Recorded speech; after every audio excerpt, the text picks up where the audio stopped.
Sophia and the Lodge by Jeff Morgan.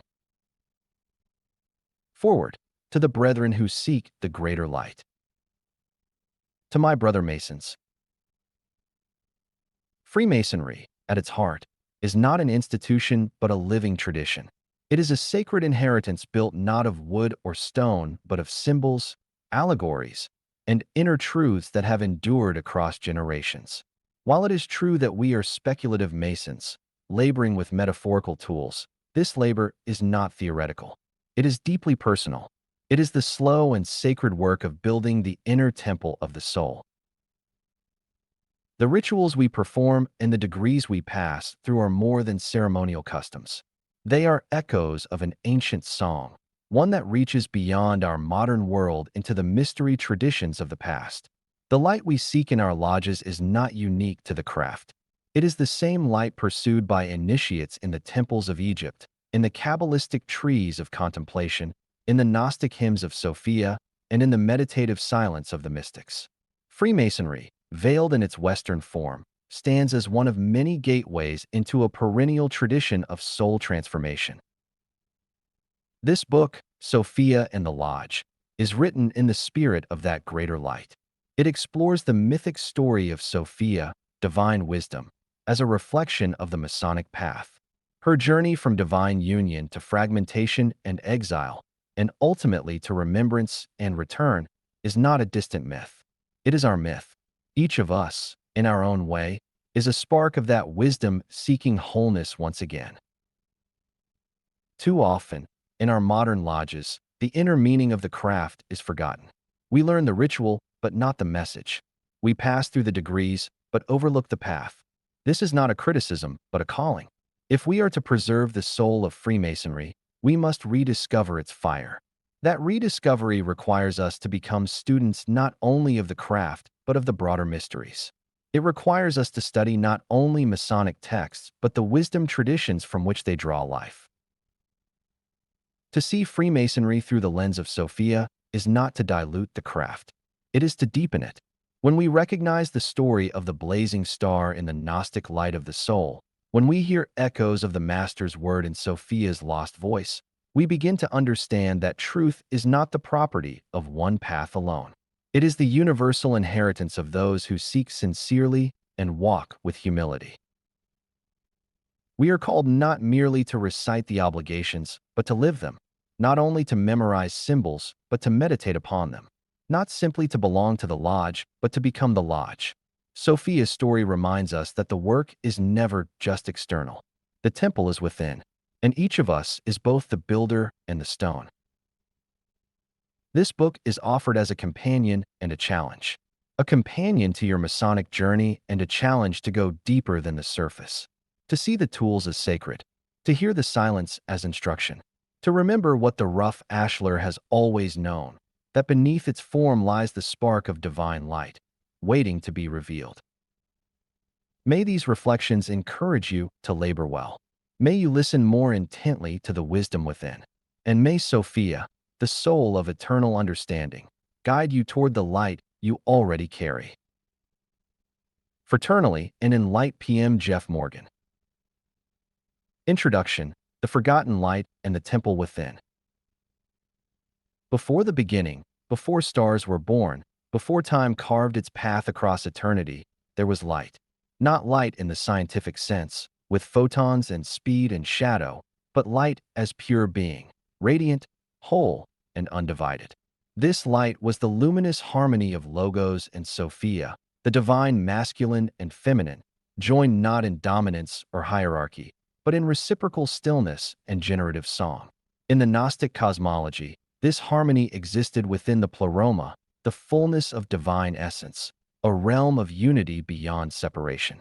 Sophia, whose name means wisdom, was not a lesser emanation but the first thought of the divine, the image of the invisible spirit. She and Logos, the divine word or ordering principle, were not opposites but complements, two aspects of the divine yearning to be known and expressed. The rupture in this harmony began not from rebellion or malice, but from longing. Sophia sought to know the source more intimately, to create from within herself a likeness of the divine. Acting without her counterpart Logos, she brought forth a being from her own essence. The result of this act was not what she intended. Instead of birthing divine fullness, she produced a malformed entity, the demiurge, who, unaware of the true source, proclaimed arrogantly, "I am God, and there is no other beside me." Sophia's action is not cast in Gnostic texts as evil, but as tragic. She is not punished from without, but suffers inwardly. In the Pistis Sophia, she cries out in remorse, "They have taken my light from me, and I am become as one of the invisible ones who dwell in the chaos." This myth of divine fragmentation is not merely cosmological. It is psychological. It mirrors the condition of the human soul, a being of light born into exile, burdened with spiritual amnesia. Carl Jung interpreted Sophia's myth as an allegory of the unconscious depths of the human psyche. The descent of the divine into matter, he wrote, is not a loss, but a preparation for return. In Sophia's fall, Jung saw the soul's yearning to individuate, to know itself as both of the world and beyond it. This book, Sophia and the Lodge, explores how this Gnostic myth finds symbolic parallel in the structure, teachings, and spiritual implications of Freemasonry. The Lodge, viewed esoterically, is far more than a fraternal society. It is a living temple, a symbolic map of the soul's return to the light it has forgotten. Manly P. Hall, one of Freemasonry's great interpreters, wrote that the star blazing in the east is the light of the soul. It is the spark of divinity, the flame of consciousness awakened in the seeker. Within the Lodge, the initiate is not merely given titles, but tasked with the sacred labor of shaping the rough ashlar, the unrefined self, into the perfect ashlar, a being fit to take its place in the spiritual temple not made with hands. This initiatory process is deeply archetypal. Joseph Campbell's concept of the hero's journey, the call to adventure, the descent into the unknown, the trials, the revelation, and the return, aligns perfectly with both the myth of Sophia and the 3 degrees of Freemasonry. The entered apprentice begins in darkness. The fellowcraft seeks understanding. The master mason symbolically dies and is reborn into light. Each degree echoes the soul's arc from ignorance to awakening to remembrance. This book unfolds in 4 parts. First, it traces Sophia's mythic journey from unity to exile, exploring how her longing mirrors the spiritual hunger found in each human heart. Second, it examines the demiurge not only as a cosmic figure, but as the psychological ego, powerful, creative, yet blind to its source.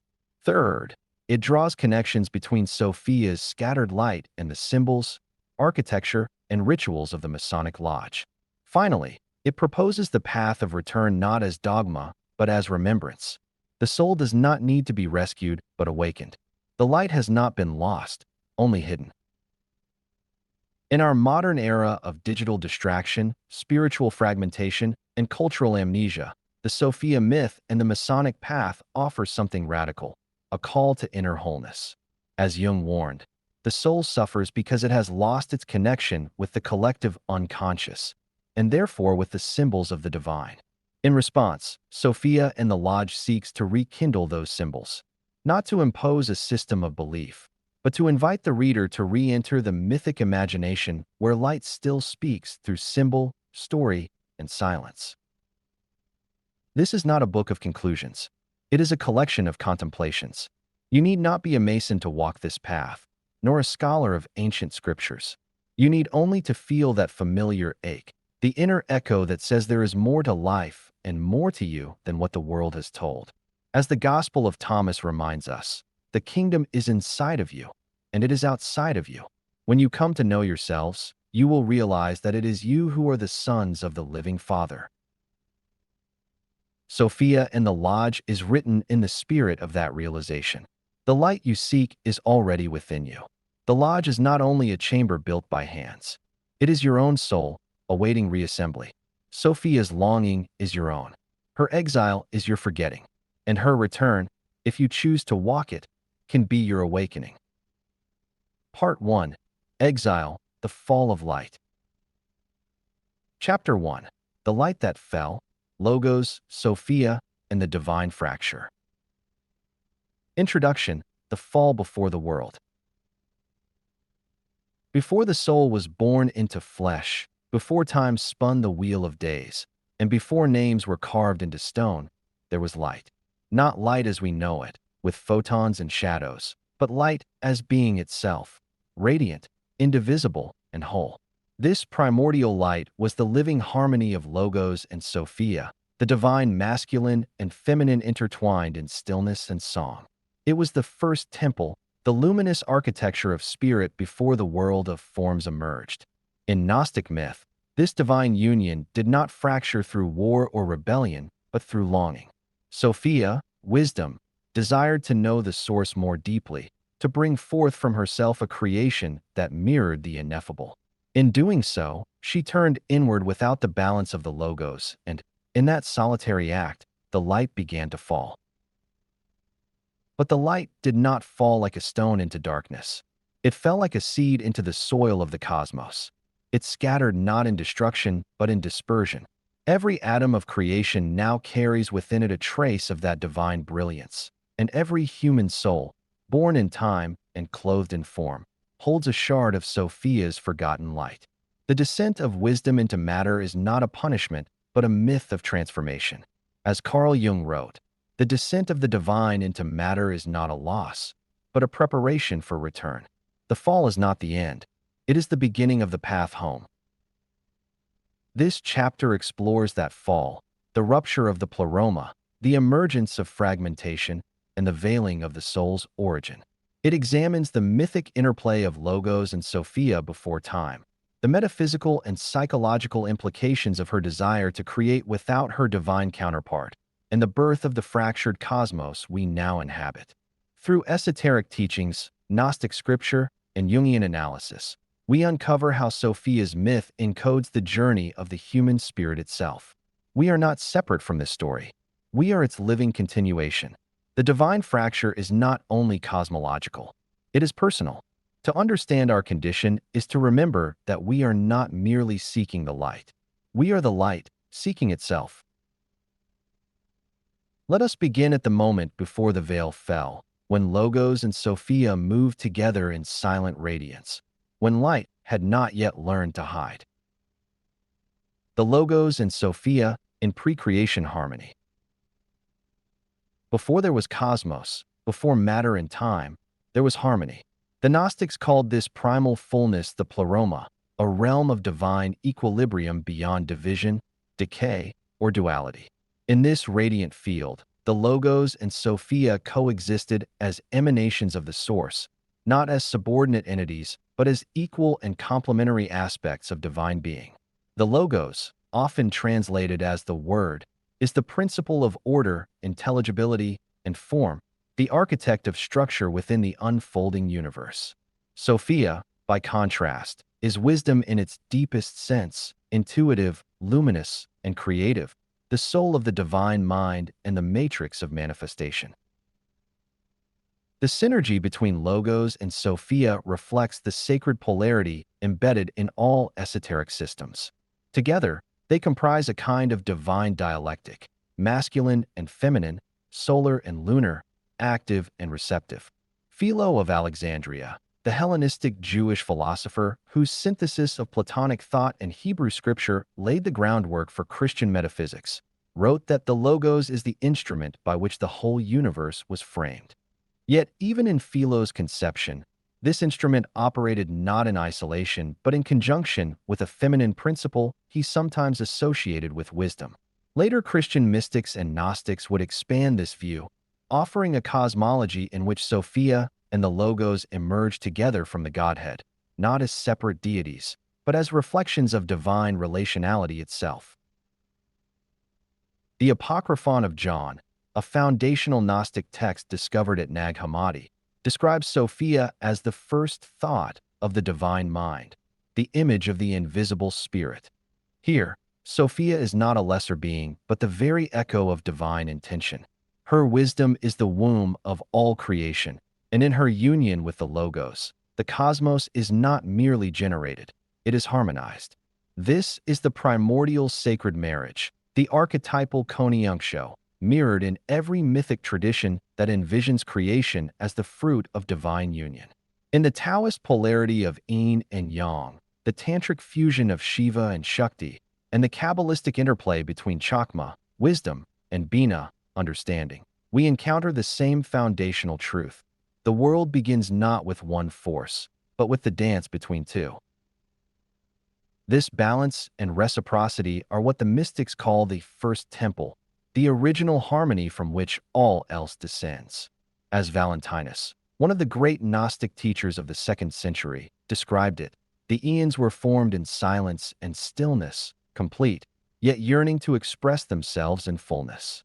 Logos and Sophia are not static principles, but dynamic forces, poised between contemplation and creation, serenity and expression.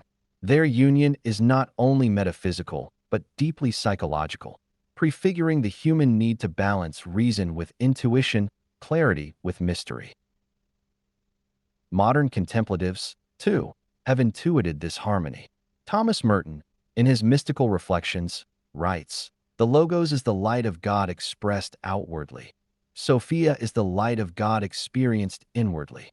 In Merton's phrasing, we see an echo of the original pleroma, Logos as the architect of intelligible form, and Sophia as the soul who experiences and beautifies it. Their union is not one of hierarchy, but of sacred reciprocity. Together, they form the divine blueprint from which creation will spring.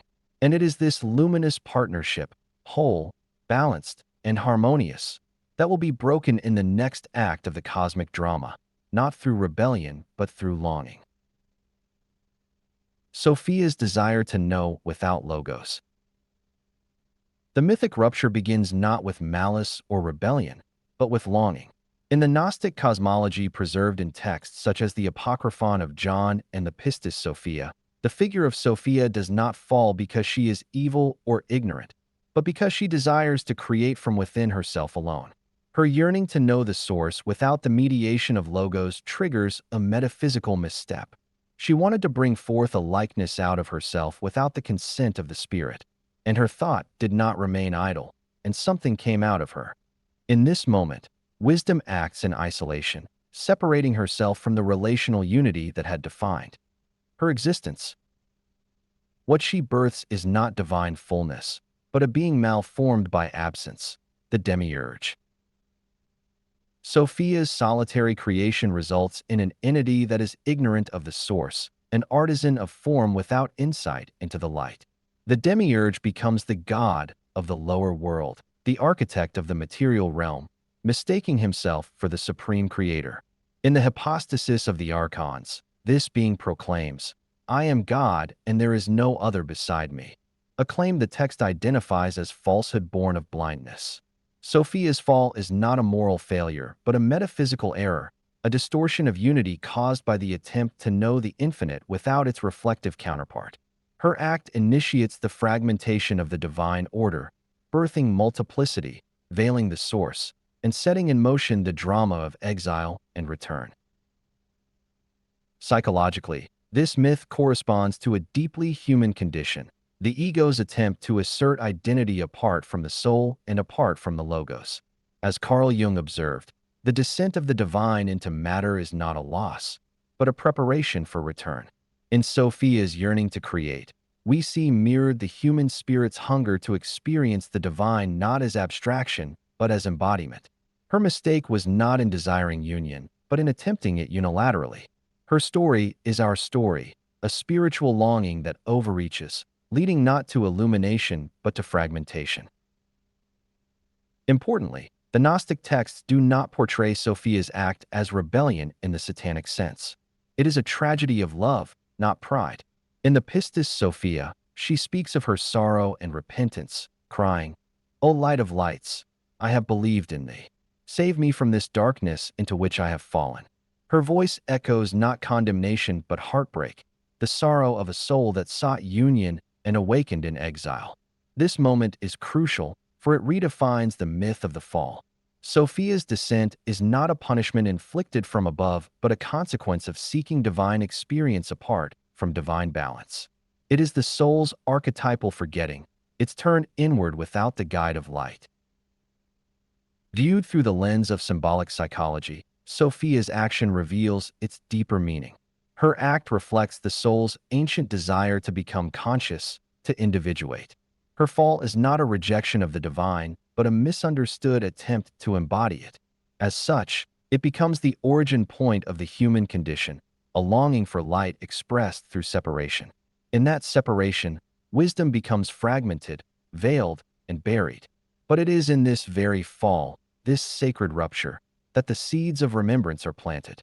The exile of Sophia is also her initiation, and it is through her, not despite her, that the journey of return begins. The metaphysical fall, birth of fragmentation. Sophia's yearning to create apart from the Logos marks the beginning of what Gnostic cosmology describes as a metaphysical fall, not into sin, but into fragmentation. Her act generates not only the demiurge, a creator unaware of his source, but also a rupture within the divine order itself. This disruption is not simply cosmological, but ontological. It inaugurates the condition of duality that now defines human experience. In her separation, Sophia unintentionally initiates the breaking of spiritual unity into the multiplicity of forms, veils, and hierarchies.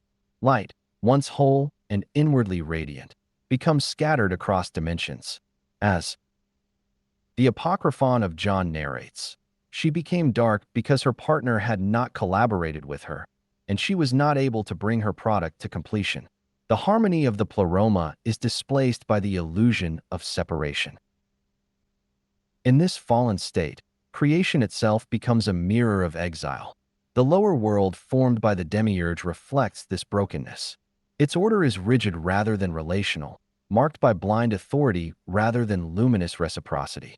The material world, while not evil in Gnostic thought, is a prison of forgetfulness, a theater in which divine light plays beneath masks of density. Sophia's light is not extinguished but buried.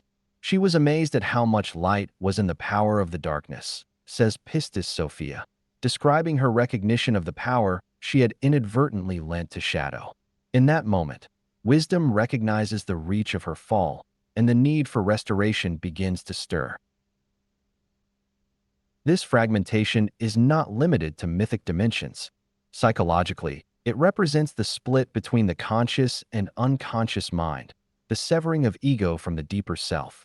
Carl Jung interpreted the Gnostic myth of Sophia as a symbol for the unconscious wisdom lost in the ego's attempt to control reality. The original state of the soul is unity with the divine, Jung wrote, but this is disrupted when ego consciousness emerges without adequate integration of the unconscious. The birth of fragmentation, then, is both cosmic and personal.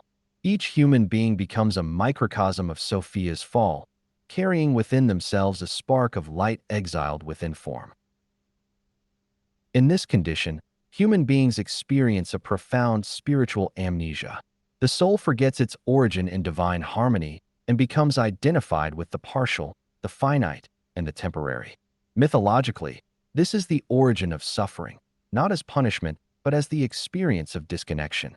The world of appearances becomes a veil that hides the real, and meaning must be rediscovered through inward turning.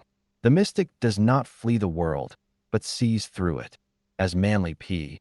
Hall observed, the fall of man is not the fall of spirit, but the forgetting of spirit. In this view, the metaphysical fall is a descent into illusion, and the task of the initiate is not to be rescued, but to remember. Sophia's fall sets in motion both the soul's exile and its potential return. Her fragmentation births a universe that is neither wholly divine nor wholly lost, but suspended in tension. The sacred is hidden in the profane. Light is veiled within darkness. Meaning is embedded in symbol. It is from this brokenness that the journey of reintegration must begin. And as Sophia fell, not through hatred but through longing, so must we return, not through conquest but through remembrance. Her fall is not the end of wisdom, but its transformation into a secret flame, waiting to be rekindled in the heart of the seeker. Divine light fractured equals soul's exile. Just as Sophia descended into a lower realm and became fragmented through her act of solitary creation, so too does the human soul enter the realm of form and forgetfulness. The myth of Sophia becomes a mirror for our own inner experience. Her story is not merely a cosmological event, but a psychological and spiritual pattern that plays out within every individual. As she falls from the pleroma into the shadowed density of matter, the divine light within her does not vanish. It disperses. In the words of the pistis Sophia, she laments, "They have taken my light from me, and I am become as one of the invisible ones who dwell in the chaos." This cry is not hers alone. It becomes the voice of every soul that awakens to its own exile.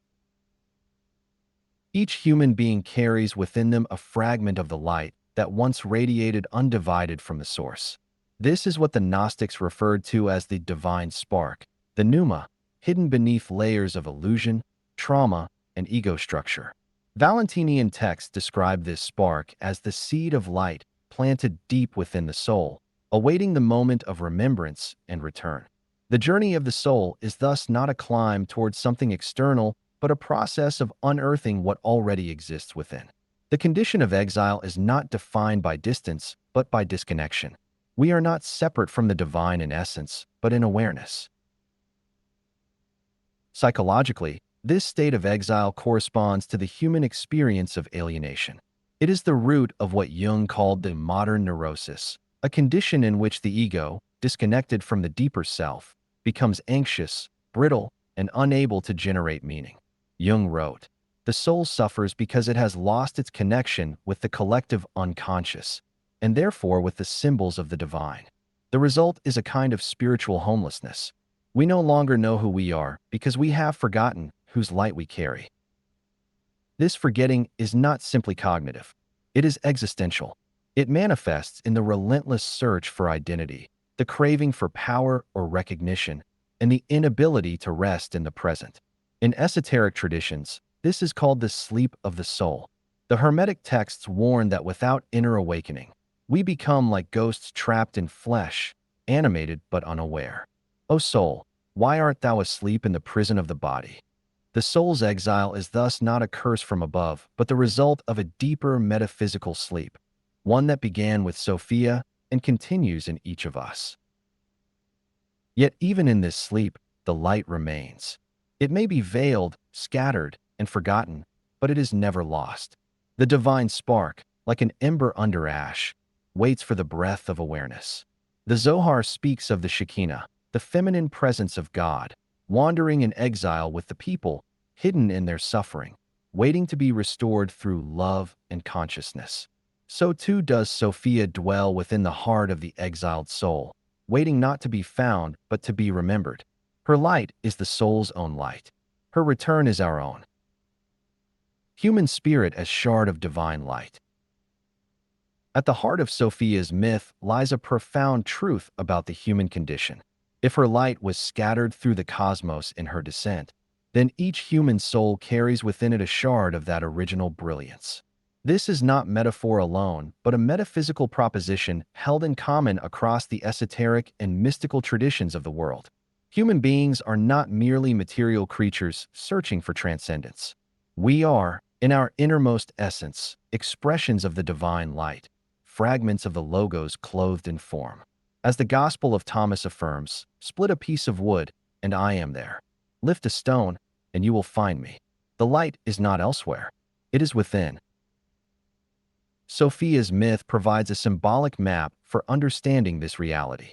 Her descent into chaos and her concealment within matter mirror the spiritual trajectory of the soul. Each person is born into a world of fragmentation and illusion, and in that process, the divine memory is veiled. Yet the spark remains. This divine element within the human being is called the imago Dei in Christian mysticism, the Atman in Vedanta, and the divine spark or pneuma in Gnostic thought. As Carl Jung observed, the self is not only the center but also the totality of the psyche, and it appears in the form of symbols representing wholeness, such as the mandala or divine child. The self, as understood by Jung, is the archetype of the soul's innate divinity, the hidden wholeness waiting to be realized. In the esoteric framework of Freemasonry, this inner spark is reflected in the symbolism of the blazing star. Suspended above the altar in many Masonic lodges, the star represents not only divine guidance but the light within the initiate himself. Manly P. Hall writes, "The star blazing in the east is the light of the soul. It is the spark of divinity, the flame of consciousness awakened in the seeker." The initiate does not need to seek the divine in distant temples or external authorities. He must look within. The tools of the craft, such as the square, compasses, and plumb line, are instruments not only of architecture but of interior alchemy. They serve to shape the soul so that the light within may shine forth unobstructed. The human being, then, is not fallen in essence. The soul is not sinful or corrupt. What has been lost is not purity but remembrance. Sophia's descent into chaos was not her end. It was the beginning of the return. Likewise, the human condition is not defined by hopelessness but by potential. As Valentinus taught, the soul that remembers itself becomes inflamed by the light and begins the work of reuniting with its source. This flame, hidden within the human heart, is Sophia's gift to us. It is the portion of her wisdom that lives on in each of us, waiting to be fanned into illumination. To say that the human spirit is a shard of divine light is to affirm that every soul carries an echo of the Logos. Sophia's journey is not only a cosmic myth, it is a personal path. Her exile is our forgetfulness, and her return is our awakening. The spiritual journey is the work of gathering the scattered light, integrating what has been broken, and remembering who we are beneath the veils of form. The light has never left us. It has only been hidden. And the call of wisdom is the call to see that what we seek has always been within. Summary: Remembering the light within. Chapter 1 traces the primordial unity of Logos and Sophia, the divine principles of order and wisdom, whose harmony gave birth to the cosmos in its purest form. This original balance, known in Gnostic tradition as the pleroma, represents a state of undivided light in which being and knowing are one. Sophia's yearning to create independently from the Logos, however, initiates a cosmic rupture. Her solitary act births the demiurge, a blind creator who does not recognize the source, and sets into motion a metaphysical fall that fractures unity into multiplicity, spirit into matter, and light into shadow. This mythic descent is not a story of punishment, but of transformation.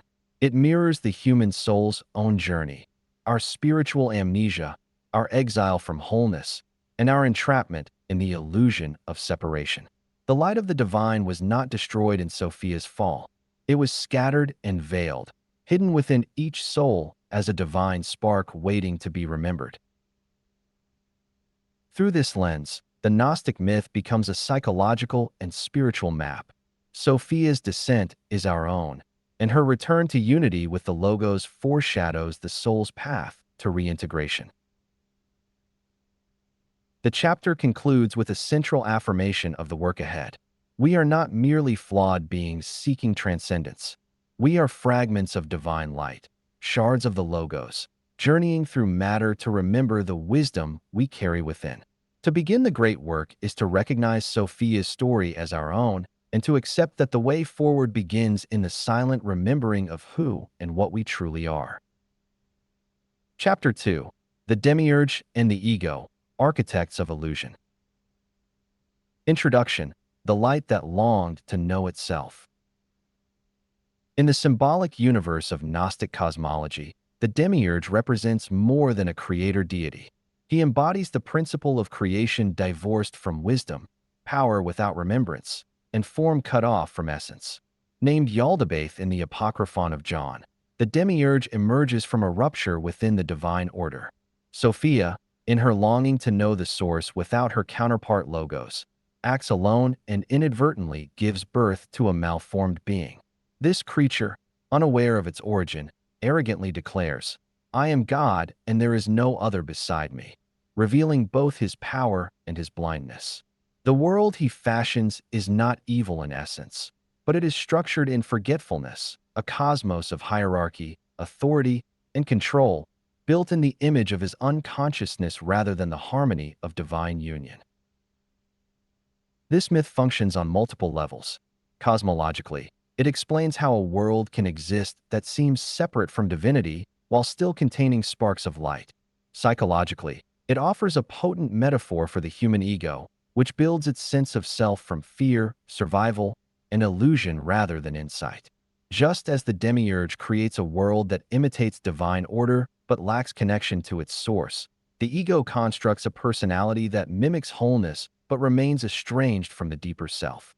Hans Jonas describes the demiurge as a caricature of the true God, possessing only might, but lacking the moral and spiritual qualities of divinity. In this sense, he becomes a symbol for all institutions, identities, and systems that have substituted structure for soul. Yet within this myth lies not only critique, but invitation. The Gnostics did not believe the demiurge had the final word. Sophia's light, though scattered, remains embedded in creation. Her descent into fragmentation sets the stage for an even greater return, one that requires awakening and remembrance. As Elaine Pagels explains, the Gnostic texts challenge their readers to awaken from illusion and discover the divine spark within. Even in a world shaped by the demiurge, the possibility of redemption remains, not through escape, but through inner transformation. This chapter explores how the myth of the demiurge can be understood not only as a religious allegory, but as a map of psychological and spiritual development. It examines how the ego, like Yaldabaoth, seeks control when it is afraid, imposes judgment when it is insecure, and resists the soul's deeper wisdom. It considers how modern culture itself, with its emphasis on authority, conformity, and rationalism, reflects the patterns of this unconscious creator. Most importantly, it sets the stage for understanding how healing begins, not by destroying the ego, but by restoring its connection to Sophia and Logos. The ego must learn its rightful place, not as sovereign, but as servant to a greater light. The demiurge in Gnostic cosmology. In the symbolic universe of Gnostic cosmology, the demiurge stands as the architect of illusion, a powerful yet blind creator who shapes the material cosmos without knowledge of its divine origin. Named Yaldabaoth in the Apocryphon of John, this being is born not from divine union, but from Sophia's solitary desire to know the source. Acting without her counterpart Logos, Sophia gives form to a child malformed by her separation, who in turn proclaims, "I am God, and there is no other beside me," unaware of the higher realms from which he unknowingly descended. This declaration marks the essential flaw of the demiurge, his ignorance. His creative power is real, but it is cut off from gnosis, from remembrance of the divine totality known as the pleroma. The cosmos he fashions is a distorted reflection of divine order. He creates a world of hierarchy, rigidity, and control, mirroring his own limited understanding. Rather than producing a universe rooted in love and harmony, the demiurge fabricates one based on authority and obedience, where divine light is buried beneath the structures of matter. The hypostasis of the archons describes this reality as a place where the rulers, modeled after Yaldabaoth, plotted together and said, "Come, let us create a man according to the image of God and according to our likeness."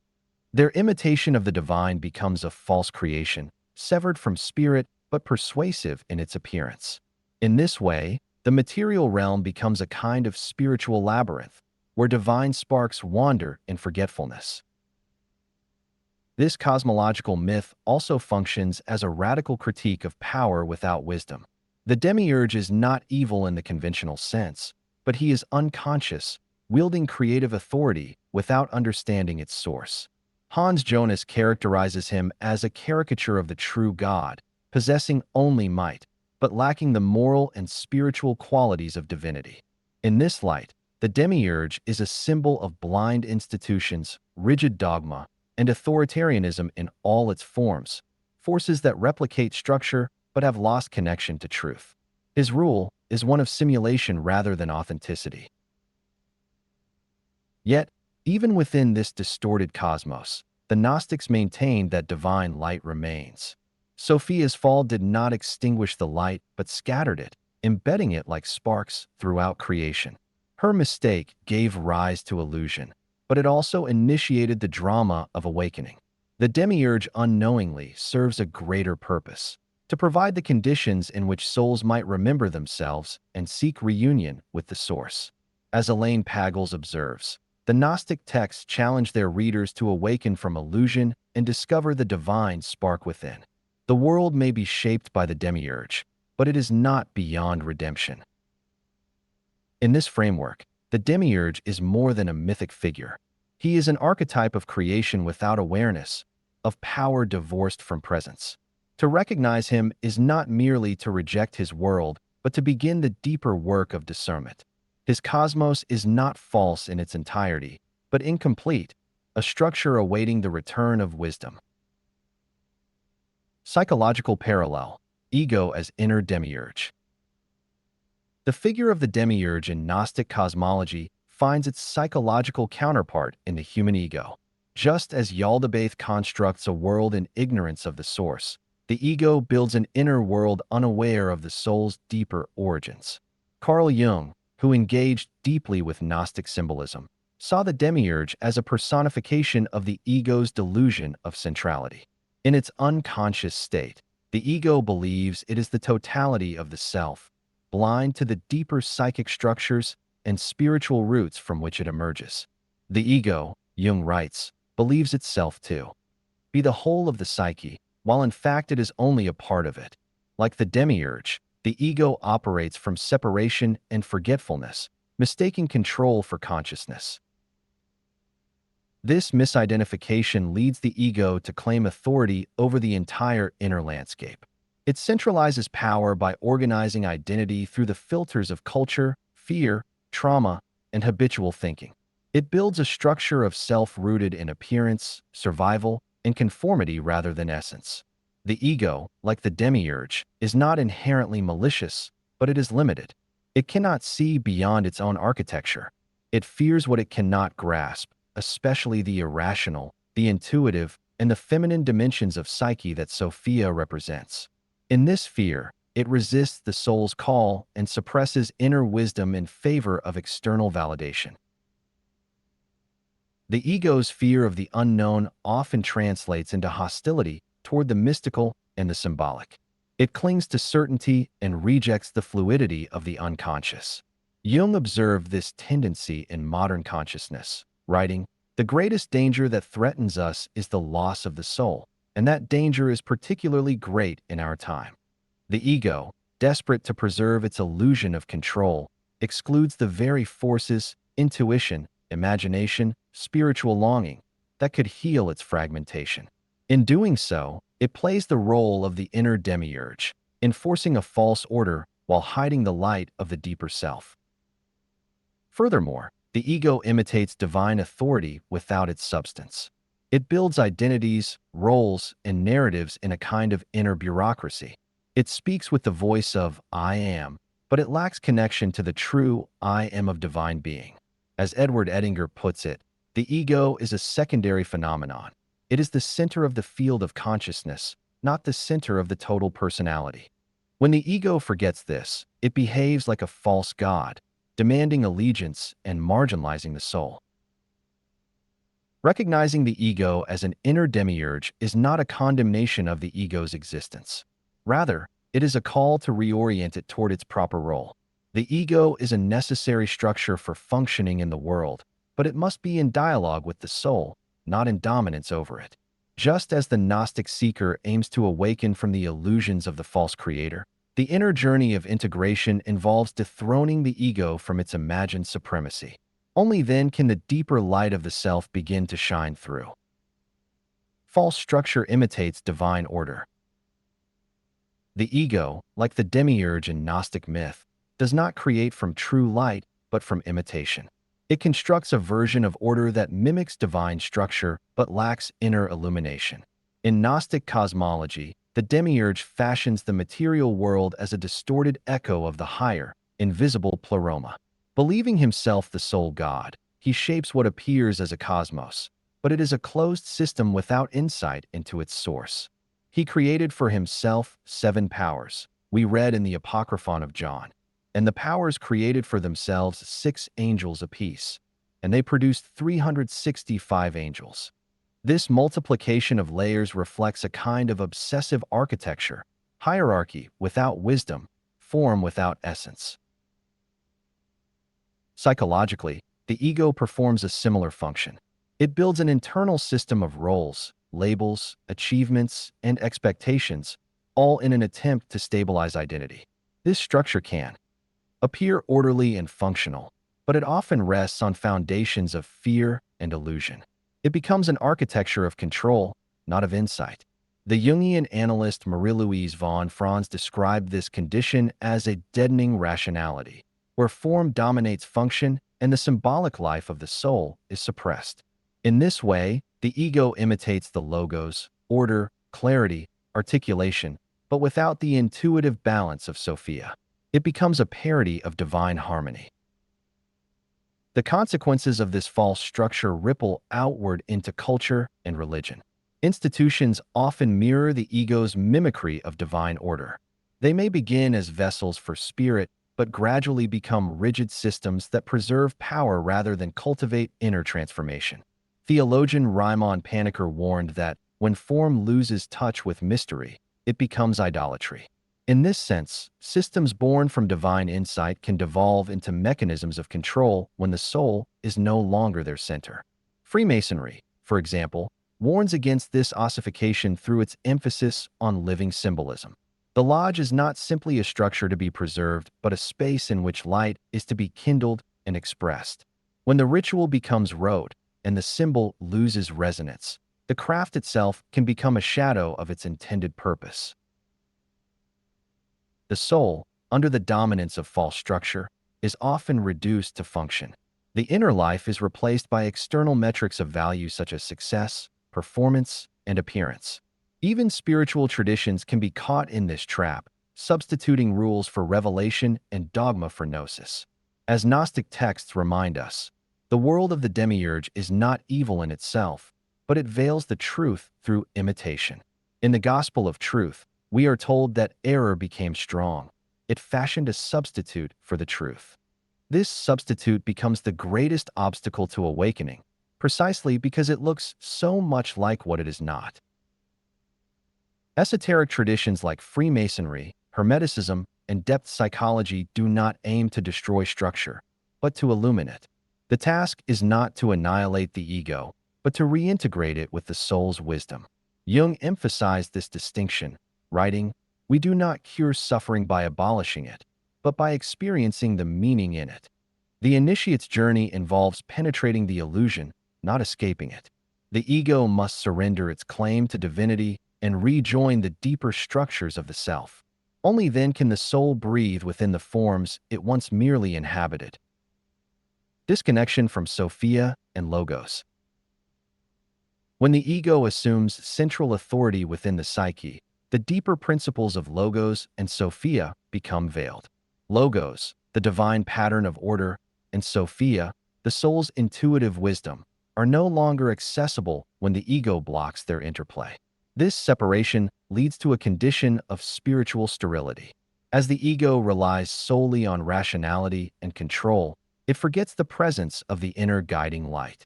The Logos without Sophia, writes Valentin Tomberg, is abstraction without love. Sophia without Logos is love without direction. Only in their union can true spiritual vision arise, and when they are split, the psyche becomes divided against itself. In such a divided state, reason without soul becomes an agent of anxiety. Detached from Sophia's grounding presence, Logos becomes hyper-analytical, cold, and disconnected from lived reality. Modern life, driven by technological rationalism and institutional logic, reflects this imbalance.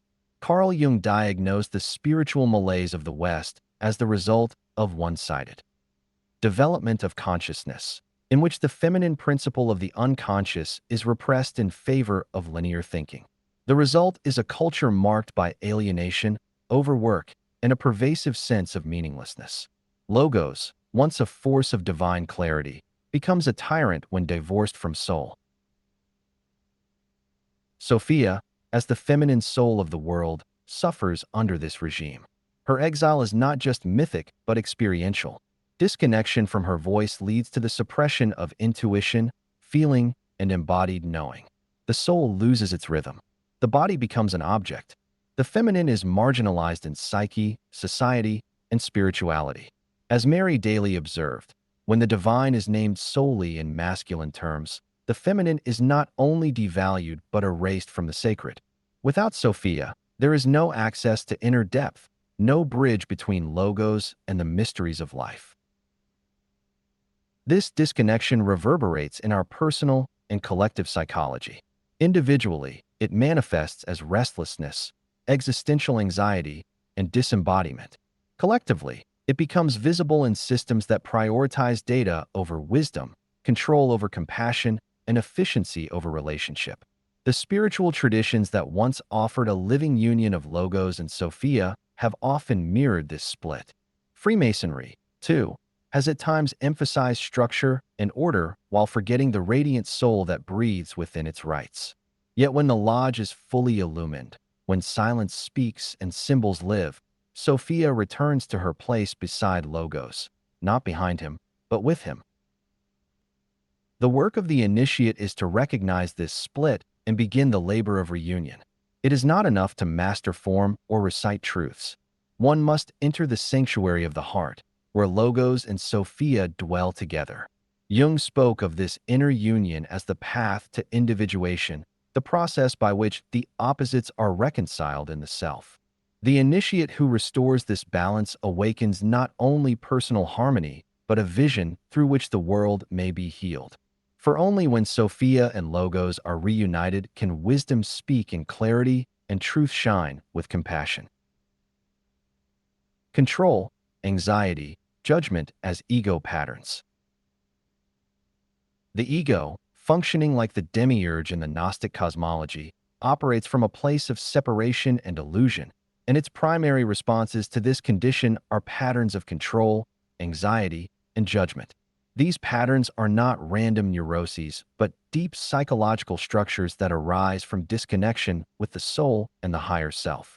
When the ego loses access to Sophia's intuitive wisdom and Logos' clear order, it attempts to maintain coherence by asserting false authority. This assertion often takes the form of control, a defense mechanism born from fear. As Carl Jung observed, where wisdom reigns, there is no conflict between thinking and feeling, but where feeling is repressed, thinking becomes ruthless. Control is thus not true order, but a compulsive grasping at certainty in the absence of inner guidance. Anxiety naturally follows when the ego realizes, even unconsciously, that it is not the source of life's meaning. This anxiety is existential in nature, a spiritual symptom of having lost connection to one's origin in divine light. The Gnostic image of Sophia's descent into chaos captures this interior state vividly. In the Pistis Sophia, she laments, "I looked into the depths, and I saw a light in the darkness, and I could not seize it. The light remains near, but unreachable, evoking the modern condition in which the soul senses the sacred but cannot grasp it through the tools of the ego." Anxiety becomes the echo of this inaccessibility, the longing of the soul filtered through the ego's inadequacy. Judgment is the third major symptom of egoic separation. It acts as a mechanism to divide, categorize, and protect the fragile boundaries of identity. The demiurge judges creation according to his limited awareness, declaring it good, not because it is truly illuminated, but because he cannot see beyond his own handiwork.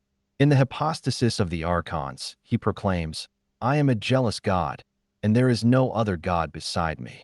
This absolute claim reveals the fear behind the mask of authority. Similarly, in human psychology, judgment arises as a way of insulating the self from uncertainty and complexity. It is easier for the ego to condemn what it cannot understand than to surrender control to the deeper process of integration. These three patterns, control, anxiety, and judgment, do not merely afflict individuals. They define entire social structures and cultural institutions. Religious dogmatism, political polarization, and rigid educational systems all mirror the inner dynamics of an unintegrated ego. As Jung noted, collective attitudes are always unconscious. They are the results of the unreflecting acceptance of traditional truths. These collective structures perpetuate the myth of the demiurge, embedding false order in the very fabric of our civilization. Yet recognition is the beginning of healing. The initiate on the esoteric path learns not to annihilate the ego, but to redeem it. The ego must come to see itself not as the ruler, but as the steward of consciousness. Sophia's story teaches that wisdom arises through descent, suffering, and eventual remembrance. The same is true of the ego, which must pass through its own dark night to recover the light of the soul. When Sophia is remembered, anxiety gives way to trust, control is softened by surrender, and judgment is transfigured into discernment. The patterns of ego become patterns of awakening, and the false structure becomes a temple rebuilt from within. Summary: The Blind Architect, Ego and the Illusion of Separation. The myth of the demiurge and the psychological dynamics of the ego are not separate stories, but mirrored dimensions of the same condition: the human soul's experience of separation from its divine origin. In Gnostic cosmology, the demiurge is not evil by intent but blind by nature, a creator cut off from the source, echoing Sophia's own separation. Likewise, the ego is not inherently malevolent, but becomes distorted when it believes itself to be the whole of consciousness. As Carl Jung noted, it is only in our own time that we have come to realize that the ego is not the center of the psyche, but merely one of its many contents. Both the demiurge and the ego attempt to construct order out of disconnection, mistaking control for clarity and judgment for truth. This misalignment has profound consequences. When the ego rules without wisdom, the soul is silenced, and the light of Sophia becomes veiled. Logos, once the principle of harmony and clarity, degenerates into sterile logic and rigid form. Sophia, bearer of intuition and embodied knowing, is exiled to the margins of thought and culture. Together, their disunion births the architecture of illusion, a cosmos and a consciousness marked by anxiety, control, and fragmentation. Yet, as the Gnostic texts insist, even within this distortion, the divine spark remains. Sophia's light is not extinguished but concealed, waiting to be uncovered through remembrance and inner transformation. The patterns of ego, its drive to dominate, its fear of the unknown, its reflex to judge are not obstacles to be crushed, but symptoms to be understood. They point to a deeper wound, a forgotten connection, a divine origin we must learn to recall. Healing does not come by waging war against the ego, but by restoring its relationship to the deeper self, the indwelling union of Logos and Sophia. The ego must descend from its throne, not into shame, but into service. It must learn to listen, to feel, to remember the light that still flickers in the silence of the soul. In Freemasonry and other esoteric traditions, the tools of the craft are not used to destroy, but to refine. The gavel tempers excess. The plumb line reveals truth. The square measures the heart. These are not instruments of control, but of illumination. They guide the initiate to see that the false order of the demiurge can be transformed, not by rejection, but by transmutation. The temple must be rebuilt from within, not to enshrine the ego's illusion, but to prepare a sanctuary for wisdom to return. This chapter invites us to see the demiurge not only in myth or system, but within ourselves. It challenges us to name the illusions we inherit, to question the structures we serve, and to soften the grip of the ego's control. Above all, it prepares us for the greater journey ahead, the reuniting of Logos and Sophia, the restoration of balance, and the awakening of the light we carry within. For the path of return begins when we recognize that the architects of illusion are not our enemies, but shadows of the truth waiting to be redeemed. Chapter 3: The Soul in Exile, Amnesia, Duality, and the Forgotten Self. Introduction: The Veil of Forgetting. The condition of exile is not only a spiritual metaphor, It is the foundational experience of the soul. In the aftermath of Sophia's fall, the human spirit inherits her fragmentation and forgetfulness. What began as divine unity within the pleroma, an undivided harmony between Logos and Sophia, shatters into multiplicity, giving rise to a cosmos where light is buried in matter and the soul wanders through veils of illusion. This exile is not a punishment, but a consequence of separation. It is the state of being disconnected from the memory of our divine origin and yet haunted by a longing for it. The Gnostic pistis Sophia captures this ache when it recounts her cry. They have taken my light from me, and I am become as one of the invisible ones who dwell in the chaos. Her lament is not hers alone. It echoes within every human soul.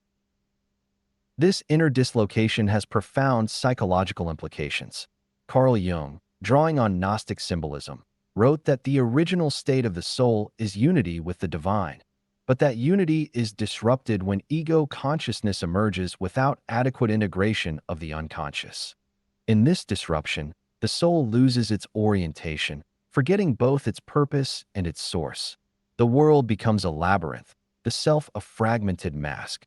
The divine spark, what Gnostic texts call the pneuma, remains within but buried, hidden beneath layers of survival strategies, conditioning, and inherited identity. The soul lives in a world that teaches it to forget what it is. The result is not only amnesia but confusion. The sacred and the profane become estranged. The masculine is elevated while the feminine is obscured. Spirit is divided from matter, intellect from intuition, self from self. As Elaine Pagels notes, the fall was not from grace into sin, but from unity into division, from knowing into ignorance. This is the true meaning of exile, not distance in space, but the loss of communion. And yet, paradoxically, this forgetting is also the first step toward awakening. For the ache of separation contains the seed of return. Freemasonry encodes this condition symbolically through the motif of the lost word. In the Master Mason degree, the true name of the divine is not destroyed. It is hidden, waiting to be recovered. Manly P. Hall writes, "The lost word is the soul itself, which has been entombed in the illusion of form but not erased." The work of the initiate is not to acquire something new, but to remember what was forgotten, to recover the original wholeness concealed beneath the mask of identity. This chapter explores the layers of this exile, the soul's amnesia after the fall, the dualities that fracture our perception, the descent myths that encode the pattern of forgetting and return, and the psychological symptoms of fear, separation, and crisis of identity that arise from disconnection with the divine self. In tracing these themes, we do not merely mourn the loss. We begin the sacred task of remembrance. The soul's amnesia after the fall. The myth of Sophia's fall is not merely a cosmic drama, but a psychological inheritance passed down into the human soul. When wisdom descended into fragmentation, the divine spark within her, diffused and veiled, became the template for the soul's own exile. The soul, once luminous and unified with the source, enters a world of density and forgetfulness. This amnesia is not accidental. It is the condition of embodiment in a realm shaped by the demiurge, a cosmos that denies its own divine origin. As the Gnostic text Pistis Sophia describes, Sophia looked into the depth. She saw a light in the darkness, and she could not seize it. This image captures the essence of spiritual dislocation, an awareness of something lost, a light glimpsed but unreachable. Carl Jung recognized this condition as central to the modern psyche. The original state of the soul is unity with the divine, he wrote, but this is disrupted when ego consciousness emerges without adequate integration of the unconscious. In other words, as consciousness crystallizes around survival, social roles, and external demands, the soul's deeper memory is eclipsed. The divine spark becomes buried beneath layers of conditioning, trauma, and inherited belief systems. The soul may still ache for something lost, but it no longer knows what it has forgotten. This is the tragedy of amnesia, not the absence of truth, but the loss of access to it. This inner forgetting manifests in a fractured identity. The outer persona, constructed for social function, begins to diverge from the inner self that still holds the memory of divine origin. In Gnostic terms, the human being becomes a vessel that knows not the light, living in a world that both denies and distracts from its inner radiance. The initiate's journey begins not with revelation but with pain, the pain of disconnection, of seeking something that seems just out of reach. The yearning for wholeness, for purpose, for transcendence, is not a flaw but the soul's cry for home. Freemasonry encodes this condition of amnesia in the symbol of the lost word. The Master Mason does not yet possess the true name, the divine self-knowledge buried beneath the grave of matter. The word, like the soul's origin, is not destroyed but hidden, waiting to be remembered. Manly P.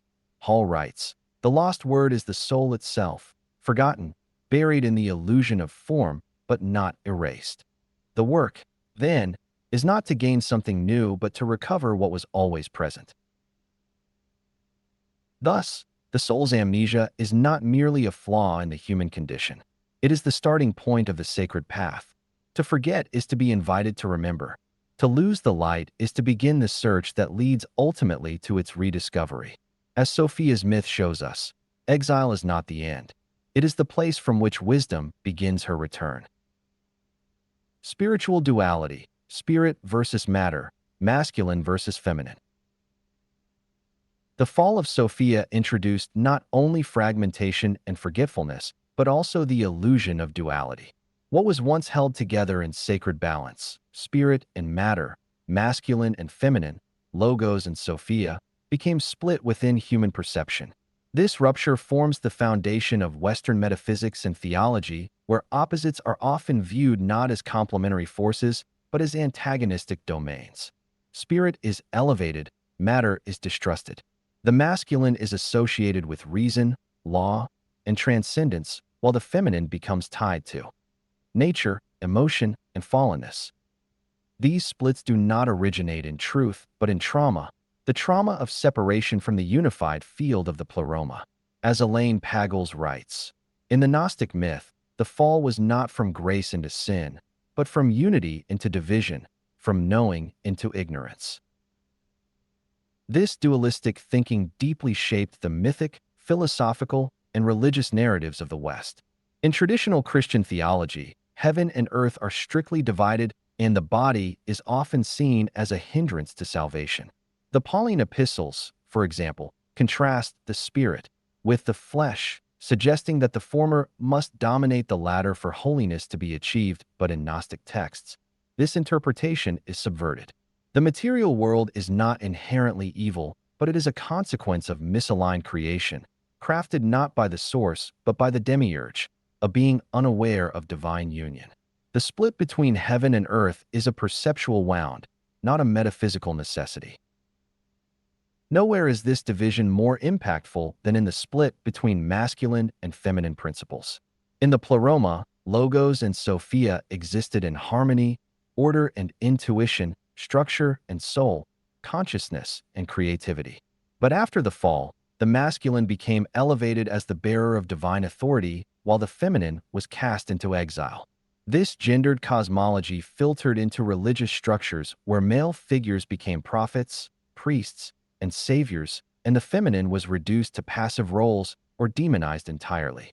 The divine feminine has been veiled behind symbols, myths, and silence, observes Jean Shinoda Bolin. But she continues to call from beneath the surface of collective consciousness. Psychologically, this division creates a split within the individual. The inner world becomes polarized, rational mind against emotional truth, discipline against receptivity. Carl Jung described this as the alienation of the conscious ego from the unconscious feminine, the anima. Modern man, he wrote, does not understand how much his rationalism has put him at the mercy of the psychic underworld. The soul becomes lopsided, chasing clarity while fearing depth, idolizing intellect while mistrusting intuition. This imbalance is not resolved through dominance, but through integration. Freemasonry preserves the symbolic memory of this integration. The lodge is governed by both sun and moon, masculine and feminine lights.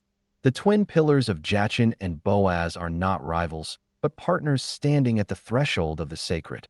When viewed through an esoteric lens, the rituals do not promote hierarchy, but seek to restore harmony between polarities. As W. L. Wilmshurst wrote, the temple is not raised by masculine force alone, but by the marriage of all the divine attributes in equilibrium. The spiritual journey, therefore, must pass through the reconciliation of these perceived opposites. Matter must be re-sanctified. The feminine must be re-invited into divinity. Spirit must descend just as matter must rise, and the two must meet in the heart of the initiate. Sophia does not oppose Logos. She completes him. The sacred was never meant to be divided. It is unity that the soul seeks to remember. Exile myths: Inanna, Persephone, Eden. The myth of Sophia's descent into chaos is not an isolated narrative, but part of a universal archetypal pattern that spans cultures and centuries. Myths of descent and exile appear in nearly every sacred tradition, expressing the soul's fall from divine unity into a world of separation, death, and eventual return. These stories do not serve merely as historical artifacts or poetic allegories. They are soul maps, encoded with psychological and spiritual truth.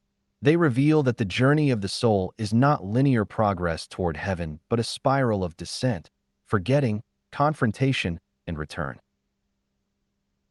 In the Sumerian myth of Inanna, the queen of heaven voluntarily descends into the underworld, passing through 7 gates and shedding a sacred symbol of power at each one. Stripped bare, she faces her shadow self and is ultimately struck dead, only to rise again through the intervention of divine messengers. As Diane Wokestein and Samuel Noah Kramer describe, Inanna's descent is a journey through powerlessness that leads to renewal, a pattern of surrender, sacrifice, and resurrection. This journey mirrors Sophia's descent, an act not of rebellion but of initiation. Inanna, like Sophia, must fall in order to rise transfigured. The Greek myth of Persephone offers a parallel structure. Persephone is abducted into the underworld by Hades, symbolizing the soul's involuntary fall into matter and mortality.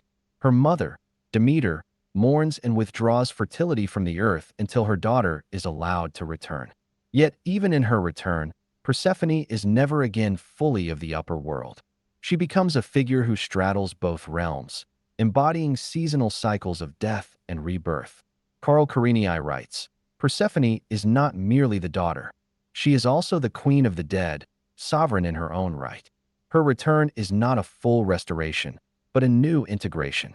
Like Sophia, Persephone becomes more than a victim. She is transformed through her descent, carrying wisdom from the depths. The Judeo-Christian myth of Eden encodes the same archetype in different terms. Adam and Eve's exile from paradise follows the acquisition of knowledge, an act of disobedience, yes, but also of awakening. The knowledge of good and evil mirrors Sophia's search for understanding, and the ensuing expulsion marks the beginning of human history as a story of spiritual amnesia. In Gnostic readings, this fall is not a curse, but a necessary step toward individuation. As the Gospel of Philip asserts, you cannot know yourself unless you become full of light. But he who has received that light becomes a child of the light. The fall into division is the precondition for the journey of return. These myths reveal a shared truth. The soul's journey is cyclical and transformative. Whether voluntary like Inanna's or imposed like Persephone's or Eden's exile, descent into fragmentation is followed by remembrance and return. The underworld, the realm of shadow and silence, is not a place of punishment but a crucible of change.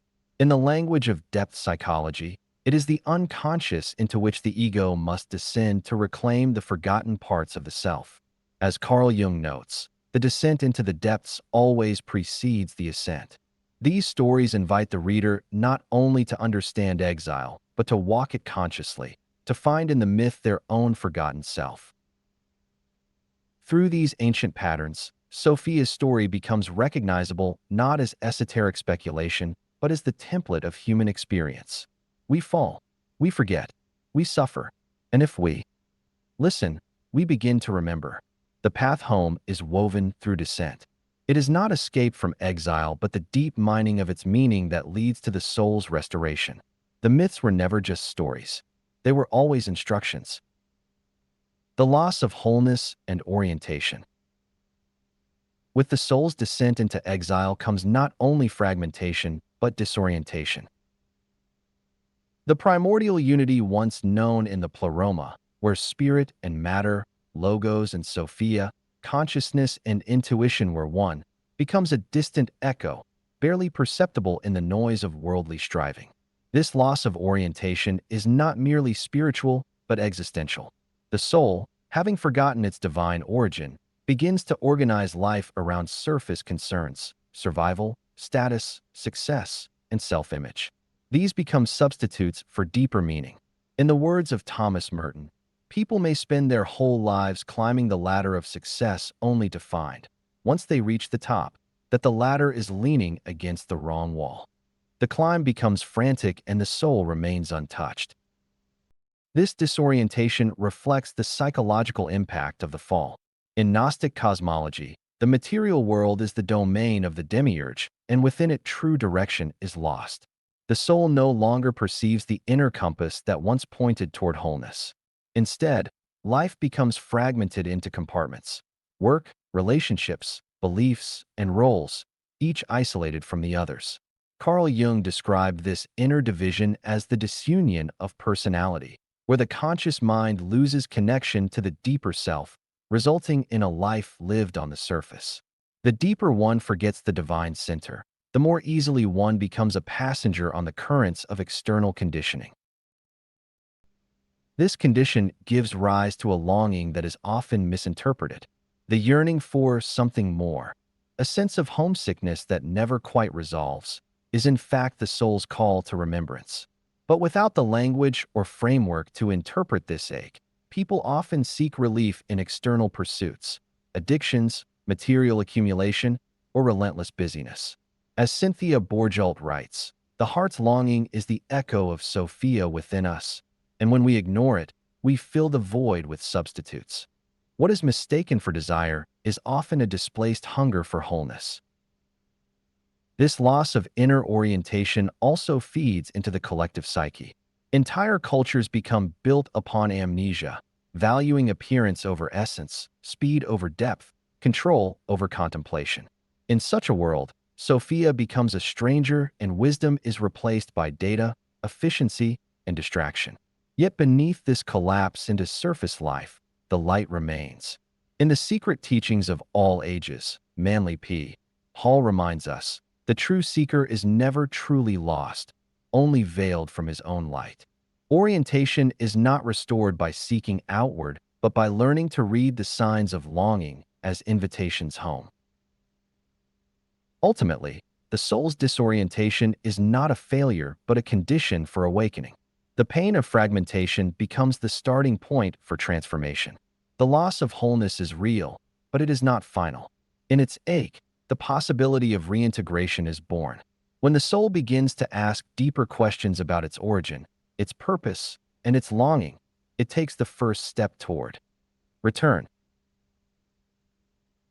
And in that moment, the exile begins to shift, no longer a place of despair, but a sacred threshold where the light begins to flicker once more. Symptoms of forgetting: fear, separation, identity crisis. The soul's exile from the divine source, as described through Sophia's fall, does not simply manifest as abstract metaphysical loss. It enters the human experience as profound psychological and emotional dislocation. The first and perhaps most pervasive symptom of this forgetting is fear. Once cut off from the memory of its divine origin, the soul finds itself in a world that seems arbitrary, unpredictable, and hostile. Fear arises not merely as a survival instinct, but as an existential condition. Carl Jung noted that the most terrifying thing is to accept oneself completely, a terror rooted in the deep confusion between the ego's illusions and the soul's forgotten essence. The soul, adrift in a sea of appearances, begins to fear the very truth that could set it free. This fear breeds separation. The soul, no longer able to see itself as part of the divine whole, begins to perceive others as competitors or threats. The myth of the fall gives rise to the psychology of tribalism, the us versus them mindset that has haunted human history. Alienation becomes the dominant mood, not only from the divine, but from one another, from nature, and even from our own inner lives. As the Zohar teaches, when the Shekinah is in exile, the world becomes filled with strife.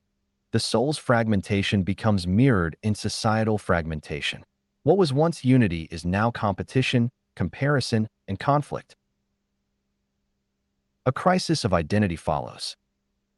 Without access to the inner compass of Sophia, the self becomes defined by roles, performances, and projections.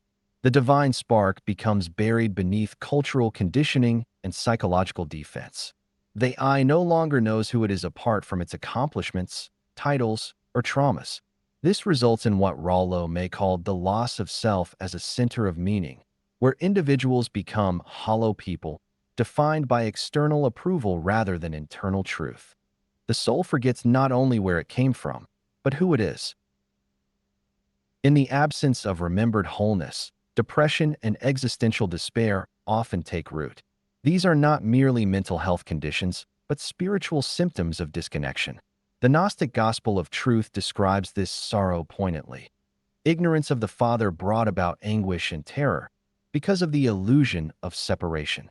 This anguish is the psychic echo of Sophia's lament, the soul crying out for what it once knew but cannot name. The darkness is not the absence of light, but the absence of awareness of that light. Yet this wound is not a dead end. It is, paradoxically, the beginning of healing. The journey home begins when the soul becomes aware of its own suffering, when the symptoms of exile are no longer numbed or denied, but faced with compassion and courage. Just as Sophia's descent began the drama of return, so too does the recognition of fear, separation, and identity confusion become the catalyst for inner transformation. As Jung wrote, the acceptance of the shadow is the precondition of self-knowledge. In that moment of honest awareness, the forgotten self begins to stir, and the long path back to remembrance opens before us. Summary: the fracture that calls us home. The soul's exile is not the end of the sacred story. It is its deep beginning. When Sophia fell, she did not simply vanish into the abyss. She seeded the world with fragments of light. Her story becomes the blueprint of every soul's journey through amnesia, duality, and the slow ache of forgetting. But what appears as separation is, in truth, the condition for remembrance. As Carl Jung observed, the individual who wishes to have an answer to the problem of evil must make a serious attempt to know his own shadow. The shadow, in this case, is the soul's estrangement not from divinity itself, but from the memory of its own sacred origin. The dualities we experience, such as spirit and matter, masculine and feminine, light and dark, are not absolute opposites, but symptoms of a deeper forgetting. These oppositions, born from Sophia's fall, are not designed to imprison the soul, but to awaken it through tension. Mythic traditions across time have carried this same pattern. Inanna, Persephone, and Eve all descend, all forget, all suffer. But all, in time, begin the return. As Jean Houston notes, the myth is not something that happened once upon a time. It is something that happens all the time. These ancient stories are not distant tales, but inner maps. Even in its disorientation, the soul carries its original orientation within it. The longing we feel, the sense that there is more to life than the surface offers, is the echo of Sophia within. This longing is not weakness, but invitation. The ache, Cynthia Borgelt writes, is the magnet of the soul drawing us back to the source. Freemasonry speaks to this truth symbolically. The lost word is not destroyed, only veiled. The light is not extinguished, only hidden. The work of the initiate is to follow that ache into deeper stillness, where the memory of the divine begins to rise again.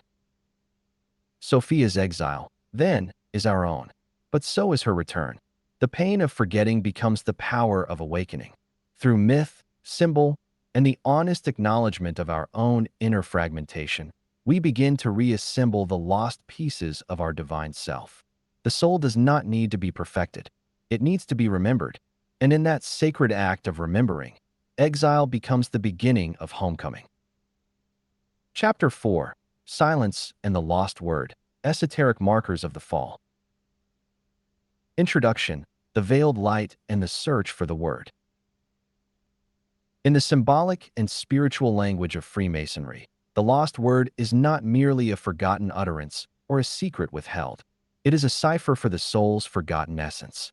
The word represents a deep, esoteric truth, the divine identity of the human being veiled by illusion, distraction, and spiritual amnesia. As Manly P. Hall writes, the lost word is not a word in the common sense of the term. It is the key to the mystery of life, the identity of the soul with the divine. The myth of the word's concealment mirrors the journey of the soul after the fall. A being once radiant with divine memory now wanders through symbols, rituals, and silence in search of itself. This concealment is vividly dramatized in the legend of Hiram Abiff, the master builder whose murder in the temple represents a profound spiritual fracture.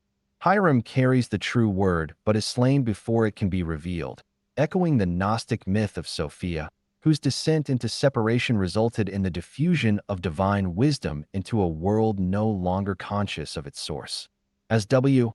L. Wilmshurst observes, the loss of the master's word signifies the soul's loss of conscious contact with God, the inner light, and the higher self. In both narratives, the sacred is not destroyed. It is buried, concealed beneath the rubble of matter and mind, waiting to be rediscovered through the labor of the initiate. The rituals and symbols that surround the lost word are not arbitrary theatrics. They are carefully designed mirrors of the soul's exile and invitation to return. The word is lost, not in the sense of having vanished, but in the sense of being hidden within. The gospel of truth laments this internal disconnection. They had knowledge, but they were not conscious.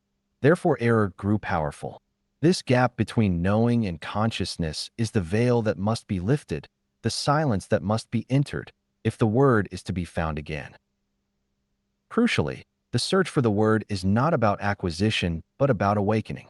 It is not handed down from without, but rises up from within. Freemasonry gives a substitute word to the candidate, a symbol of his current state, aware of what has been lost, but not yet fully awakened to what is already present. Hall reminds us, we are all seekers of that lost word, and each must find it within the sanctum of his own soul. The rituals are therefore not ends in themselves, but symbolic enactments of the greater work.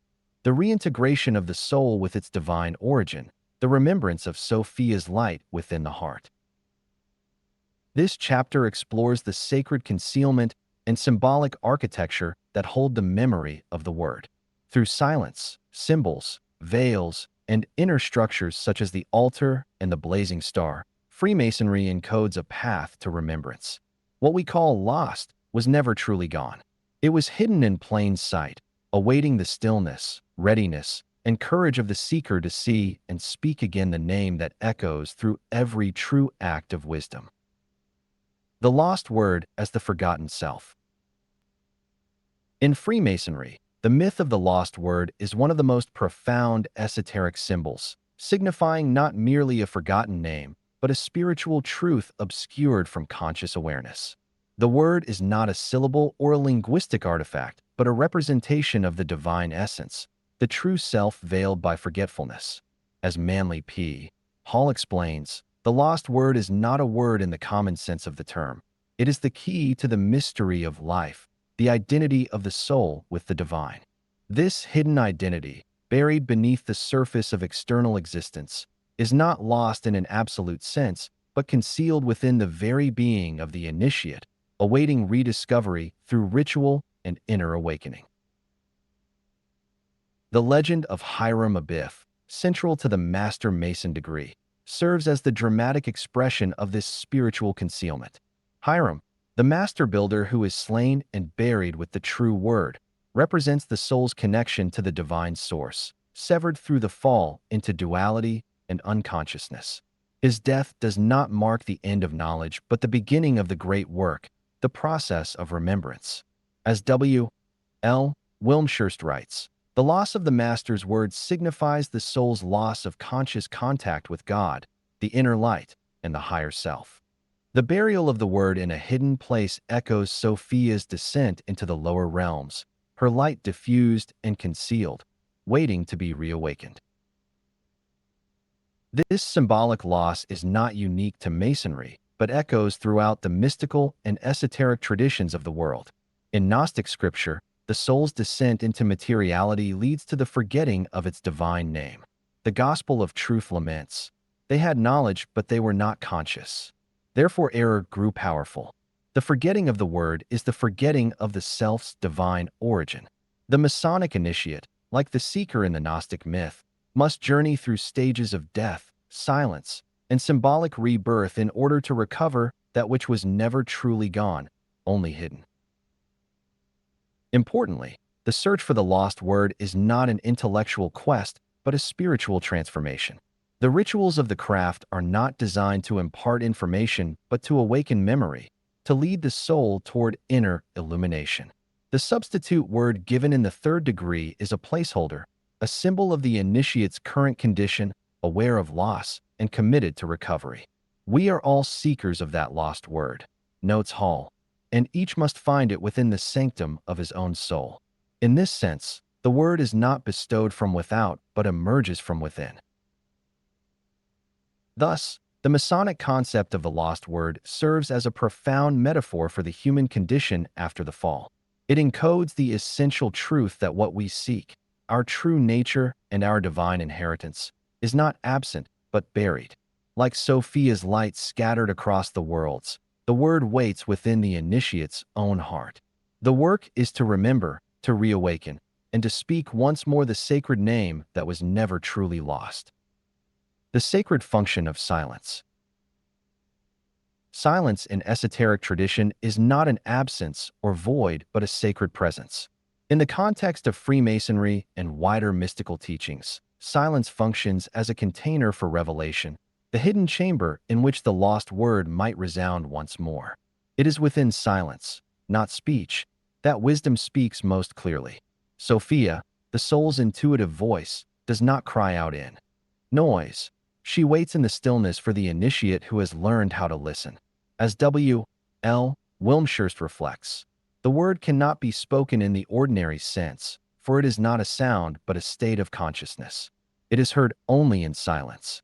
Silence is thus not merely ritual decorum, but the sacred ground from which spiritual memory arises. In Freemasonic ritual, silence marks both beginning and culmination.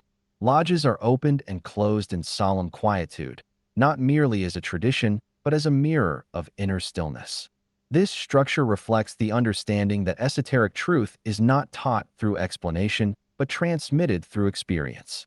Just as the initiate is hoodwinked in darkness and silence at the beginning of the journey, so too must the soul first turn inward, away from the distractions of the outer world, in order to perceive what has always been hidden. All real initiation, writes Manly P.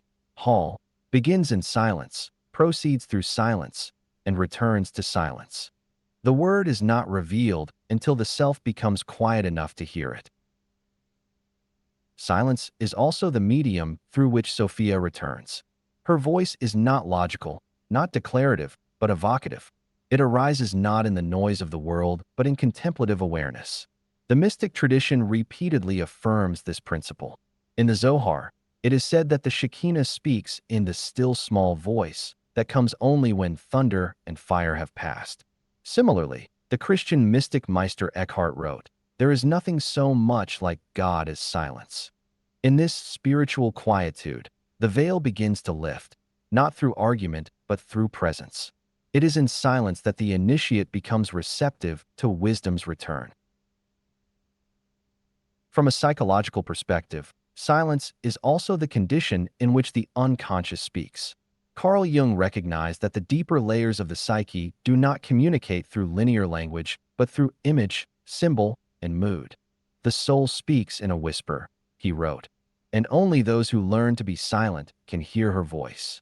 In silence, the ego relinquishes control and allows space for Sophia, the anima, the soul's guiding feminine principle, to emerge from beneath the chatter of rational thought.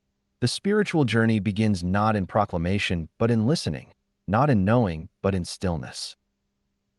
Thus, silence is not the absence of meaning, but its sacred womb.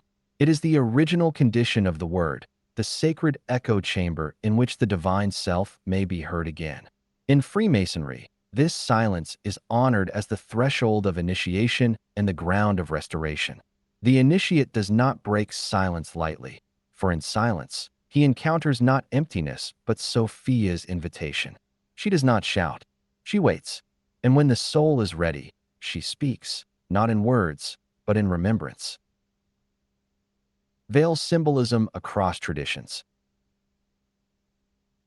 The veil is one of the most enduring symbols in esoteric and mystical traditions, representing the threshold between the visible and the invisible, the known and the unknown, the ego and the soul.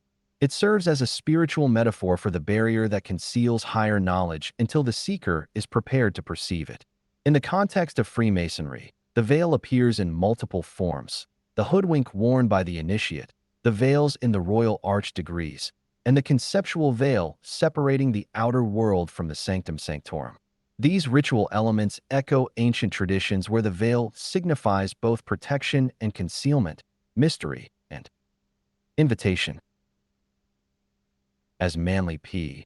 Hall explains, the veil before the Holy of Holies symbolizes the mysteries of God hidden from the profane. The veil is not merely an obstacle, it is an instrument of transformation. In ancient Egyptian mystery schools, the goddess Isis was depicted as veiled, guarding the secrets of life, death, and rebirth. Her veil, inscribed with the words, "I am all that is, and was, and shall be, and no mortal has lifted my veil," reflects the sacred boundary between the mortal world and divine wisdom. This veil is not lifted by force, but by merit, by the refinement of the seeker's perception. Sophia, like Isis, is hidden not because she is absent, but because she resides within depths that the unprepared eye cannot see. Her unveiling is an act of grace, revelation, and inner readiness. In the Judeo-Christian tradition, the veil separating the Holy of Holies from the rest of the temple in Jerusalem serves a similar function. Only the high priest could enter that space, and only once a year, symbolizing the rarity and sanctity of unmediated divine encounter. When the Gospels record that the veil of the temple was rent in twain at the moment of Christ's death, it is not only a historical claim but a mystical pronouncement.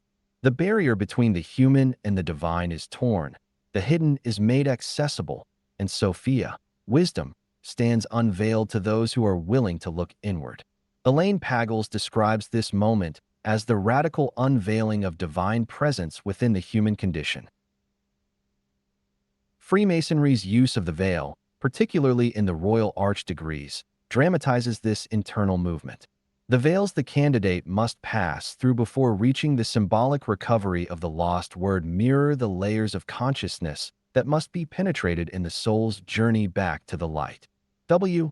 L. Wilmshurst notes, the veils are not external drapery, but internal barriers, layers of illusion and ignorance through which the soul must laboriously work. Each veil lifted is a step closer to the hidden self, the Sophia within, whose radiance has always been present but unrecognized. Thus, across spiritual traditions, the veil serves not as an impenetrable barrier but as a pedagogical device, a symbolic curtain that invites initiation. It marks the distinction between outer appearances and inner truths, between superficial knowledge and gnosis. The veil conceals not to punish but to protect, guiding the initiate to develop the inner sight necessary to behold what lies beyond. And when at last the veil is lifted, the revelation is not foreign, it is intimate. Sophia has not been far. She has always been the soul's own depth, waiting for the moment when remembrance becomes stronger than fear. The altar, temple, and blazing star as veiled Sophia. In Freemasonry and esoteric symbolism, the architecture of the temple, the sacredness of the altar, and the radiance of the blazing star are not merely ritual components, but deeply encoded representations of the soul's inner structure and the presence of Sophia within it. These symbols, when viewed through the lens of mystical consciousness, reveal not external dogma, but internal maps. They are not static objects, but living metaphors through which divine wisdom, veiled though never absent, continues to whisper her truths to the initiate. Manly P. Hall writes, "The temple is man himself, the altar his heart, and the blazing star the glory of the divine soul." Within, this perspective transforms ritual space into sacred interiority, where Sophia resides not outside but within. The altar is the heart of the lodge, and it is also the heart of the soul. Upon it rests the open volume of sacred law, flanked by the square and compasses, tools of inner discernment and moral alignment. But beneath the surface of these objects lies a deeper mystery. The altar is the point of offering and reception, the place where human striving meets divine grace. It is the silent place of communion with the unseen. In the Royal Arch degree, the discovery of the ark beneath the ruins of the temple reveals this mystery dramatically. What was lost above is remembered below, not through conquest, but descent. W.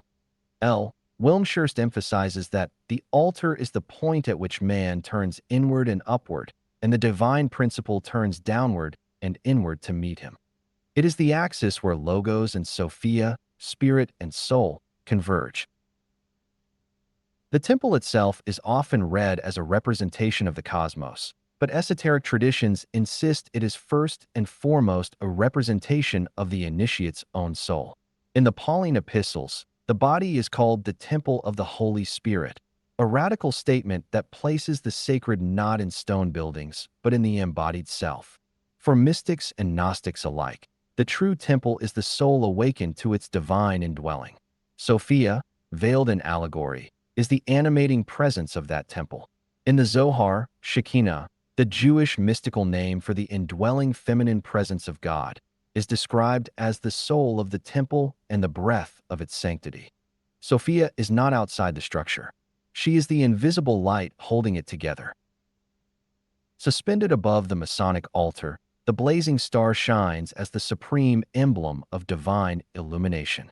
This radiant symbol, traditionally associated with Sirius or the Star of Bethlehem, transcends its astronomical meaning to become the inner light that guides the soul. Hall explains, "The blazing star is the symbol of the divine spark in man, the light of Sophia, which must be found and cherished before the lost word can be recovered. It is the living presence of wisdom, shining above the work, reminding the initiate of the eternal flame that survives even in exile. That star is not distant. It is the soul's own brilliance waiting to be unveiled." Together, these symbols form a triune architecture of initiation. The altar as the heart, the temple as the soul, and the blazing star as the guiding light are not separate elements, but integrated facets of Sophia's hidden presence. When understood esoterically, they dissolve the boundary between inner and outer, showing the initiate that what seems lost has only been veiled. Sophia is the altar where longing kneels, the temple that houses the sacred, and the star that reminds us we were never alone. Her light was not extinguished. It was built into the very architecture of the soul. Symbol as memory trigger. Esoteric traditions have long taught that symbols are not merely decorative or didactic, but function as catalysts for spiritual remembrance. Each symbol within Freemasonry and similar mystery paths is a fragment of the light, a shard of Sophia's divine wisdom scattered through ritual and myth after her fall. As such, symbols serve as mnemonic devices not only for the mind, but for the soul itself. Symbols, wrote Carl Jung, are the natural speech of the unconscious, allowing access to truths that lie beneath the surface of ego awareness. The initiate does not merely learn these symbols, he remembers them, as if they were already known at a deeper level. The lost word, the blazing star, the twin pillars, the veil, the altar, each of these symbols encodes a piece of the forgotten self. They are not arbitrary designs, but structured invitations to see through the illusion of form and reconnect with what lies behind the veil. Jung notes that archetypes are like riverbeds which dry up when the water deserts them, but which it can find again at any time. In this way, Symbols are not invented but inherited, not created but rediscovered. They are echoes of Sophia's memory, her luminous imprint embedded in the ritual forms of the work. Freemasonry, with its carefully structured degrees and layered symbolism, becomes a language of soul recollection. W. L. Wilmshurst emphasized that the ceremonies are not intended to teach facts, but to awaken memory, to stir that which lies dormant in the soul. When the initiate kneels at the altar or passes between the pillars, he is not performing an external act alone. He is reactivating a spiritual code, one that vibrates beneath conscious awareness and invites the soul to remember its origin and purpose. This process does not occur through intellectual analysis, but through direct experience. The heart often recognizes the meaning of a symbol before the mind does. It may be a moment of awe, stillness, or emotional resonance. Jean Gebser referred to this as presentation, the phenomenon in which a symbol becomes transparent to the spiritual reality it expresses. When a symbol becomes transparent, it no longer points to something beyond itself. It reveals that reality directly. In this state of transparency, Sophia's voice can be heard not as a doctrine, but as a resonance within the soul's own memory. Ultimately, the initiate's journey is one of anamnesis, divine remembrance. The symbols are not teaching him something new, but awakening him to what was always within. In the Gospel of Thomas, Christ says, "The kingdom is inside you, and it is outside you. When you come to know yourselves, then you will be known."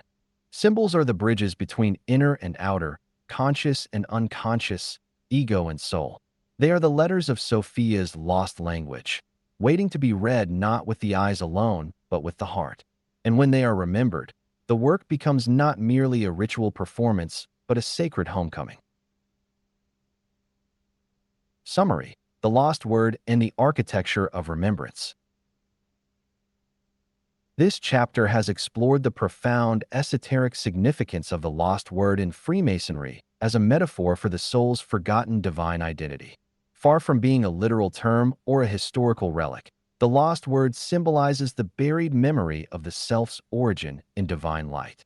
As dramatized in the myth of Hiram Abiff, the concealment of the word mirrors Sophia's fall in Gnostic cosmology. Both signify the soul's descent into fragmentation and unconsciousness. Yet the word is not destroyed. Like Sophia's light, it is hidden, veiled within the heart of the initiate.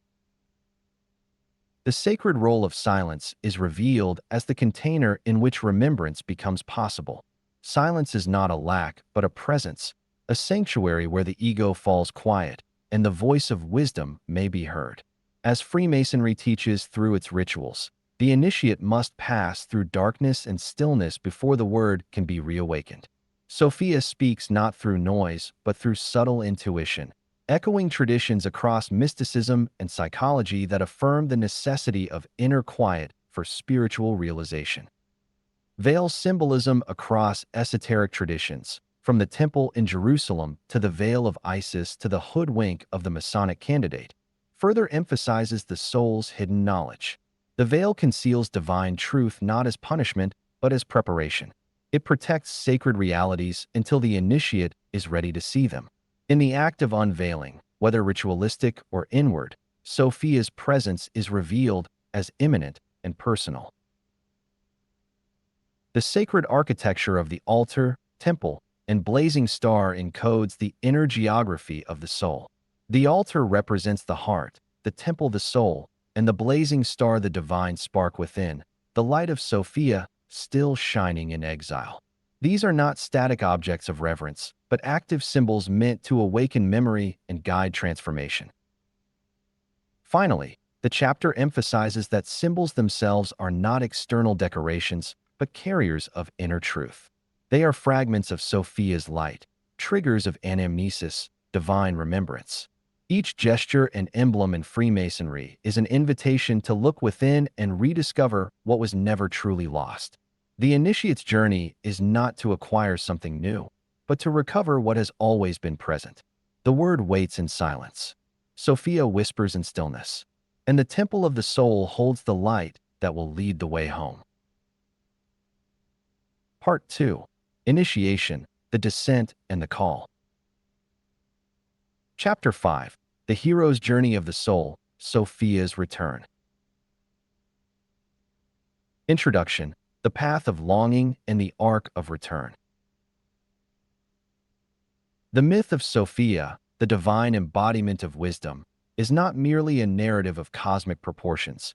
It is the soul's own story written in symbol, silence, and sacred yearning. At the heart of her descent into fragmentation and darkness lies a call, not of despair, but of deep remembrance. This call echoes in the human experience as an existential ache, a subtle intuition that something essential has been forgotten. Sophia's cry from the depths, "O light of lights, I have believed in thee. Save me from this darkness into which I have fallen," becomes the soul's first whisper toward awakening. Her myth is not about a fall from perfection into failure, but a descent that initiates the sacred journey of return. Joseph Campbell called this moment of inner stirring the call to adventure, a disruption of ordinary consciousness that propels the individual onto the path of transformation. But where many myths place a sword in the hero's hand, Sophia's journey calls for surrender, not conquest. It demands a willingness to descend, to remember, and to embrace that which was lost. The Gnostic tradition preserves this sacred architecture, presenting a cosmology in which divine sparks, fragments of Sophia's light, are scattered across the world and within the human soul, waiting to be remembered and rejoined with the source. This chapter explores the hero's journey as it appears in the soul's spiritual unfolding, seen through the archetypal lens of Sophia.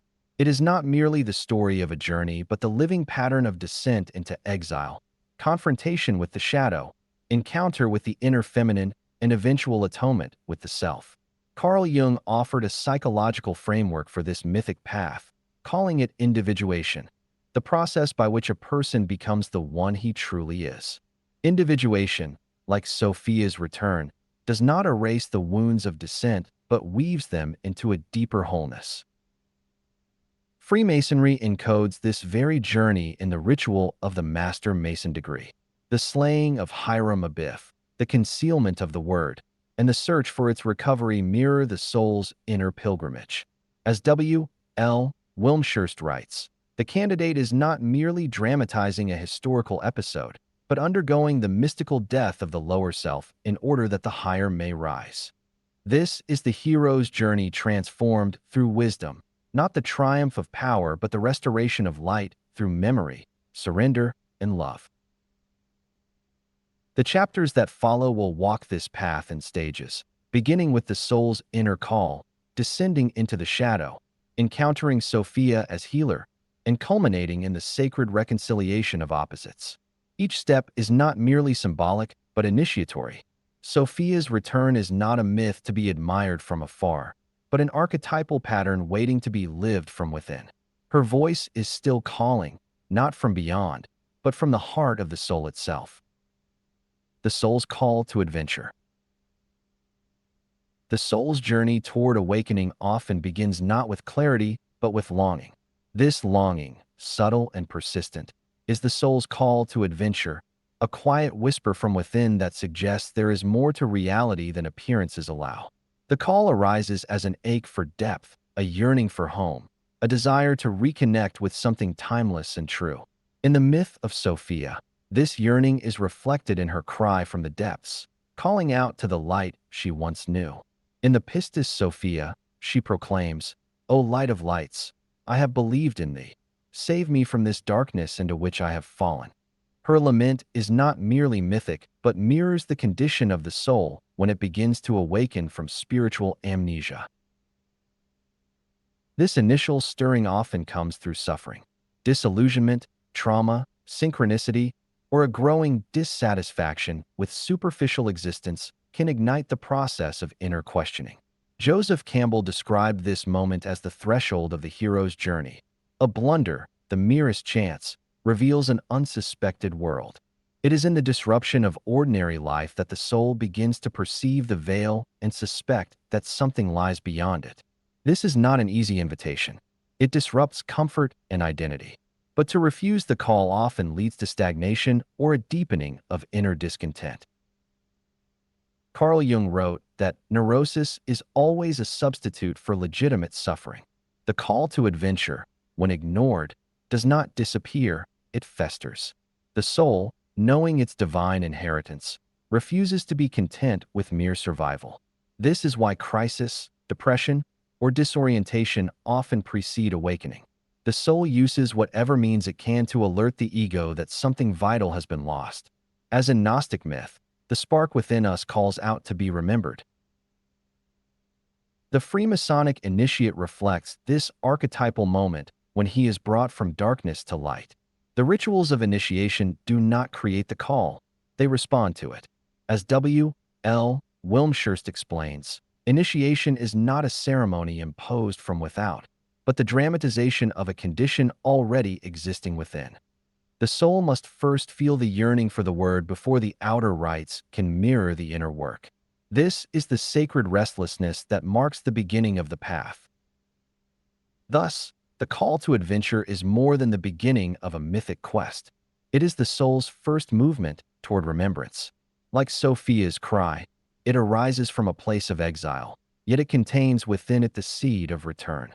The initiate who hears this call and chooses to follow it has already begun the great journey, not away from the world, but into the depths of the self where the light still waits. Descent into the abyss, confronting the shadow. After the soul hears the call to adventure, the next phase of the journey leads not upward but downward into the depths of the self. This descent, often marked by confusion, fear, or disorientation, parallels the mythic journey of Sophia as she plunges into the lower realms in search of knowledge. Her fall into the chaotic void is not punishment, but a necessary movement toward realization and eventual return. In the Apocryphon of John, Sophia descends without her consort and creates an imperfect being, Yaldabaoth, setting in motion the fragmentation of divine unity. Her journey mirrors the soul's plunge into unconscious layers of shadow where forgotten wounds, unacknowledged fears, and repressed truths reside. Carl Jung identified this necessary descent as an encounter with the shadow, the part of the psyche that contains all we reject, suppress, or fear.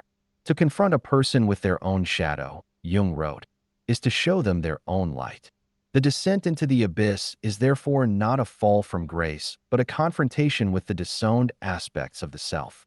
In this stage, the ego resists, fearing the loss of control and the unknown power of the unconscious. But the journey cannot proceed without this confrontation. It is through the darkness that integration becomes possible.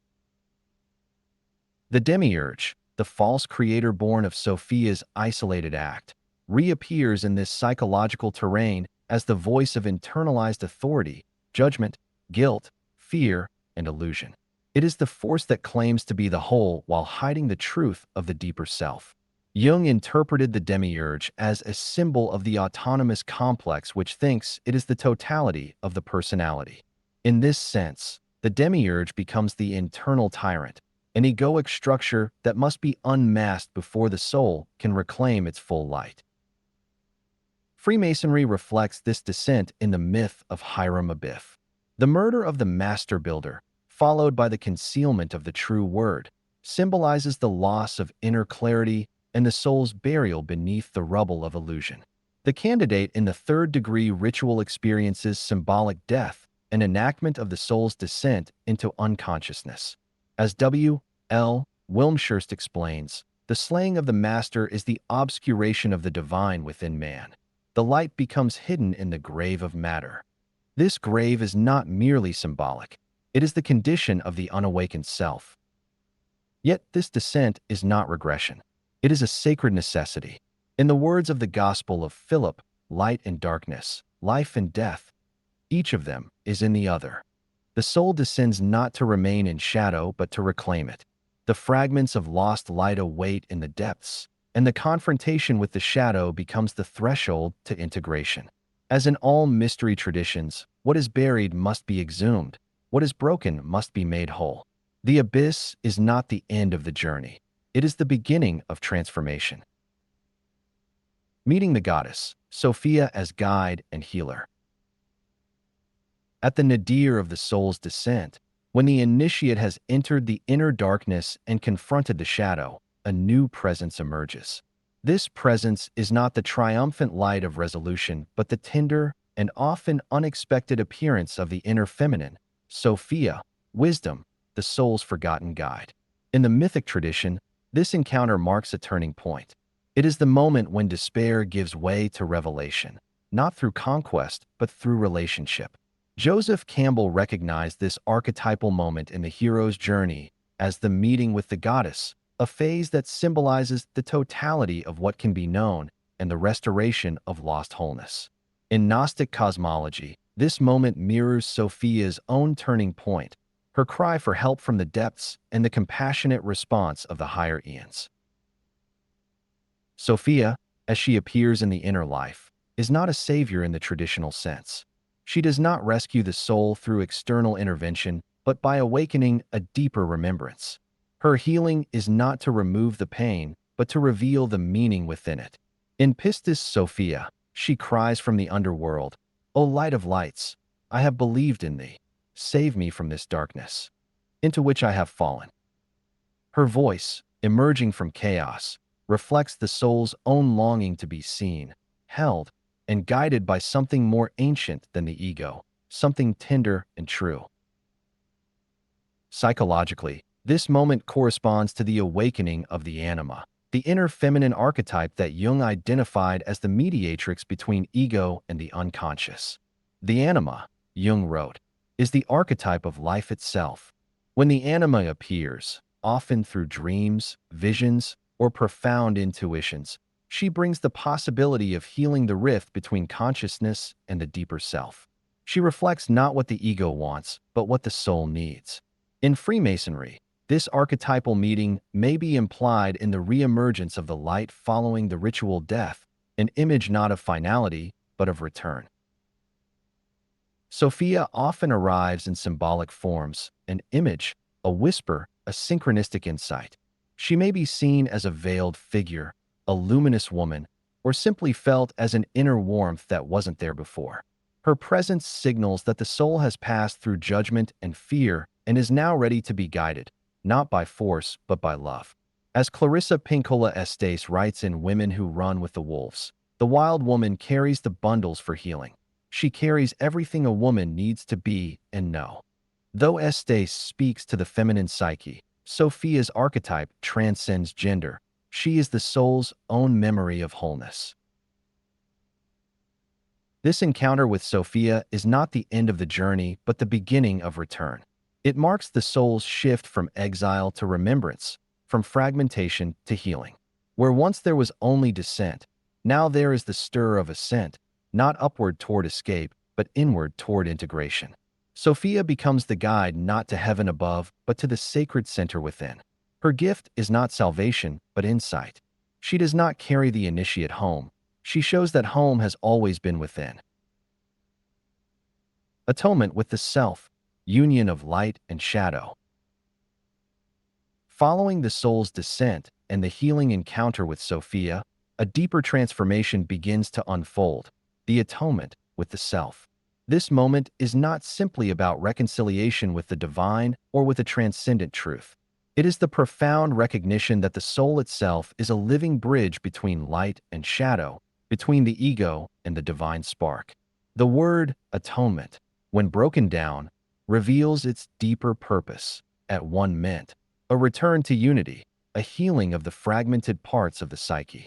In mythological language, this is the moment when the hero stops struggling to escape and instead turns to face what was hidden, claiming both the darkness and the light as aspects of the self.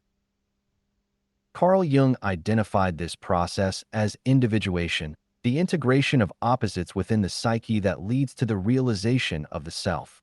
The self is a union of opposites par excellence, he wrote, and this paradox is the natural symbol for the integration of the personality.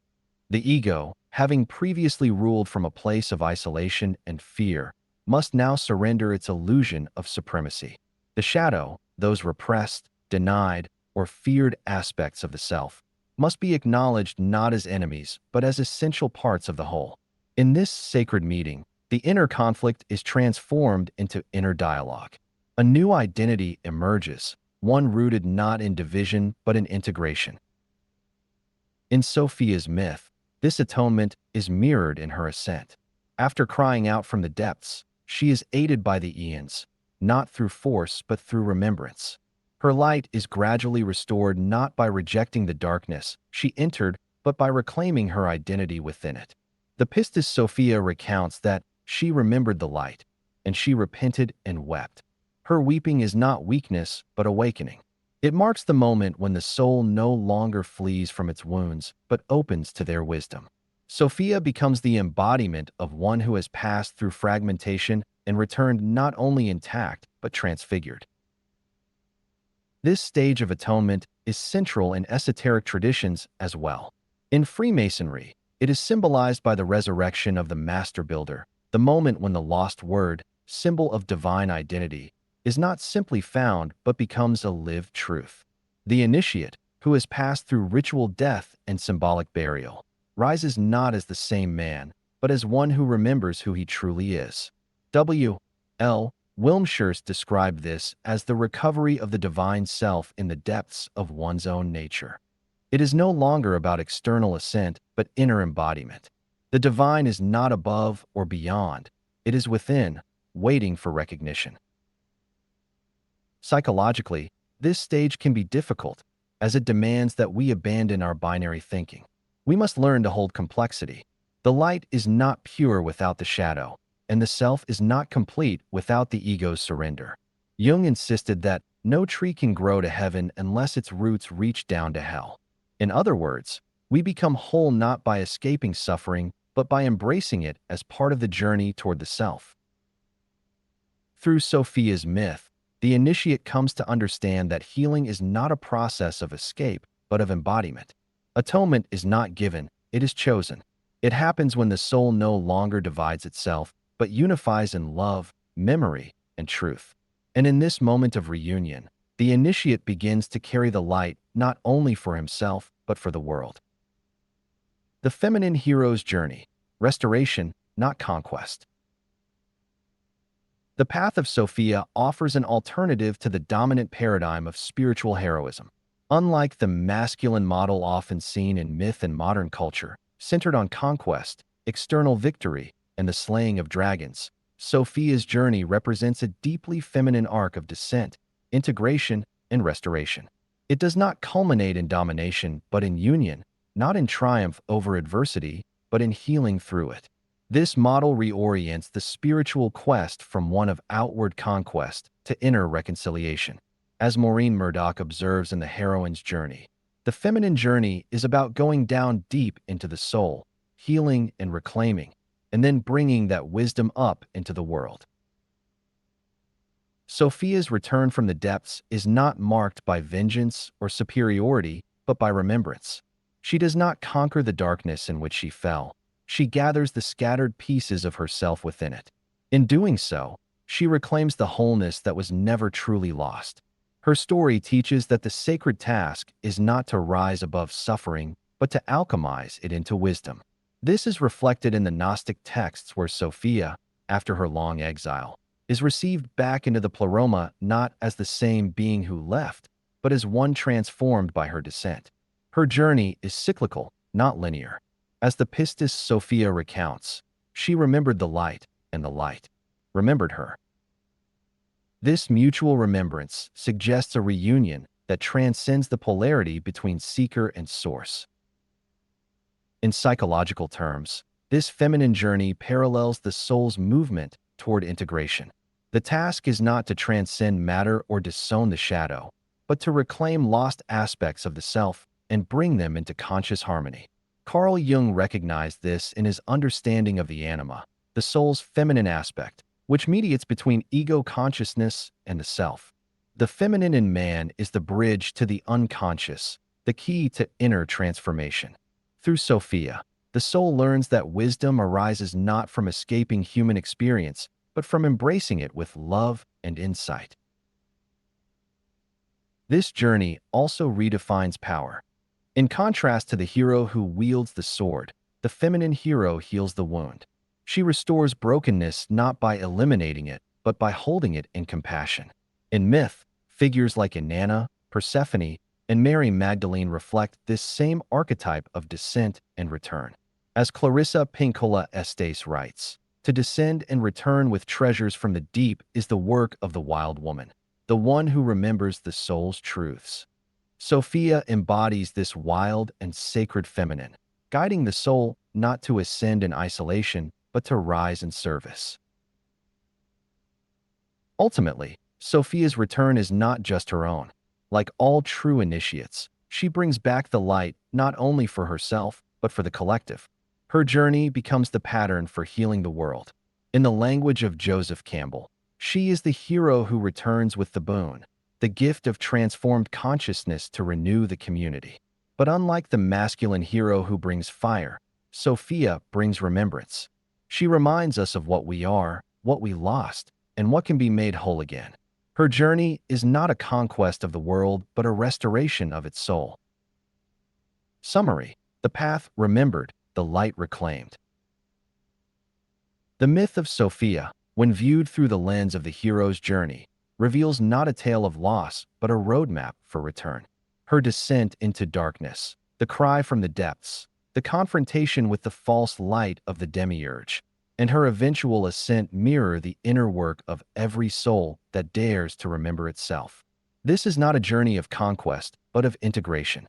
It is not about slaying dragons, but facing the hidden truths within the shadowed recesses of the psyche. As Carl Jung affirmed, one does not become enlightened by imagining figures of light, but by making the darkness conscious.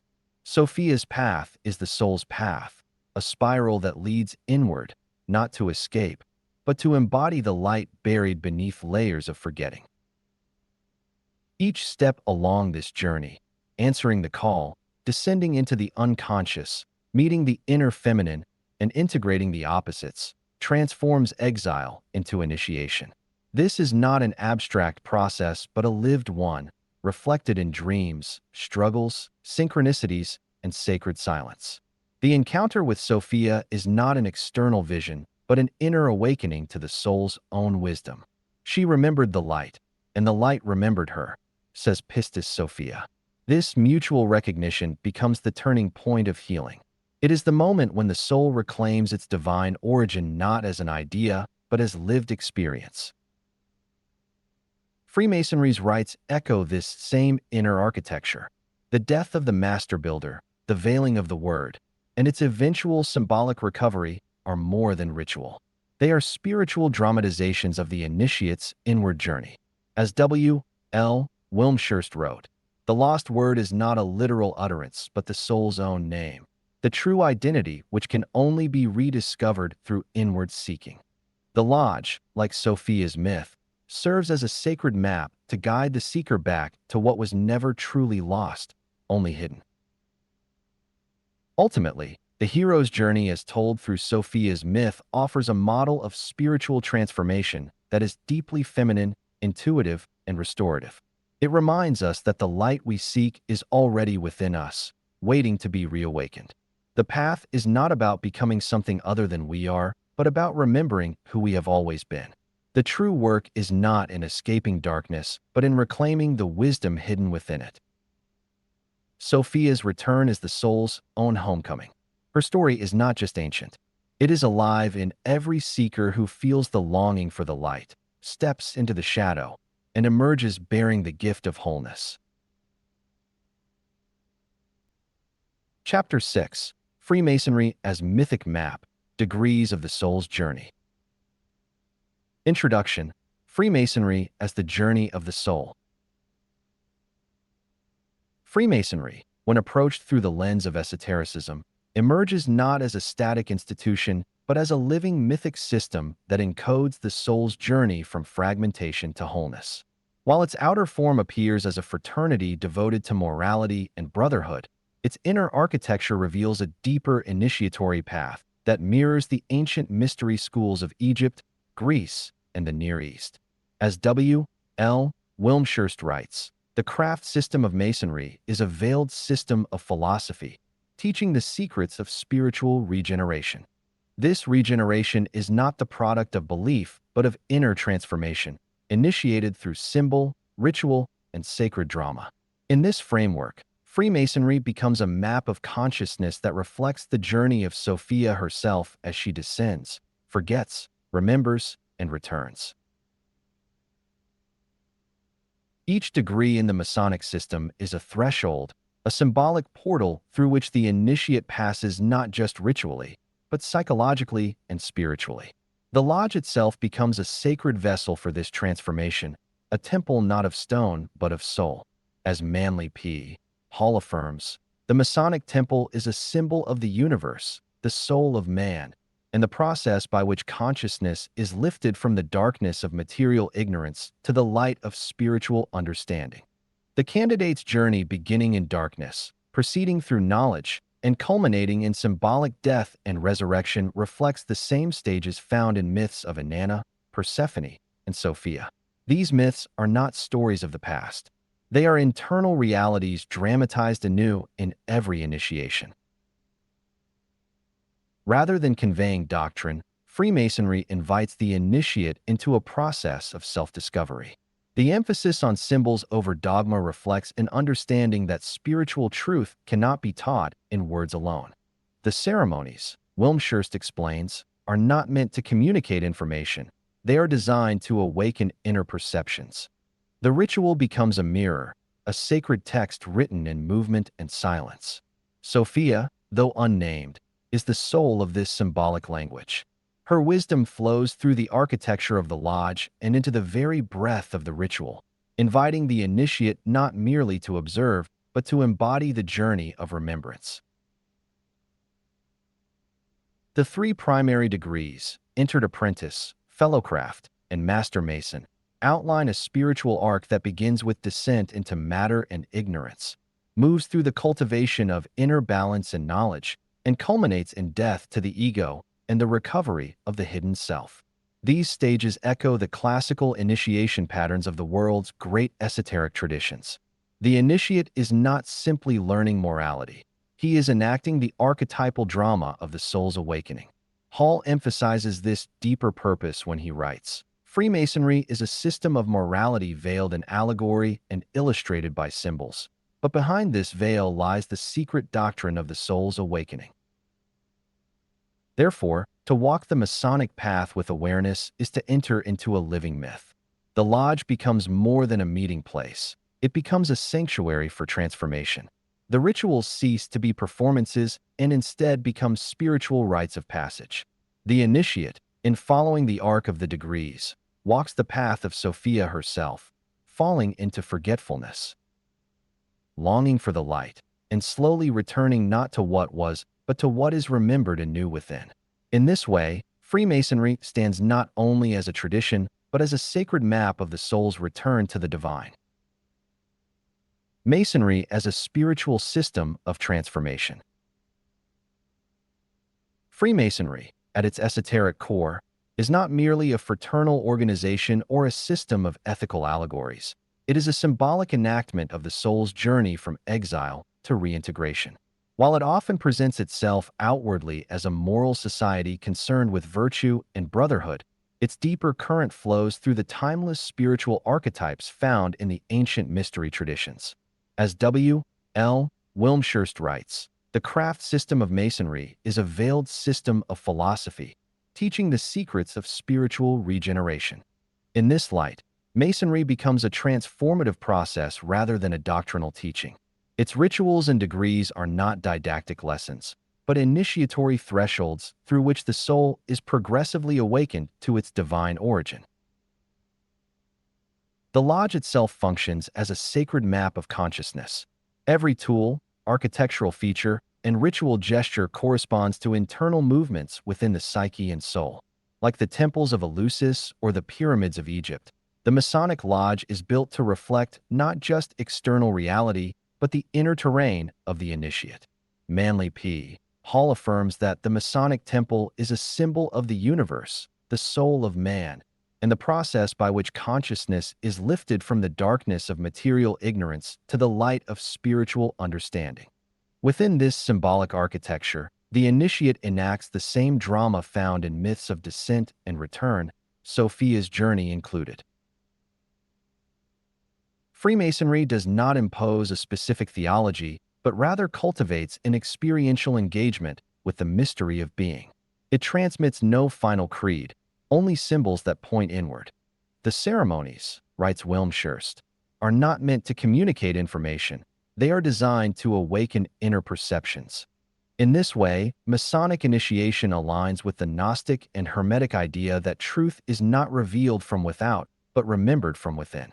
Sophia, the veiled wisdom, is not declared overtly in the lodge, but she permeates the ritual language, architecture, and silence, awaiting the initiate's recognition. Each degree within Freemasonry is a stage of transformation. It dramatizes key phases of the soul's spiritual evolution, its descent into forgetfulness, its striving toward knowledge and harmony, and finally, its death to the false self and rebirth into divine awareness. This tripartite structure parallels the classical initiatory pattern seen in myths like the descent of Inanna, the labors of Heracles, or the journey of the Egyptian Ka through the Duat. Freemasonry is heir to this initiatory lineage, offering not just symbolic instruction, but a path toward inner integration. As Hall emphasizes, Freemasonry is a system of morality veiled in allegory and illustrated by symbols. But behind this veil lies the secret doctrine of the soul's awakening. Thus, the Masonic Lodge may be viewed not as a place of rote tradition, but as a temple of the soul. It is a sacred container within which the mysteries of being are ritually explored, not to inform the mind, but to transform the heart. Sophia, though not named, is the animating wisdom behind every symbol, the soul of the lodge itself. And through the degrees, her presence becomes gradually unveiled as the initiate learns not just to memorize symbols, but to embody them. Entered Apprentice, Descent into Matter. The Entered Apprentice degree in Freemasonry represents the soul's symbolic descent into the world of matter, echoing the ancient mythic motif of spiritual beings falling into limitation, forgetfulness, and form. This initial stage of initiation is not a celebration of arrival, but an acknowledgement of spiritual amnesia. The initiate enters the lodge hoodwinked, barefoot, and partially unclothed, a powerful dramatization of vulnerability and unawareness. This state is not meant to shame, but to reveal that the spiritual path begins in darkness. As W. L. Wilmshurst explains, the candidate, at his first entrance into the lodge, represents the soul newly come to physical birth, unconscious of its own nature and origin. This entrance is a reenactment of Sophia's own fall, a plunge into a world where light is veiled and truth must be sought anew. The cable tow, a rope placed around the initiate, symbolizes the karmic bindings and energetic conditions that accompany the soul into incarnation. It signifies the constraints of embodiment, family, culture, history, even the limitations of perception that shape and often obscure one's spiritual identity. The initiate's blindfold, or hoodwink, reflects the Gnostic teaching that humanity enters the world in a state of forgetfulness, cut off from direct knowledge of the divine. In the Apocryphon of John, it is written that the soul entered into forgetfulness and knew not who it was. Freemasonry makes this condition visible not to humiliate, but to prepare for awakening. This first degree also dramatizes the essential question: what is it to be human in a spiritually estranged world? The act of knocking on the lodge door represents the soul's inner call for light. It is a ritualized form of longing. Manly P. Hall comments, "To knock at the door of the lodge is to call upon the gates of mystery, an ancient gesture of the soul seeking initiation. The call is answered not with easy answers, but with the beginning of a path. The initiate is invited not to learn facts, but to remember essence." The environment into which the entered apprentice steps is rich in architectural and symbolic meaning. Every object is an encoded map of consciousness, yet at this stage, the initiate can only glimpse their deeper significance. The east, where the master sits, represents the origin of light. The journey from west to east is thus a metaphor for the soul's eventual movement from exile to illumination. But the first steps must be taken in unknowing. The hoodwinked state is necessary. As Sophia herself, in the Pistis Sophia, cries from darkness, "O light of lights, I have believed in thee. Save me from this darkness into which I have fallen." So too does the entered apprentice begin by admitting his condition of inner night. The entered apprentice degree is therefore not merely an introduction to Masonic ideas. It is a profound enactment of metaphysical descent. It initiates the soul into the mystery of matter, into the symbolic death of spiritual clarity, and prepares the seeker for the long process of recovery. Sophia's myth is encoded in every step. Her light, like the true word, is not absent but veiled, waiting to be reclaimed through the labors of the work. The apprentice is not yet illumined, but he has begun to remember that there is something to recover, and that longing itself is a sacred beginning. Fellowcraft, ascent through knowledge and harmony. The Fellowcraft degree in Freemasonry represents the soul's progression from darkness toward illumination, a symbolic ascent through the acquisition of knowledge, discernment, and inner harmony. Where the entered apprentice degree marked the soul's descent into matter and forgetfulness, the Fellowcraft initiates the upward movement of recollection and refinement. The candidate now walks the path of education, both literal and symbolic, seeking to harmonize the faculties of perception and awaken the spiritual intellect. As W. L. Wilmshurst writes, the Fellowcraft represents the soul awakening to its responsibilities and beginning to strive upward toward the light from which it originally descended. This striving is not toward external achievement, but toward the inner architecture of wisdom. One of the central symbols of the second degree is the winding stair, a spiral ascent that mirrors the soul's journey through levels of understanding. The winding path reflects the nonlinear nature of spiritual growth, which involves trial, circling, and return. The initiate climbs not only toward the symbolic middle chamber of the temple, but toward the heart center, the place of interior harmony where the Logos and Sophia begin to rejoin. Wilmshurst observes, the winding stair is the difficult and tortuous path of self-unfoldment and realization. Each step represents the labor of interior transformation, the reclaiming of lost faculties, and the slow unveiling of Sophia's wisdom. This degree also emphasizes the liberal arts and sciences, especially geometry, which Freemasonry regards as sacred. Geometry, understood esoterically, is the divine architecture of the soul's unfolding. In studying the ordered harmony of the universe, the initiate begins to glimpse the Logos, the rational structure of divine mind, and how it weaves with Sophia's intuition to create balance. Philo of Alexandria described Logos as the instrument by which the whole universe was framed, and in the Fellowcraft's labor, that framework becomes not just observed but internalized. The initiate learns to read the world as a reflection of inner truth. The middle chamber, reached at the culmination of the winding stair, is not merely a symbolic room within the temple. It is the center of the soul. In mystical terms, it corresponds to the heart, where wisdom resides and from which true discernment flows. Sophia, as divine wisdom, is not separate from this process. She is its living soul.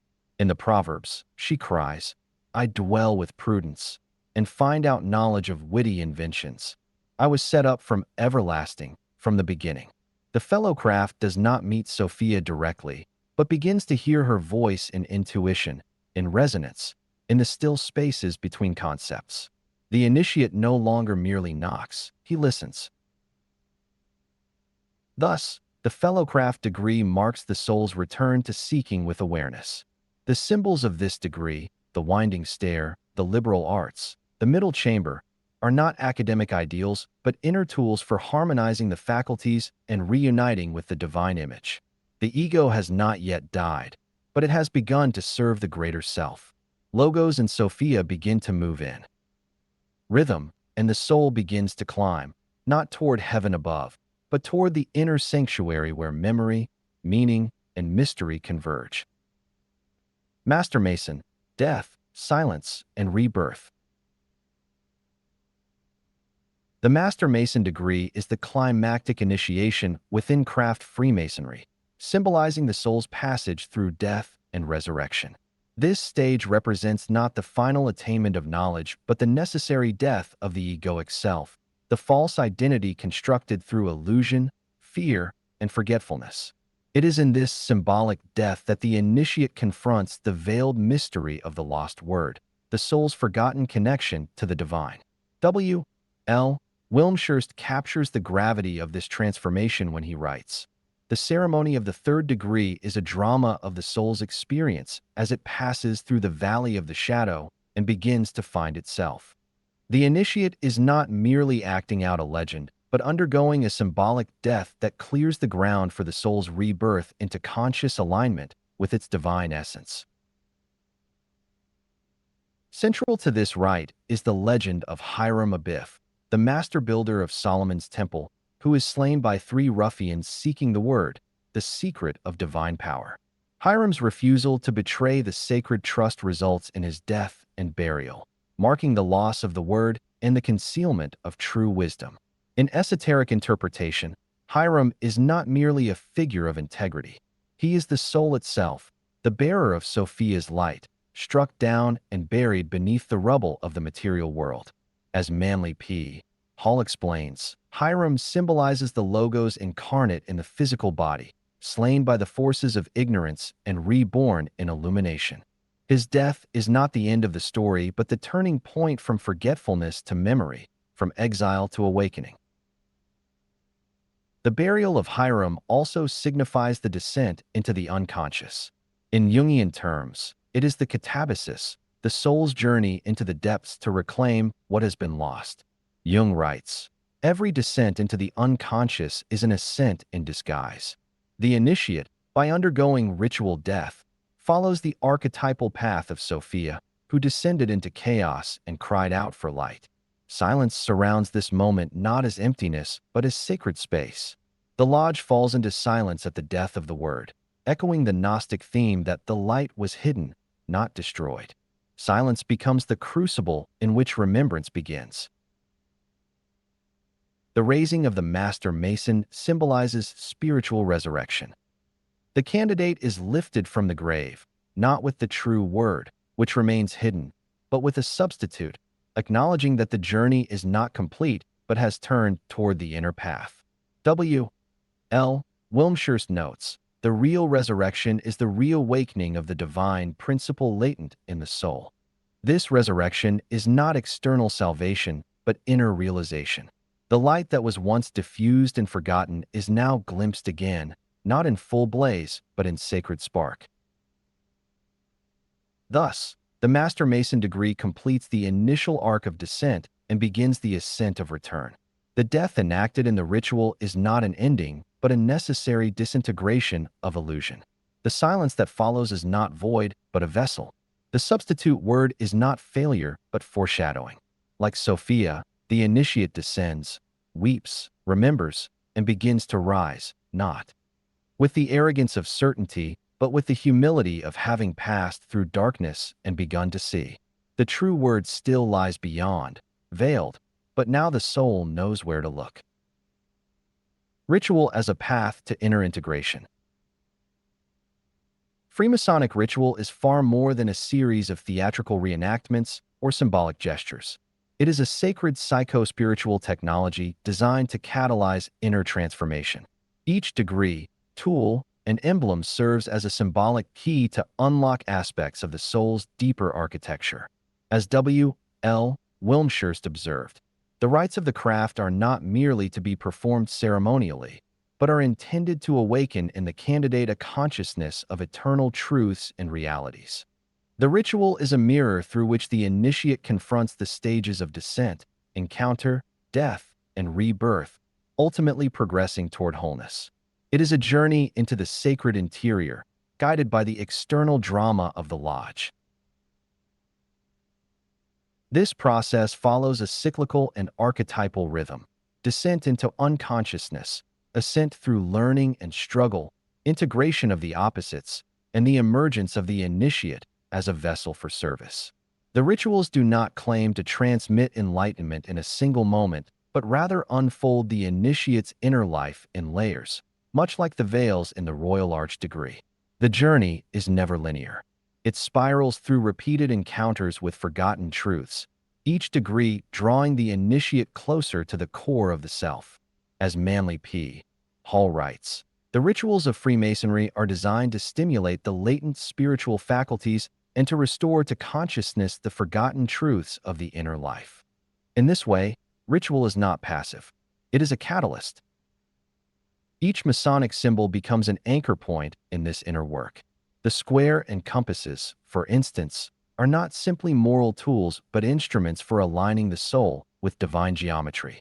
The pillars Jachin and Boaz are not just columns of architecture, but spiritual markers that bracket the threshold between duality and unity. The altar is not furniture but the heart, and the blazing star is not celestial decoration but the divine spark within. These symbols speak first to the unconscious. Carl Jung noted that symbols are the language of the soul. They carry psychic energy that opens the way to transformation. When the initiate engages them consciously, the symbols begin to work as bridges from ego to essence. At the heart of this work is the recognition that the initiate himself is becoming the temple. The stones of Solomon's temple are replaced with the virtues, memories, and insights formed through suffering and devotion. The tools used to shape stone become metaphors for inner discipline. The true temple is not built with hands, Hall reminds us, but is raised within the consciousness of the awakened Mason. This temple is not a static structure, but a living field of awareness in which Sophia, the soul's wisdom, is no longer hidden but enthroned. Sophia, once veiled in allegory, emerges through the initiate's own transformation. She is not outside the lodge, but has always been its animating spirit. The silence that begins each meeting, the lights that are raised, the word that is sought, these are not abstractions. They are echoes of her call and reflections of her presence. As the initiate becomes more conscious, more whole, and more attuned to the sacred symbols, he comes to see that the lodge itself is a map of the soul, and Sophia is the soul made conscious. Integration is not the end of the path. It is the beginning of a new way of being, where ritual becomes life and life becomes sacred. Summary: the lodge within. Freemasonry, when understood through the lens of esoteric initiation, is not a static tradition to be memorized, but a living myth to be embodied. Its degrees do not merely convey moral teachings, but encode the soul's archetypal journey from exile to remembrance, from silence to the rediscovery of the inner word. The lodge becomes more than an external meeting place. It becomes the architecture of the self, a symbolic mirror of the temple that each initiate is called to build within. As W. L. Wilmshurst writes, the temple is not a building of stone, but the regenerated and illuminated soul of man. Through each stage, descent into limitation, ascent through knowledge, and symbolic death and resurrection, the initiate retraces the ancient path walked by Sophia, whose wisdom, though veiled, pulses at the heart of the craft. Symbols such as the cable tow, the winding stair, and the blazing star are not relics of forgotten mysteries, but active catalysts for spiritual awakening. They speak to the unconscious before they are understood by the intellect. The rituals, too, are not performances for the outer eye, but initiations into inner realities. Manly P. Hall reminds us, Freemasonry is a fragment of the ancient mystery schools, and in its symbolism lies the key to the soul's regeneration. The work is not about acquiring external secrets, but about remembering what has always been within. The true temple is constructed not by hands, but by love, discipline, insight, and longing for light. In this way, Freemasonry emerges as a sacred map, one that reflects not only the descent and return of the soul, but the hidden presence of Sophia within every gesture, symbol, and silence. She is not named in the ritual, but she is its breath. Her wisdom whispers through the veils and speaks from the altar of the heart. And for those who have eyes to see and ears to hear, the lodge reveals itself as the inner sanctum where the initiate becomes not just a mason, but a living temple of wisdom, lit from within by the light he came to remember. Chapter 7. The Hieramic Legend, The Veiling of Sophia. Introduction. Hiram and Sophia, twin myths of the veiled light. Chapter 7 explores one of the most profound esoteric parallels in Freemasonry, the Hieramic legend and the veiling of Sophia. Hiram Abiff, the slain master builder of Solomon's temple, is not just a historical or symbolic figure. He is the mythic archetype of the soul's inner architect, the active masculine logos who labors to build the sacred structure of consciousness. Just as Sophia represents divine wisdom veiled through descent and forgetfulness, Hiram embodies the divine pattern of sacred skill and purpose, tragically buried beneath the rubble of ego, materiality, and ignorance. As W. L. Wilmshurst explains, Hiram symbolizes the higher self in man, the soul that labors in silence to build the temple of character and wisdom. His legend is not only a Masonic ritual, but a spiritual map hidden within each initiate's inner world. The connection between Hiram and Sophia deepens when seen through the lens of myth and inner psychology. Both figures are emissaries of the divine light, Sophia as the luminous feminine wisdom, and Hiram as the principled masculine logos. Their veiling, Hiram through murder and concealment, Sophia through fragmentation and exile, tells the same story from opposite poles of being.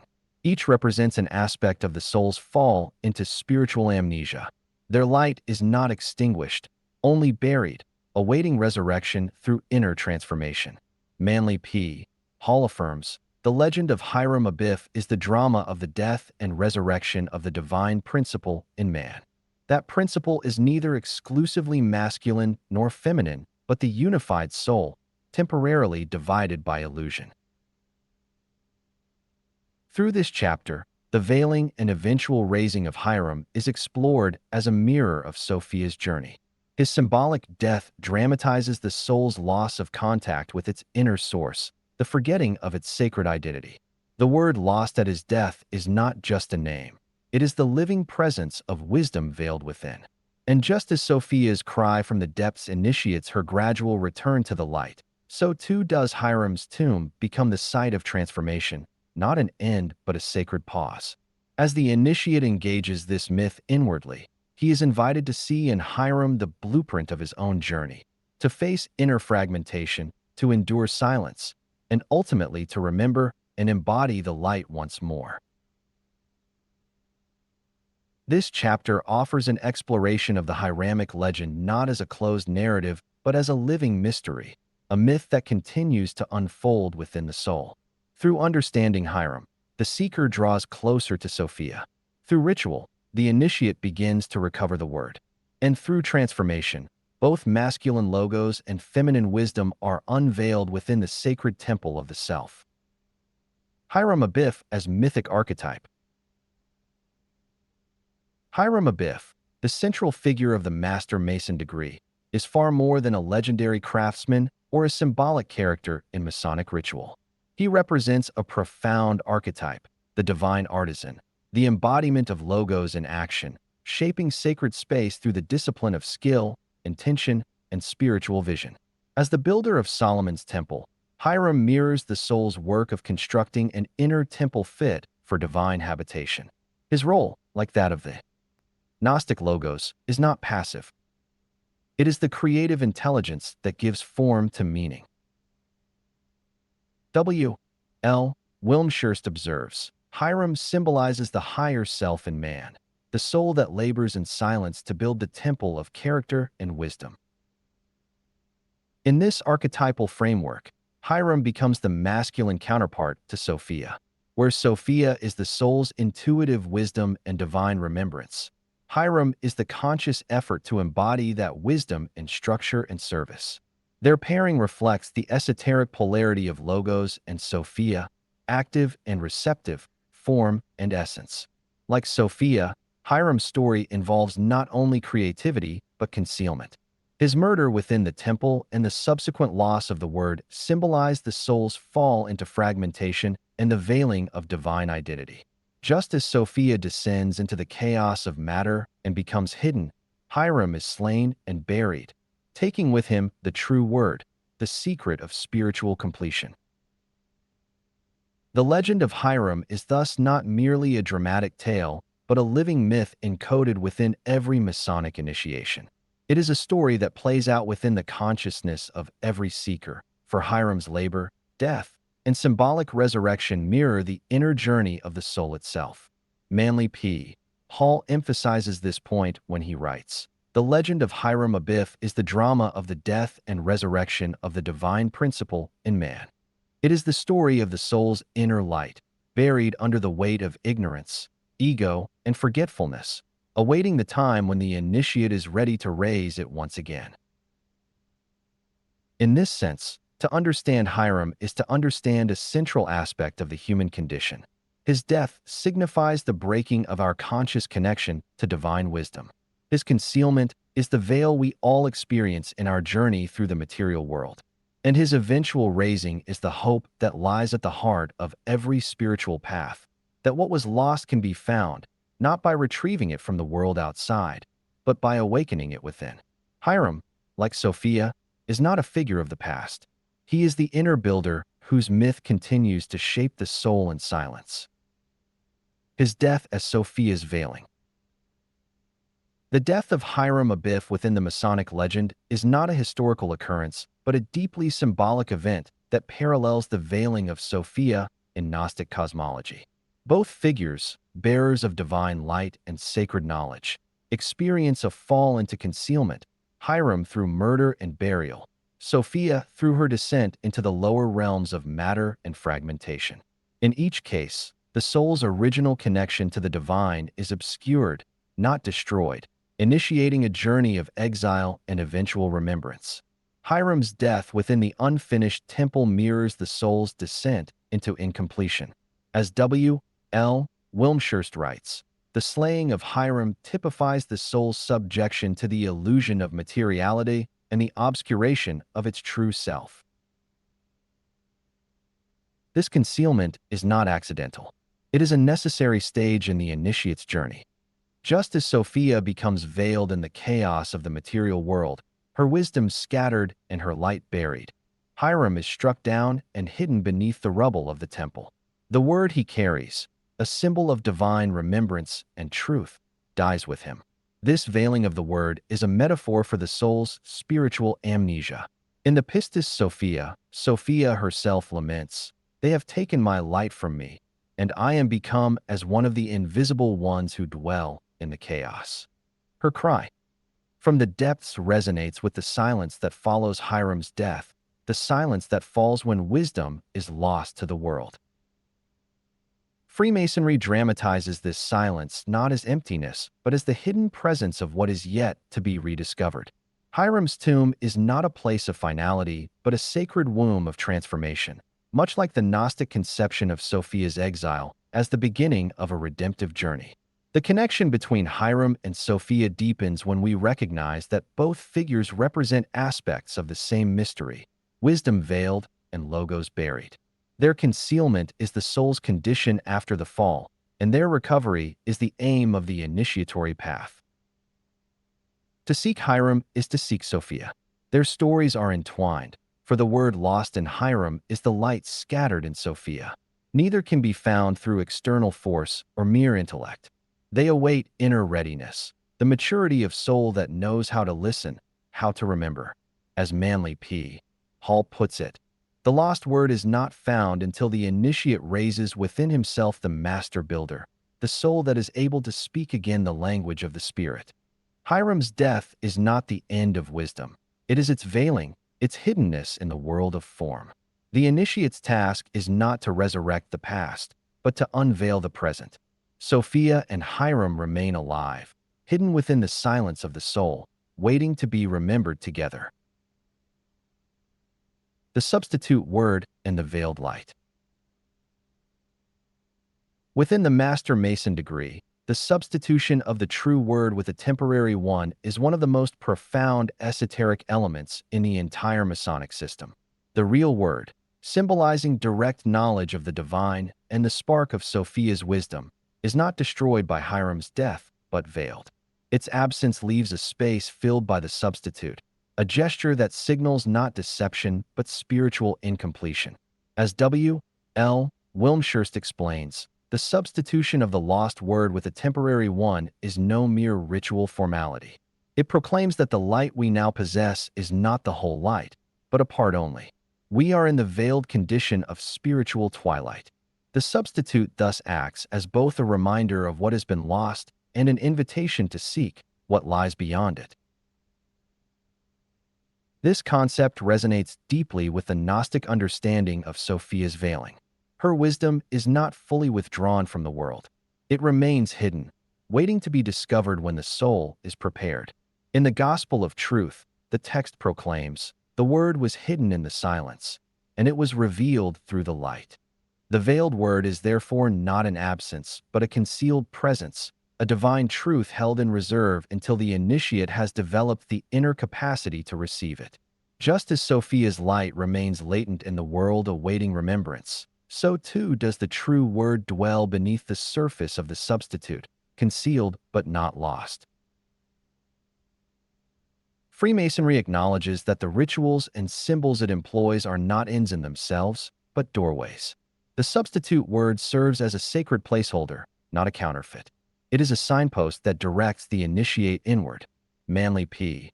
Hall emphasizes this when he writes, "The substitute word is a temporary device used until such time as the candidate is spiritually prepared to receive the true one from within." The aim is not to settle for external forms, but to ignite the inner search. This emphasis on inner readiness aligns Freemasonry with ancient initiatory traditions that viewed knowledge not as something transmitted but awakened. Moreover, the use of the substitute word teaches humility. It guards against spiritual arrogance by reminding the initiate that full illumination cannot be demanded, only received in grace. The rituals point toward the light, but the light itself is veiled until the soul is mature enough to perceive it. This is the symbolic function of Sophia's concealment as well. She is not absent. She is waiting, waiting for the ego to surrender, for the mind to quiet, and for the heart to open. Thus, the substitute word and the veiled light together serve as markers of the soul's current condition. They do not represent failure, but invitation. They whisper that something greater is possible, but only through transformation.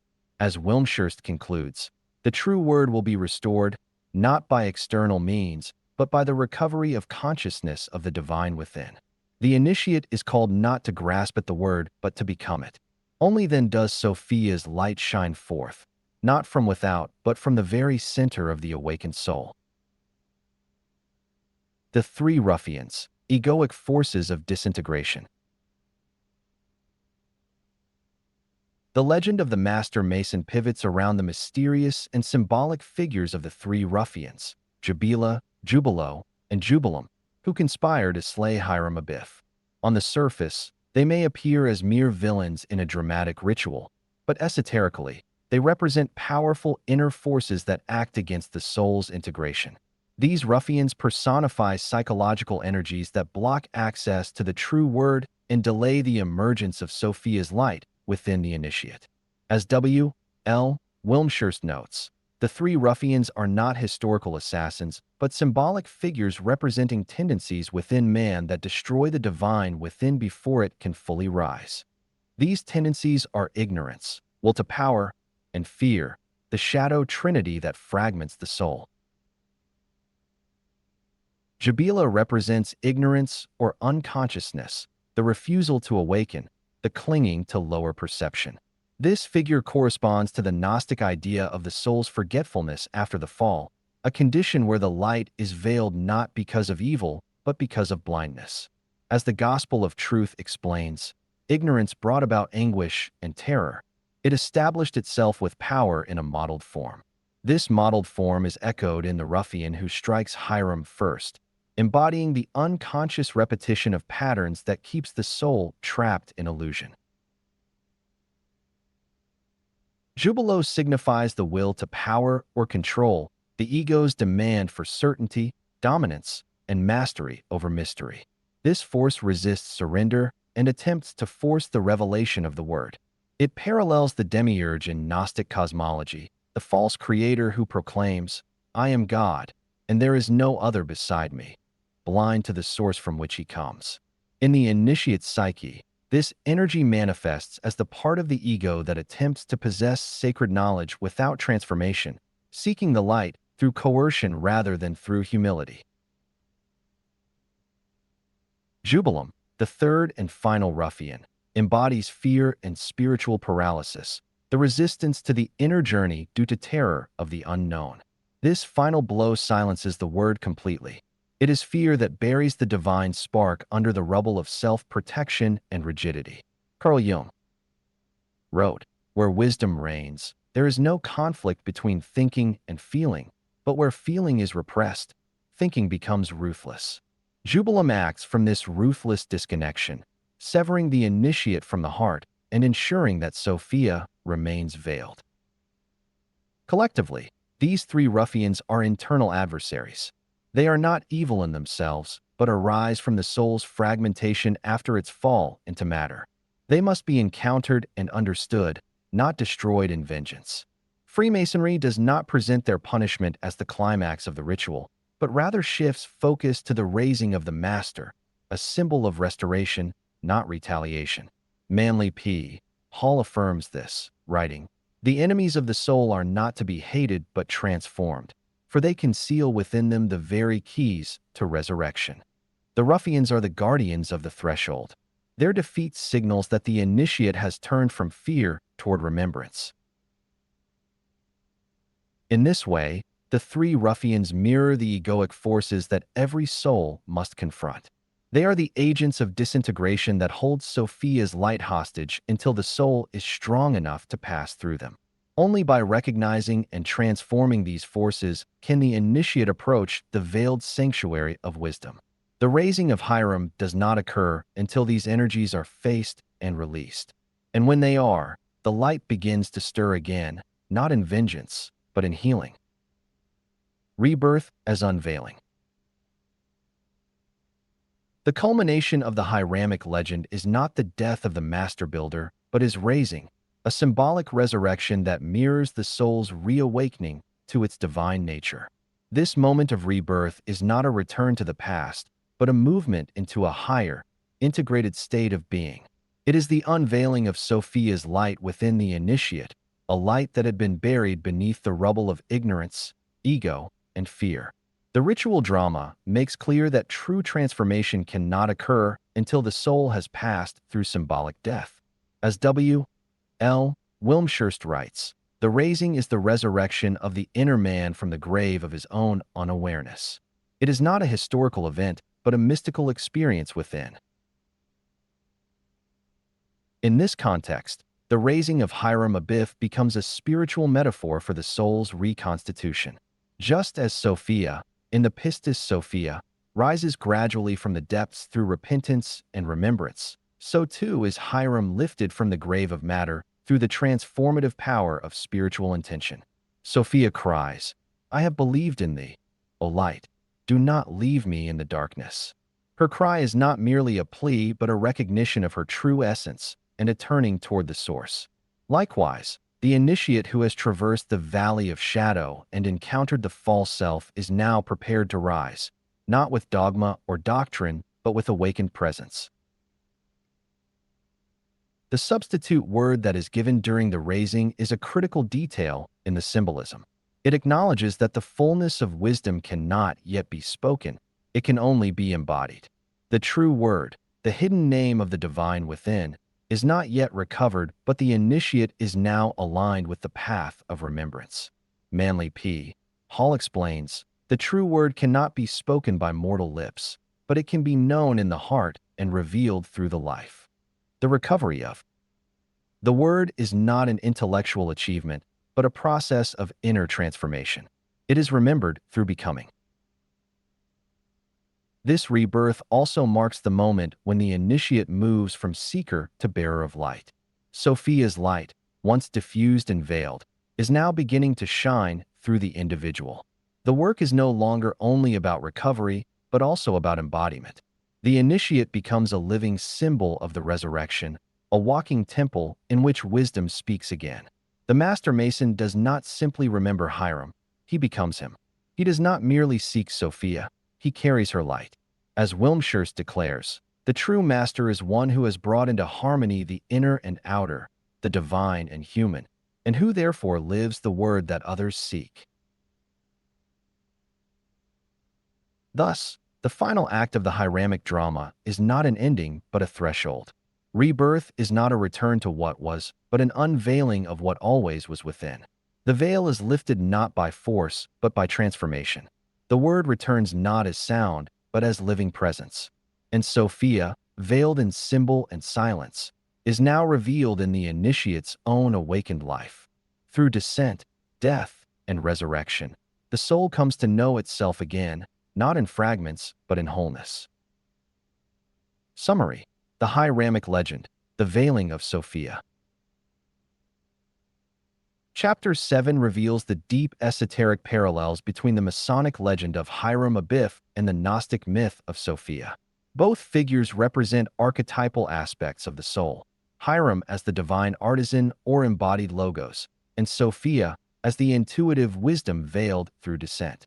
Hiram's role as the builder of Solomon's temple mirrors the soul's task of constructing an inner sanctuary for the divine. His violent death within the temple symbolizes the soul's fall into forgetfulness and the concealment of sacred knowledge, the same spiritual amnesia reflected in Sophia's exile into chaos. The chapter emphasizes that Hiram and Sophia are two sides of the same spiritual drama. The death of Hiram represents the veiling of wisdom, the silencing of the divine word within the soul. The substitute word offered in his place is not a deception, but a sacred acknowledgement that the full light cannot yet be received until the initiate is inwardly prepared. Freemasonry's rituals are not meant to reveal answers, but to awaken the soul to what is hidden beneath the surface. As such, the veiling of both Hiram and Sophia is not a tragedy, but a threshold to transformation. The three ruffians who slay Hiram, Jubila, Jubilo, and Jubilam, are revealed as psychological forces of disintegration, ignorance, the will to control, and fear. These inner adversaries reflect the soul's fragmentation and the ego's resistance to inner truth. They must be confronted and understood, not destroyed, for they guard the threshold to wisdom. It is only after passing through their shadow that the initiate becomes ready for the final act of the legend, the raising. Hiram's resurrection is not a return to the past, but an unveiling of the soul's hidden light. It marks the initiate's rebirth, the beginning of a life in which Sophia's light is no longer sought externally, but embodied from within. The true word, still veiled, becomes a living presence in the heart. In this mythic reenactment, the seeker is no longer just a participant in ritual, but a living expression of it, a temple in which both Hiram and Sophia are made whole. Chapter 8: The Anima and the Inner Feminine, Jung's Sophia. Introduction: The Feminine Within, Sophia, and the Jungian Anima. The archetype of Sophia, the divine feminine wisdom that guides, heals, and remembers, finds a striking psychological counterpart in Carl Jung's concept of the anima. In Jungian psychology, the anima is not simply a projection of the feminine onto outer women, but rather an interior presence that bridges the conscious ego and the depths of the unconscious. Jung defined her as a personification of all feminine psychological tendencies in a man's psyche, noting that she serves as the intermediary between the ego and the self. This function mirrors the ancient role of Sophia, who in Gnostic cosmology descends into matter and chaos only to become the guide by which the soul finds its way back to the light. Both figures are not merely symbolic. They are experiential realities that awaken the individual to a greater wholeness within. In dreams, visions, and moments of intuitive knowing, the anima reveals herself in manifold forms: goddess, healer, seductress, mother, muse. These appearances are deeply archetypal, emerging when the ego begins to confront the limits of rational consciousness and opens to a deeper dialogue with the soul. Jung remarked that the anima is the archetype of life itself, serving as a mirror of the soul's hidden vitality and truth. Sophia, too, speaks in images and emotional tones. She may appear veiled or radiant, sorrowful or wise, but always with the intention of evoking a memory long buried in the psyche, the soul's knowledge of its divine origin. As such, the encounter with her is often less of an intellectual event and more of a sacred, numinous one, what Jung called a living reality with the capacity to affect. This chapter explores the inner feminine through the lens of Jungian depth psychology and mystical tradition. It approaches the anima not as a psychological abstraction, but as the active presence of Sophia within. Her role is not to serve the ego, but to subvert and transform it. As Jung observed, she appears in dreams and fantasies as a guide or sorceress because she functions as the bridge to the unconscious. Her language is not logic, but symbol. Her method is not instruction, but initiation. Through her, the initiate is drawn downward into shadow and memory and upward into synthesis and light. Sophia, like the anima, is the midwife of the soul's birth into consciousness. She challenges, reveals, and ultimately reorients the self toward integration. Whether appearing in a dream as a mysterious woman or rising from a meditation in subtle insight, her aim is the same: to guide the soul into its own depths, where it may reclaim the lost word, the forgotten light, the true self. In Sophia, the sacred feminine is not a passive image or romantic ideal. She is a force of transformation, beckoning the seeker inward. As this chapter will show, she is not just a figure to be understood. She is the path to be followed. Jung's anima as archetypal Sophia. Carl Jung's concept of the anima offers a profound psychological counterpart to the esoteric figure of Sophia. More than a projection of a man's unconscious feminine, the anima functions as an archetypal gateway between the ego and the deeper self, mirroring the role Sophia plays in mystical and Gnostic traditions. Jung recognized that the anima is a personification of all feminine psychological tendencies in a man's psyche. Yet she is not merely subjective fantasy. She is a mediator of truth. As such, she carries the same function Sophia does in myth, the bearer of wisdom, intuition, and the soul's longing for wholeness. In dreams and inner experiences, the anima frequently appears as a teacher, a goddess, a lover, or a mysterious stranger. These symbolic forms echo the many faces of Sophia found in mystical literature, from the radiant wisdom of Proverbs to the sorrowful seeker in Pistis Sophia. Jung observed that the anima can take on forms that are alluring, illuminating, or terrifying, depending on the state of the ego's development. She appears in dreams and fantasies as a guide or sorceress, he noted, because she functions as the bridge to the unconscious. Through her symbolic presence, the soul is gradually led into confrontation with the unknown parts of the psyche and ultimately toward transformation. Sophia's resonance with the anima lies in their shared role as midwives of gnosis. Both act as inner guides that challenge the ego's assumption of control while opening the way for deeper awareness. The anima's emergence often begins through subtle impressions, emotional responses, or visions, which Jung described as numinous encounters, charged with sacred significance. Sophia speaks through these moments, not to flatter the ego, but to awaken it. Her purpose is not to seduce, but to teach. In doing so, she embodies what Jung called the soul image, an interior feminine figure who reflects the soul's forgotten wholeness. Ultimately, Jung's anima is not a construct to be dissected, but a presence to be honored. As with Sophia, the soul's task is not to analyze her, but to relate to her. Recognition of the anima begins the work of descent, reflection, and spiritual remembrance. Through this archetypal feminine, The initiate is drawn into the mysteries of the self, not as an escape from the world, but as a re-entry into it, bearing light and wisdom. In this light, Sophia and the anima are not separate symbols, but two names for the same guiding reality within the soul's journey toward integration. Dream figures, guides, and soul images. Sophia often emerges in the symbolic language of dream and vision, taking on forms that both veil and reveal her deeper essence. In Jungian psychology, the unconscious communicates through archetypes, and the anima, Sophia's psychological counterpart, is frequently encountered in dreams as a mysterious woman, a guide, a temptress, or a radiant goddess.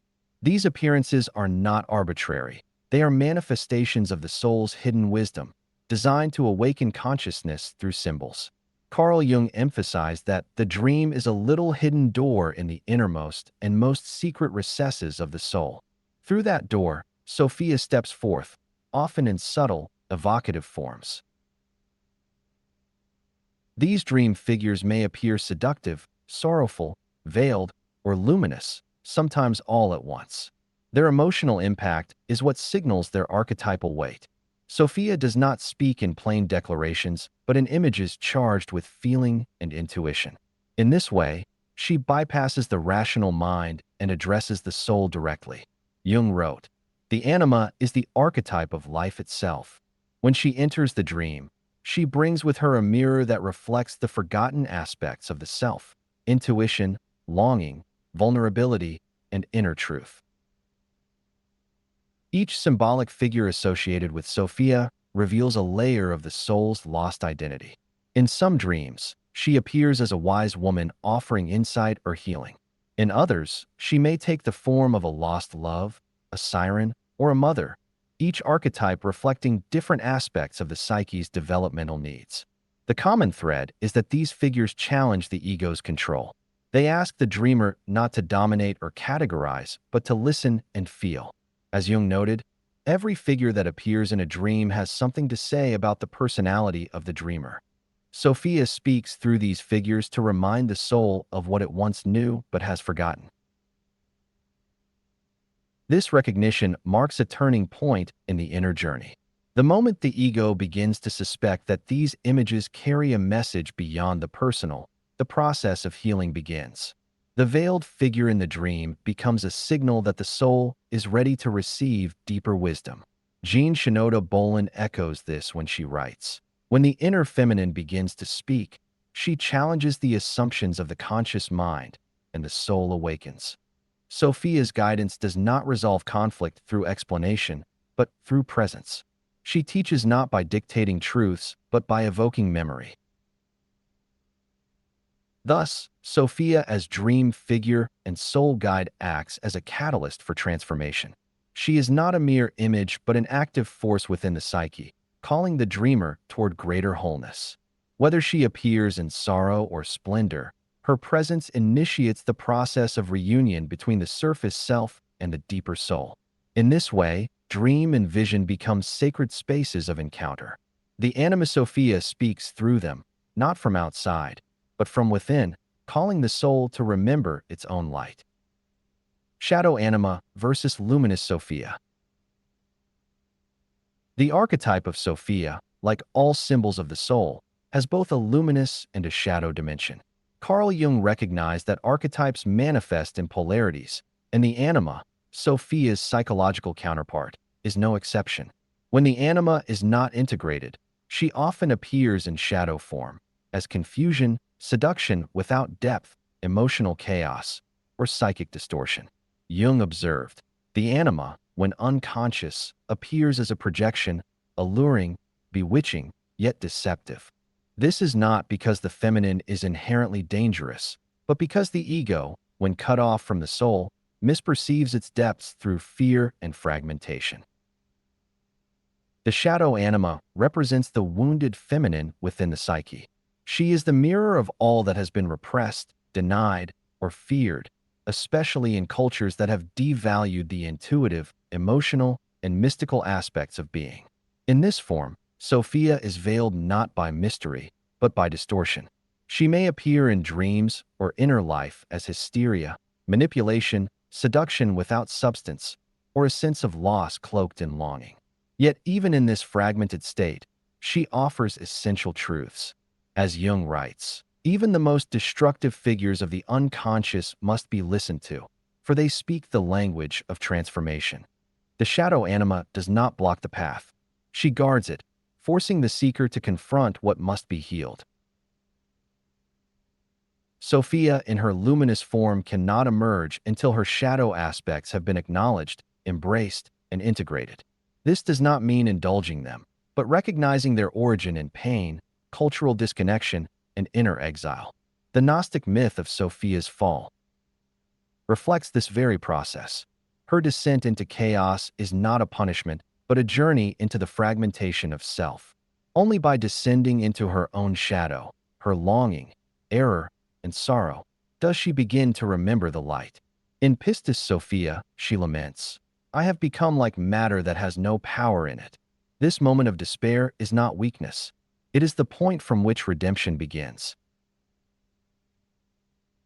Integration requires that the initiate look directly into the distorted mirrors of the soul without judgment. To see the wounded anima and listen deeply is to begin the healing process.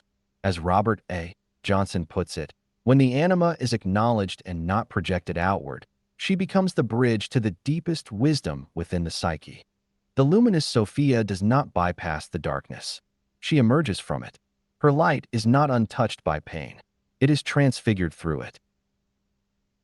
Therefore, the journey from shadow anima to luminous Sophia is not a leap, but a descent followed by a climb. The feminine must first be liberated from the projections of the ego, both idealizing and demonizing, so that her true voice can be heard. This voice, when it finally speaks, is the voice of gnosis, not abstract knowledge, but lived insight. Only then does Sophia shine, not as an image, but as an indwelling presence. She becomes not a fantasy to chase or a force to fear, but the soul's own wisdom, remembered through love and made radiant through the path of transformation. Active imagination as inner ritual. Carl Jung's method of active imagination offers a unique and powerful approach to inner work, particularly in engaging the archetypal figure of Sophia. Through this practice, the seeker enters into a conscious dialogue with inner images, allowing the unconscious to speak in its own symbolic language. Unlike analysis or interpretation, active imagination involves participation. The ego does not dominate the experience, but meets the unconscious as a partner.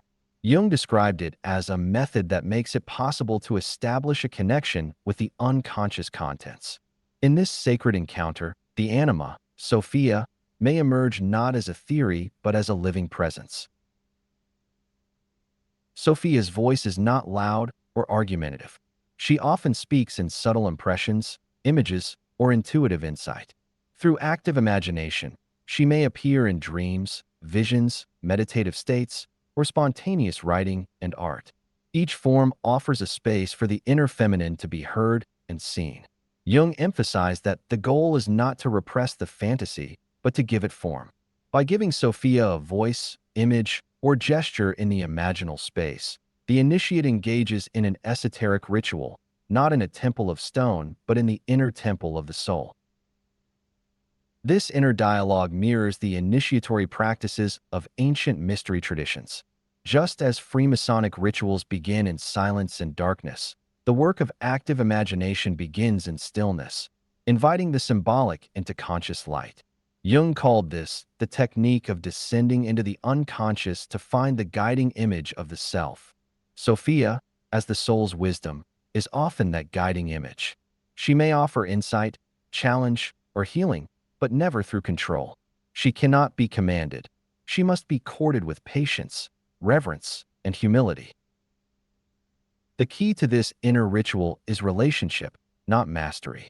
The ego does not seek to dominate the unconscious, but to learn from it. In the symbolic language of the lodge, this is equivalent to the initiate laying down his tools and listening at the altar. Sophia responds not to coercion, but to openness. As Jung warned, he who looks outside dreams. He who looks inside awakes. In the space of active imagination, the initiate awakens not to an idea but to presence. Sophia becomes not a myth but a guide who participates in the soul's unfolding. Ultimately, active imagination becomes a rite of passage into deeper selfhood. It is the means by which the initiate opens the inner lodge, where the true initiation occurs. The conversation with Sophia may not offer clear answers, but it reshapes the soul. Each image, each phrase, each silence becomes part of the alchemical work. Through this inner ritual, Logos and Sophia meet not as abstractions, but as living forces within the psyche. And from that sacred union, a new self begins to be born. Sophia as midwife of the self. In the depth psychology of Carl Jung, the anima plays a transformative role in the individuation process. As the inner feminine archetype, she guides the ego into relationship with the greater self, initiating a profound metamorphosis. When viewed through a Gnostic lens, this anima becomes recognizable as Sophia, the soul's forgotten wisdom and eternal guide. Sophia is not simply a muse or projection. She is the midwife of the self, the sacred force that enables rebirth, not in the external world, but in the interior light. As Jung wrote, the anima is the archetype of life itself, for it is she who ushers the ego through the symbolic death necessary for transformation. The journey toward the self requires the dissolution of the ego's illusions and a willingness to descend into the unconscious. Sophia, like the divine feminine in many myths, meets the seeker at this threshold. Her presence is often initiatory, evoking discomfort as well as wonder. Yet it is she who holds the space for the sacred union between opposites. In alchemical terms, this union is the conjunctio, the mystical marriage of the conscious Logos and the intuitive Sophia. Jung regarded this union as the core of individuation, writing, "Individuation is the process by which a person becomes a psychological individual, that is, a separate, indivisible unity or whole." Sophia is both the path and the guide to this wholeness. In many initiatory traditions, this sacred marriage is enacted through symbol and ritual, but in the psyche it unfolds through the integration of opposites. Sophia facilitates this not by imposing order, but by softening the boundaries that separate mind from heart, light from shadow, and masculine from feminine. She nurtures the conditions in which the ego can surrender without fear, where trust replaces control, and where intuition begins to harmonize with reason. This process is not intellectual. It is alchemical. Where love reigns, there is no will to power, Jung noted, and where power predominates, their love is lacking. Sophia reigns through love. She transforms not by conquest, but by communion. Sophia's role as midwife becomes especially apparent at the threshold moments of psychological crisis or spiritual awakening. When the ego breaks, when the outer forms of identity collapse, she is the one who gathers the fragments. In this way, she is not only a guide, but a presence of holding. Clarissa Pinkola Estes echoes this archetype in her words. The wild woman is the one who thunders after injustice, who weeps for the losses of life, and is the carrier of the wisdom from time immemorial. Sophia carries the soul's memory. She does not just point the way, she remembers what the ego forgot. The rebirth that results from this sacred labor is not a return to innocence, but a movement into embodied wisdom. The initiate, midwifed by Sophia, emerges not as a perfect being, but as a whole one, reconciled to both light and shadow, equipped not just with knowledge, but with the grace of presence. This is the birth of the true self, the divine center Jung called the God image within. Sophia's wisdom reveals that we were never meant to escape the world, but to be reborn within it as conscious vessels of light. In this final movement, the anima is no longer a distant guide, but the inner presence through which the self becomes fully alive. Sophia is not a fantasy or projection. She is the soul's own living memory, the keeper of wholeness. Through her, the sacred marriage is fulfilled. Through her, the initiate is not just awakened, but born anew. Summary. The Anima and the Inner Feminine, Jung's Sophia. This chapter explored the deep connection between Carl Jung's concept of the anima and the archetype of Sophia as found in mystical and Gnostic traditions. Jung's anima functions as a gateway between the ego and the self, reflecting Sophia's role as a guide to inner transformation and spiritual wholeness. Both figures emerge from the unconscious to challenge the ego and awaken the deeper truths of the soul. Through dreams, visions, and active imagination, Sophia often appears in symbolic forms, radiant, sorrowful, seductive, or veiled, each revealing different facets of the psyche's journey toward integration. Jung emphasized that these appearances are not fantasies but expressions of the soul's longing for healing and depth. When Sophia appears in her shadow form, she reflects the wounded feminine that must be embraced and transformed before her luminous wisdom can emerge. Jung's method of active imagination was highlighted as a ritual of inner initiation, a conscious engagement with these archetypal forces. In this inner space, Sophia becomes more than a symbol, she becomes a living presence. Her ultimate role is that of a midwife to the self, guiding the ego into union with the greater whole through the sacred marriage of Logos and Sophia within. The chapter concludes that Sophia is not an abstract ideal, but the soul's own wisdom waiting to be remembered. Through her, the initiate moves toward integration, not by escaping the world, but by embodying light within it. Chapter 9. Alchemy and the Sacred Marriage, the Union of Logos and Sophia. Introduction. Alchemy as the inner union of Logos and Sophia. The alchemical tradition, long veiled in mystery and symbolism, is far more than a historical quest to transform lead into gold. At its esoteric core, alchemy maps the soul's process of inner transformation, a journey of reconciliation between opposites that culminates in wholeness. Central to this sacred work is the union of Soul and Luna, known also as Logos and Sophia, whose integration represents not only the harmony of masculine and feminine principles, but the emergence of a new consciousness. Carl Jung, who extensively explored the psychological dimensions of alchemy, affirmed, the entire alchemical procedure could just as well be interpreted as a description of the individuation process. In other words, alchemy is the symbolic language of the soul's awakening. Sophia, the archetypal embodiment of divine wisdom and the soul's intuitive depth, holds a vital role in this process. She is not merely a feminine figure or mystical muse, but the very vessel in which transformation occurs. She is both the wisdom that longs for reunion and the crucible in which that union becomes possible. Logos, the principle of order, structure, and consciousness, finds its counterpart and completion in Sophia's receptive and transformative presence.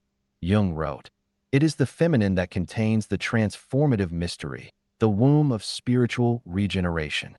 The sacred marriage between Logos and Sophia is not just metaphor. It is the living myth that unfolds within every soul seeking wholeness. The classical stages of alchemy, nigredo, blackening, albedo, whitening, and rubedo, reddening, serve as markers of this inner path. Nigredo reflects dissolution, suffering, and the breakdown of egoic illusions, much like Sophia's descent into chaos and fragmentation. Albedo represents the cleansing light of awareness and the return of her wisdom. Rubedo, the final stage, signifies integration, the sacred marriage of opposites and the birth of the philosopher's stone. Jung recognized this archetypal pattern as essential, writing, "The stone symbolizes the realization of the self and the achievement of psychic totality." Within this chapter, the symbols of alchemy will be explored not as arcane puzzles, but as sacred signposts of inner work. Freemasonry, depth psychology, and Gnostic mysticism all echo this same truth, that the divine is not found in distant heavens, but in the inner crucible of transformation. As Mircea Eliade noted, alchemy was a spiritual technique aiming to bring about the total transformation of the alchemist's being. In this light, Sophia becomes not only the guide and the goal, but the very vessel of the sacred marriage, the place where longing becomes light, and the soul, at last, becomes whole. Alchemical stages: nigredo, albedo, rubedo. The alchemical process of transformation, long held in symbolic secrecy, maps not merely the transmutation of metals, but the evolution of the soul. The three principal stages, nigredo, albedo, and rubedo, represent psychological and spiritual thresholds through which the initiate must pass in order to be reborn into wholeness. Carl Jung, in interpreting these stages, understood them as expressions of inner alchemy, symbolic of the soul's journey through suffering, purification, and integration. Nigredo, or blackening, marks the beginning of dissolution. It is the breakdown of the ego's illusions, the confrontation with shadow, and the chaotic fragmentation of identity. Jung called this phase the night sea journey, a descent into the unconscious. It mirrors Sophia's fall into the lower realms, her light obscured, her voice lost in the abyss of forgetfulness. This stage is often marked by crisis, depression, loss, disorientation, when old structures collapse, but nothing new has yet emerged. The soul enters a kind of sacred darkness where nothing is certain and the known world dissolves. As in Gnostic texts, where Sophia cries from the depths, "I am become as one of the invisible ones who dwell in the chaos," so too does the individual experience a profound unmooring. Yet this darkness is not annihilation, it is gestation. From the soil of dissolution, new light begins to emerge. Albedo, or whitening, follows as the second stage, a purification and illumination. After the darkness of nigredo, the soul begins to recover fragments of its lost essence. There is clarity, renewal, and the return of Sophia's light, now no longer unconscious but consciously reclaimed. Jung described this as a spiritual process of washing away the blackness. The anima, as Sophia, reappears not as shadow but as guide. Insight deepens, the ego softens, and the soul becomes receptive. It is here that the first hints of wholeness begin to be felt, not through achievement but through surrender. Finally, rubedo, or reddening, completes the cycle. This is the stage of integration, of the sacred marriage between opposites, of the rebirth of the self in full consciousness. The soul no longer flees the darkness, but carries it into light. Sophia returns not as a sorrowing exile, but as radiant wisdom, united now with the Logos in a creative synthesis. Jung referred to this as the Konjunktio, the red integration of spirit and soul. The individual emerges not perfect, but whole, capable of embodying the divine within the human, the sacred within the mundane. These three stages, blackening, whitening, reddening, do not unfold linearly, but cyclically. Each return to the process deepens the soul's maturity. Sophia's descent, purification, and resurrection are archetypal reflections of these phases. She does not transcend suffering by avoiding it, but by moving through it. The alchemical path is thus not a metaphorical abstraction, but a lived journey of transformation. As Mircea Eliade observed, alchemy was a spiritual technique aiming to bring about the total transformation of the alchemist's being. And within that crucible, Sophia waits, not as a distant deity, but as the soul's own luminous possibility, rising from darkness into light. Soul and Lunar Red King and White Queen. In alchemical symbolism, the union of Soul and Luna, represented as the Red King and the White Queen, stands as a central image of sacred marriage, an archetype of inner reconciliation and transformation. Soul, the radiant sun, embodies the masculine principle, active, conscious, rational, and aligned with the Logos. Luna, the reflective moon, symbolizes the feminine, receptive, intuitive, unconscious, and resonant with Sophia. Their union is not simply symbolic of external relationships, but an inward alchemy, pointing toward the integration of opposites. Within the soul, as Carl Jung noted, The royal marriage expresses the coniunctio oppositorum, the union of conscious and unconscious. This image reflects the deeper psychological and spiritual process by which the fragmented psyche is drawn into wholeness. The Red King and White Queen appear frequently in alchemical texts as regal lovers, not in passion alone, but in spiritual purpose. Their coming together initiates a birth, not of a physical child, but of the divine self. This symbolic offspring, often called the philosophical child or filius philosophorum, represents the emergence of an integrated, awakened consciousness. The king and queen are conjoined in the retort, writes Jung, to give birth to the golden child, the symbol of totality. Totality does not reject the individual elements of soul or spirit, light or shadow, masculine or feminine. Rather, it honors and weaves them into a harmonious inner cosmos. Sophia, as Luna, reflects the unseen side of consciousness. She is the hidden knowing, the soul's memory, the intuitive ground upon which transformation rests. Logos, as soul, is the ordering principle, the light of awareness and form. Without Sophia, soul remains sterile, a rational force disconnected from depth. Without soul, Sophia remains ungrounded, diffused, and formless. Their alchemical marriage, then, is not a romantic ideal but a psychological necessity. Jung emphasized that the sun and moon must unite, the mind and heart must embrace, if wholeness is to be born. In this light, the Red King and White Queen are more than symbols. They are internal presences whose harmony generates the self. In many mystical traditions, this union is also reflected mythically. Sophia and Christ, Isis and Osiris, Shakti and Shiva. Each pair represents the sacred balance of being, the dance of polarity resolved in union. The Masonic Lodge hints at this mystery in its balance of columns Jachin and Boaz and its dual lights of sun and moon. As W.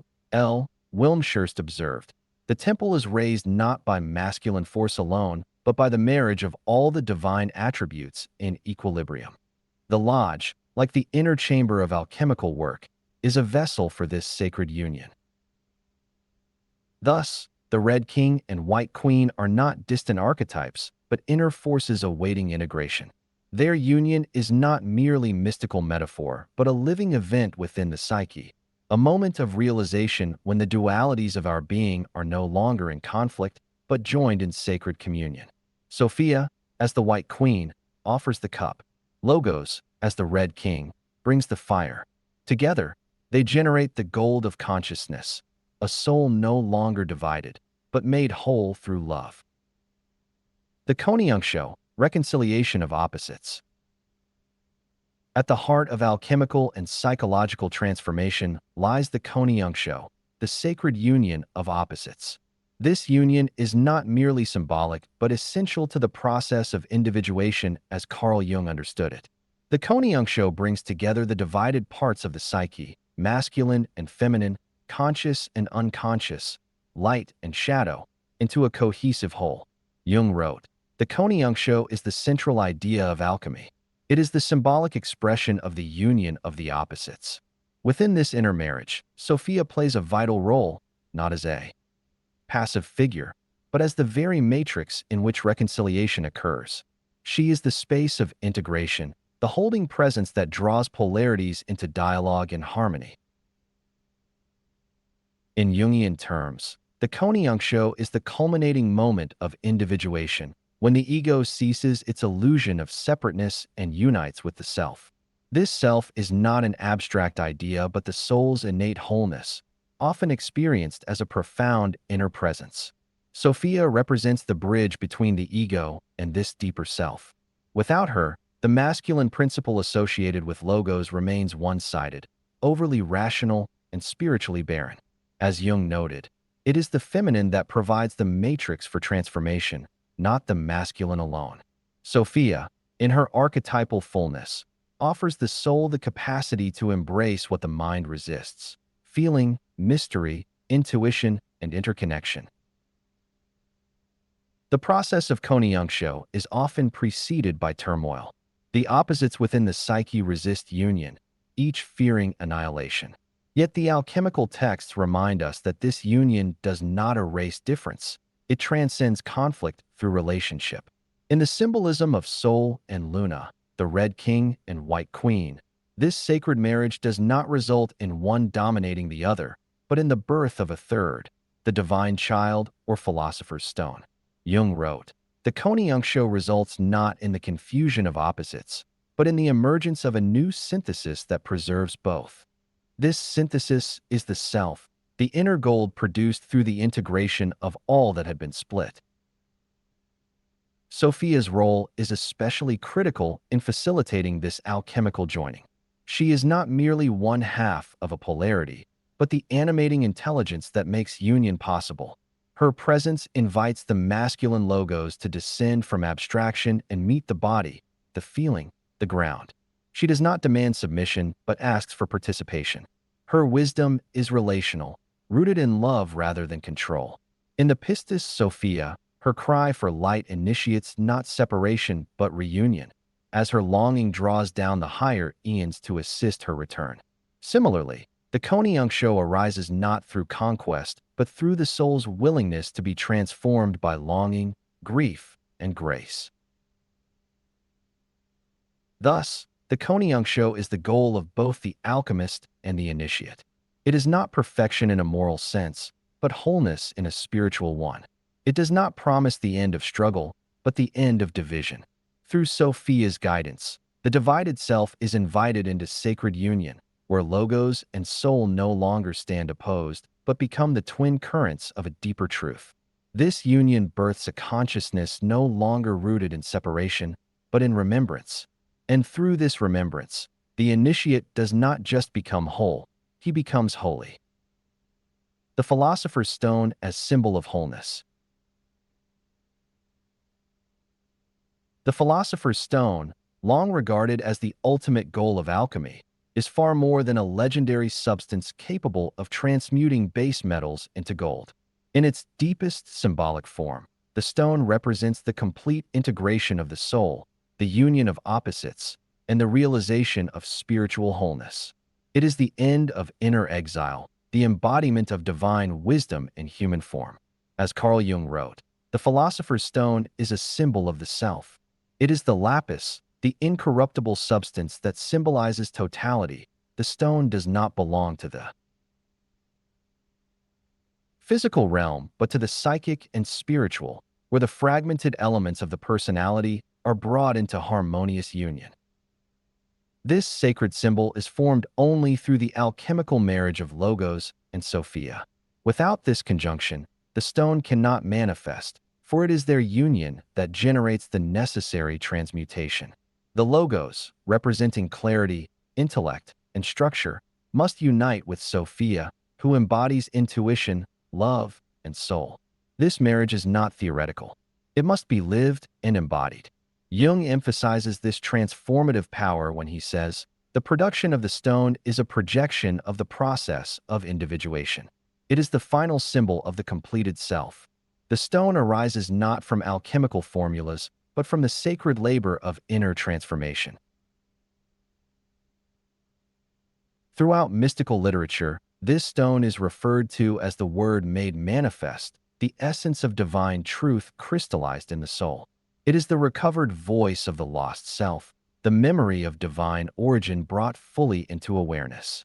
In Gnostic symbolism, it reflects the restoration of Sophia's light after her long exile and suffering. The Pistis Sophia hints at this mystery when it describes her eventual redemption through steadfast repentance and the return of the light. She remembered the light, and it remembered her. The stone, like Sophia, is not created but revealed through remembrance, through love, through the slow burning of the soul's longing. The stone also carries the quality of permanence.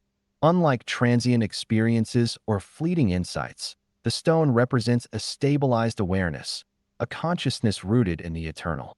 It is the center that holds through chaos, the soul's grounding in divine reality. Jung connects this to the spiritual ideal of healing, writing, "The lapis philosophorum is the medicine that heals all wounds, not the bodies, but the souls." The stone, then, is not a prize to be won but a condition to be realized. It is the soul, illumined and whole, capable of radiating Sophia's wisdom into the world. Ultimately, the philosopher's stone is the esoteric image of the redeemed and awakened self.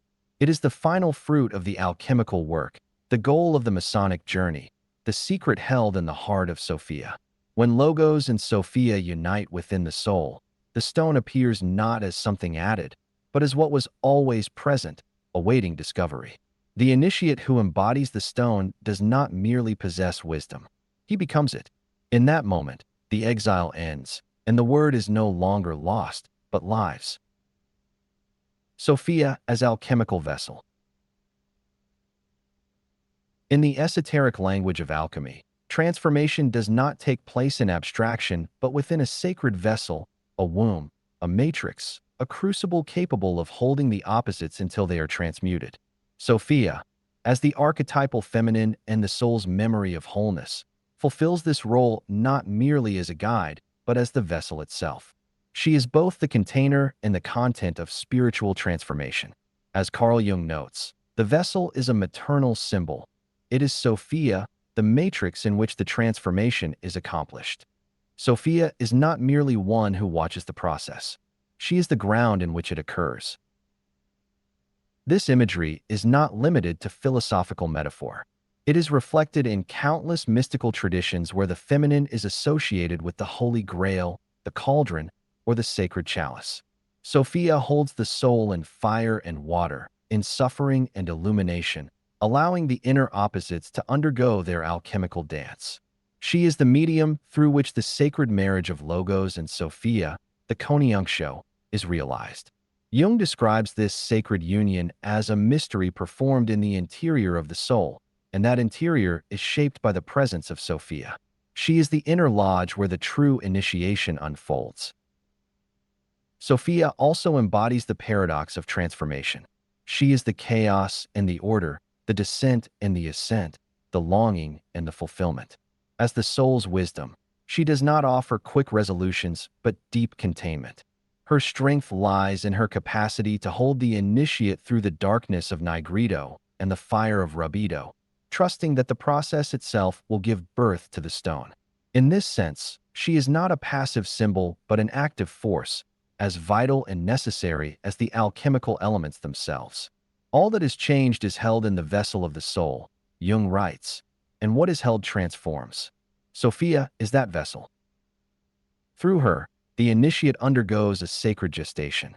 The ego dissolves, the inner polarities reconcile, and the new self begins to emerge, not fully formed, but rooted in authenticity and illuminated by inner light. This is why Sophia is not just a guide or a mythological figure. She is the living presence of the alchemical process itself.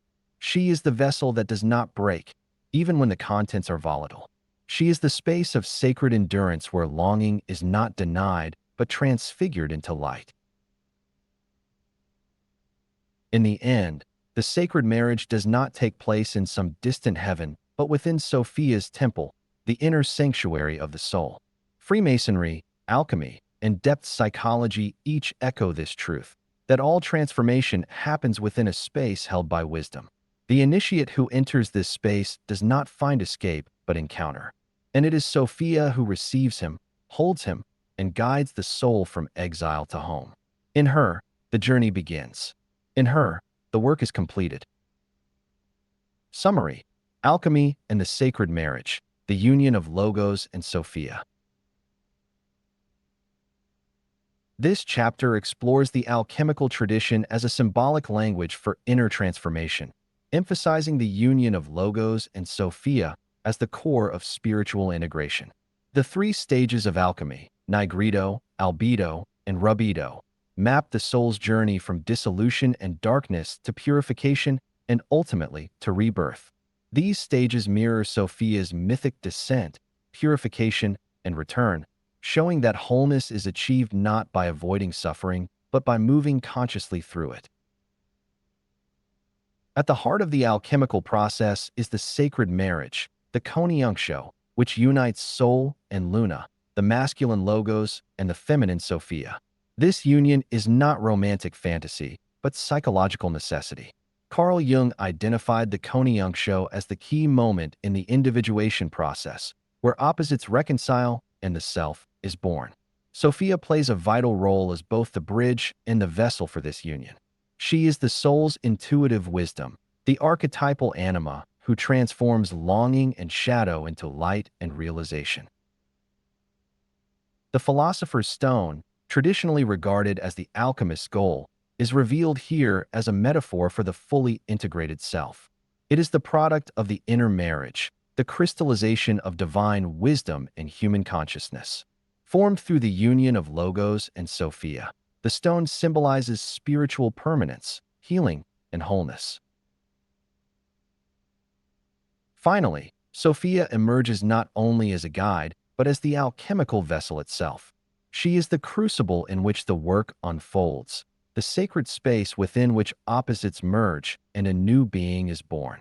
She is the fire and the balm, the longing and the fulfillment. The sacred marriage does not happen in a distant heaven, but within Sophia's temple, the soul. Through her, transformation becomes not just a myth, but a lived reality, and the initiate discovers that the light was never lost, only waiting to be remembered. Chapter 10. The Veil and the Threshold, Symbolic Death and Rebirth. Introduction. The Veil and the Threshold. The spiritual journey, as conveyed through esoteric tradition, is not a straightforward ascent, but a profound engagement with death, veiling, silence, and eventual rebirth. The veil, so often misunderstood as a barrier, is in fact a threshold, an inner symbol that marks the soul's preparation to encounter the sacred. It is not a punishment imposed by the divine, but a protective gesture that invites reverence and readiness. As Manly P. Hall writes, the veil represents the mysteries of God hidden from the profane and revealed only to the purified. In this way, the veil is the soul's invitation to transformation, not a divine exclusion. Sophia, the archetypal embodiment of wisdom, plays a paradoxical role in this sacred concealment. She is not only behind the veil, awaiting discovery, but she is the veil itself, the mystery that both conceals and calls. In Pistis Sophia, her cry from the depths of chaos is not a sign of abandonment, but a veiled presence. They have taken my light from me, and I am become as one of the invisible ones. Invisibility in this context does not signify loss, but sacred timing. The soul must be matured by longing and love before it may see what was always present. This dynamic is richly preserved in the Masonic tradition. The initiate is led into the lodge hoodwinked, symbolizing the soul's unawakened state. The veil, here enacted as a blindfold, signifies the interior unseeing that must precede spiritual sight. The hoodwinked state is an emblem of the mental darkness in which man lives before his spiritual faculties are awakened, writes W. L. Wilmshurst. Only when the initiate is inwardly changed, no longer a passive seeker, but an active participant in transformation, is the veil removed and the light revealed. Sophia's role is not merely symbolic. She is the presence that tests readiness, the wisdom that draws the initiate into deeper states of stillness and surrender. Her silence, her veiling, is an act of love.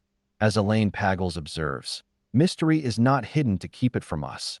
It is hidden so that we must awaken in order to see it. The veil teaches the soul how to see, not with the eyes of ego, but with the intuition of the heart.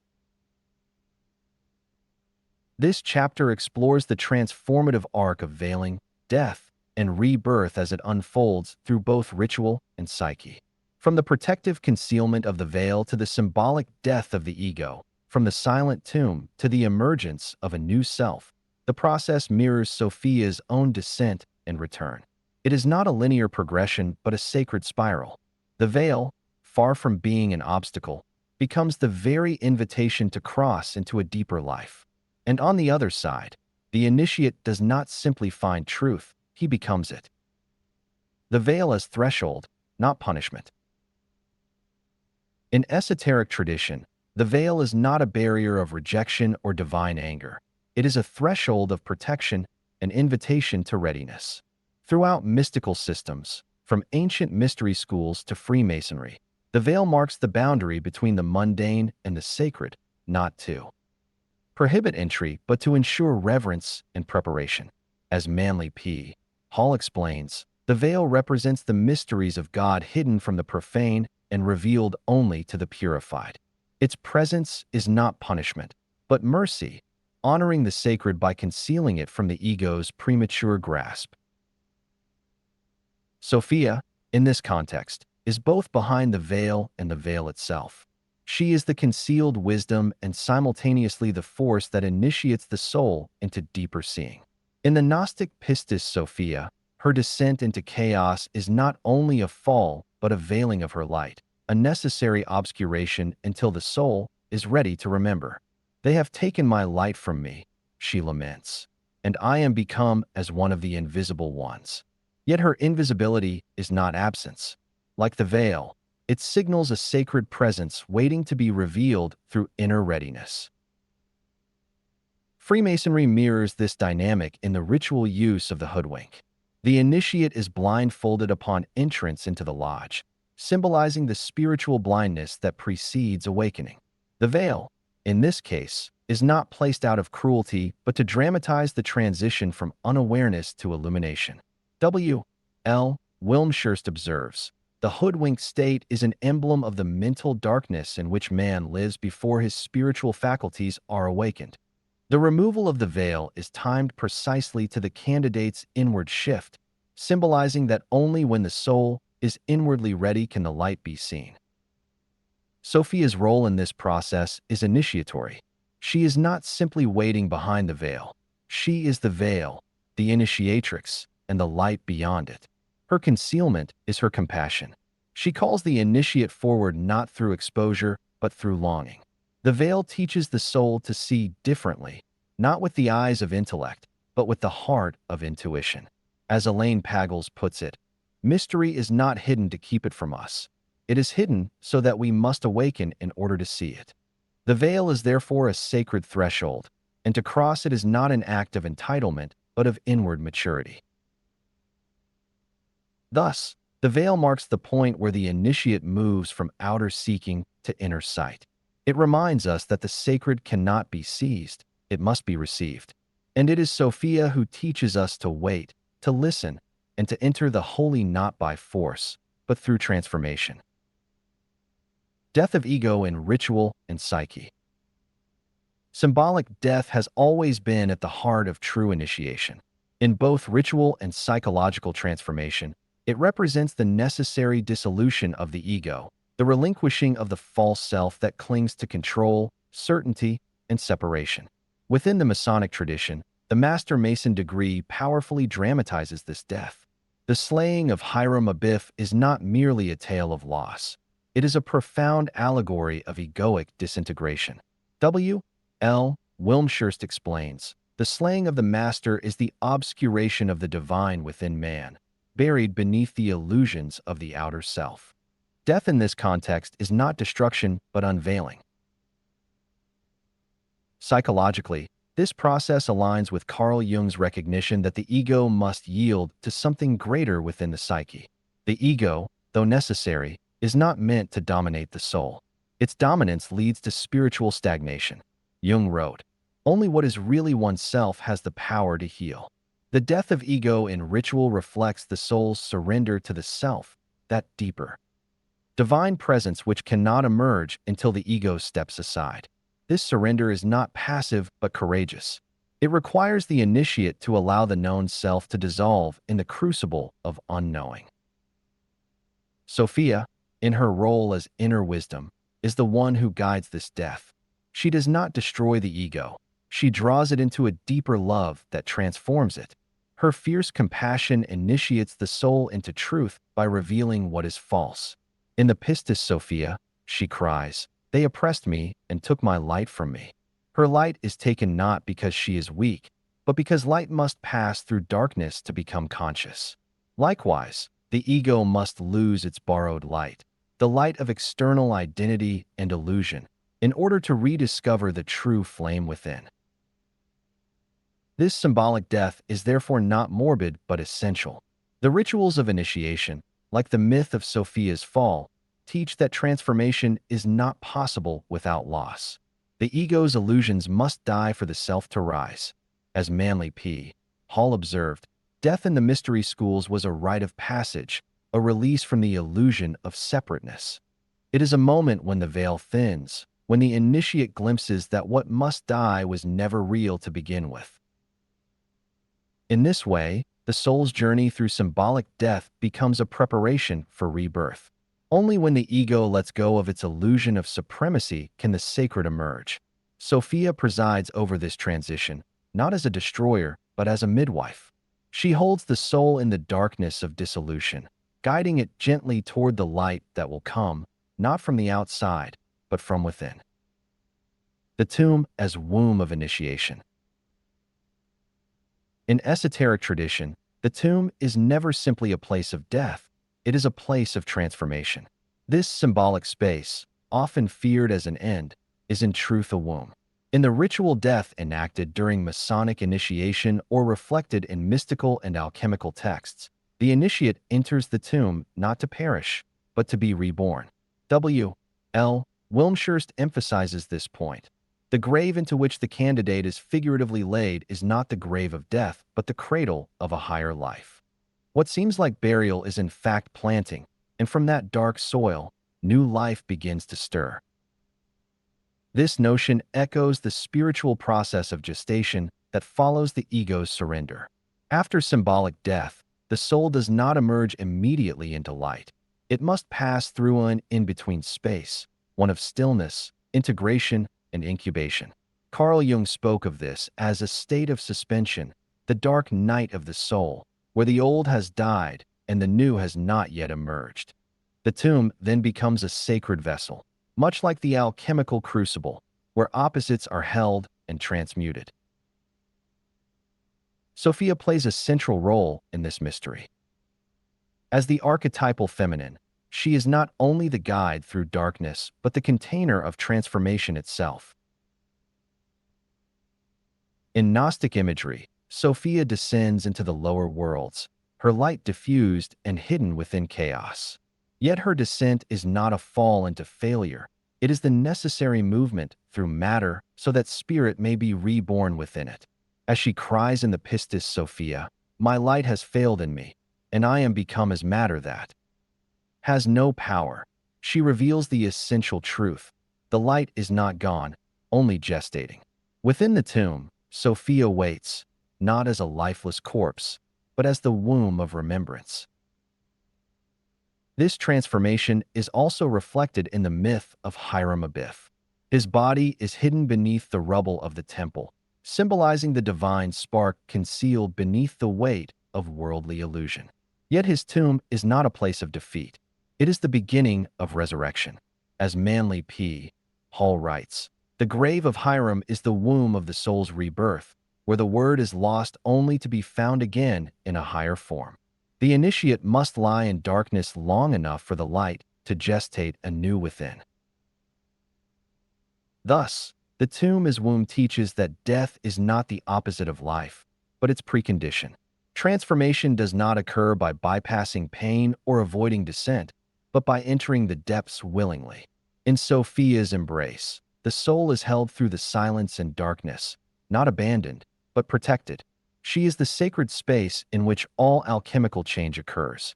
The initiate is not buried but planted, and what rises is not what went in, but something transfigured, luminous, and whole.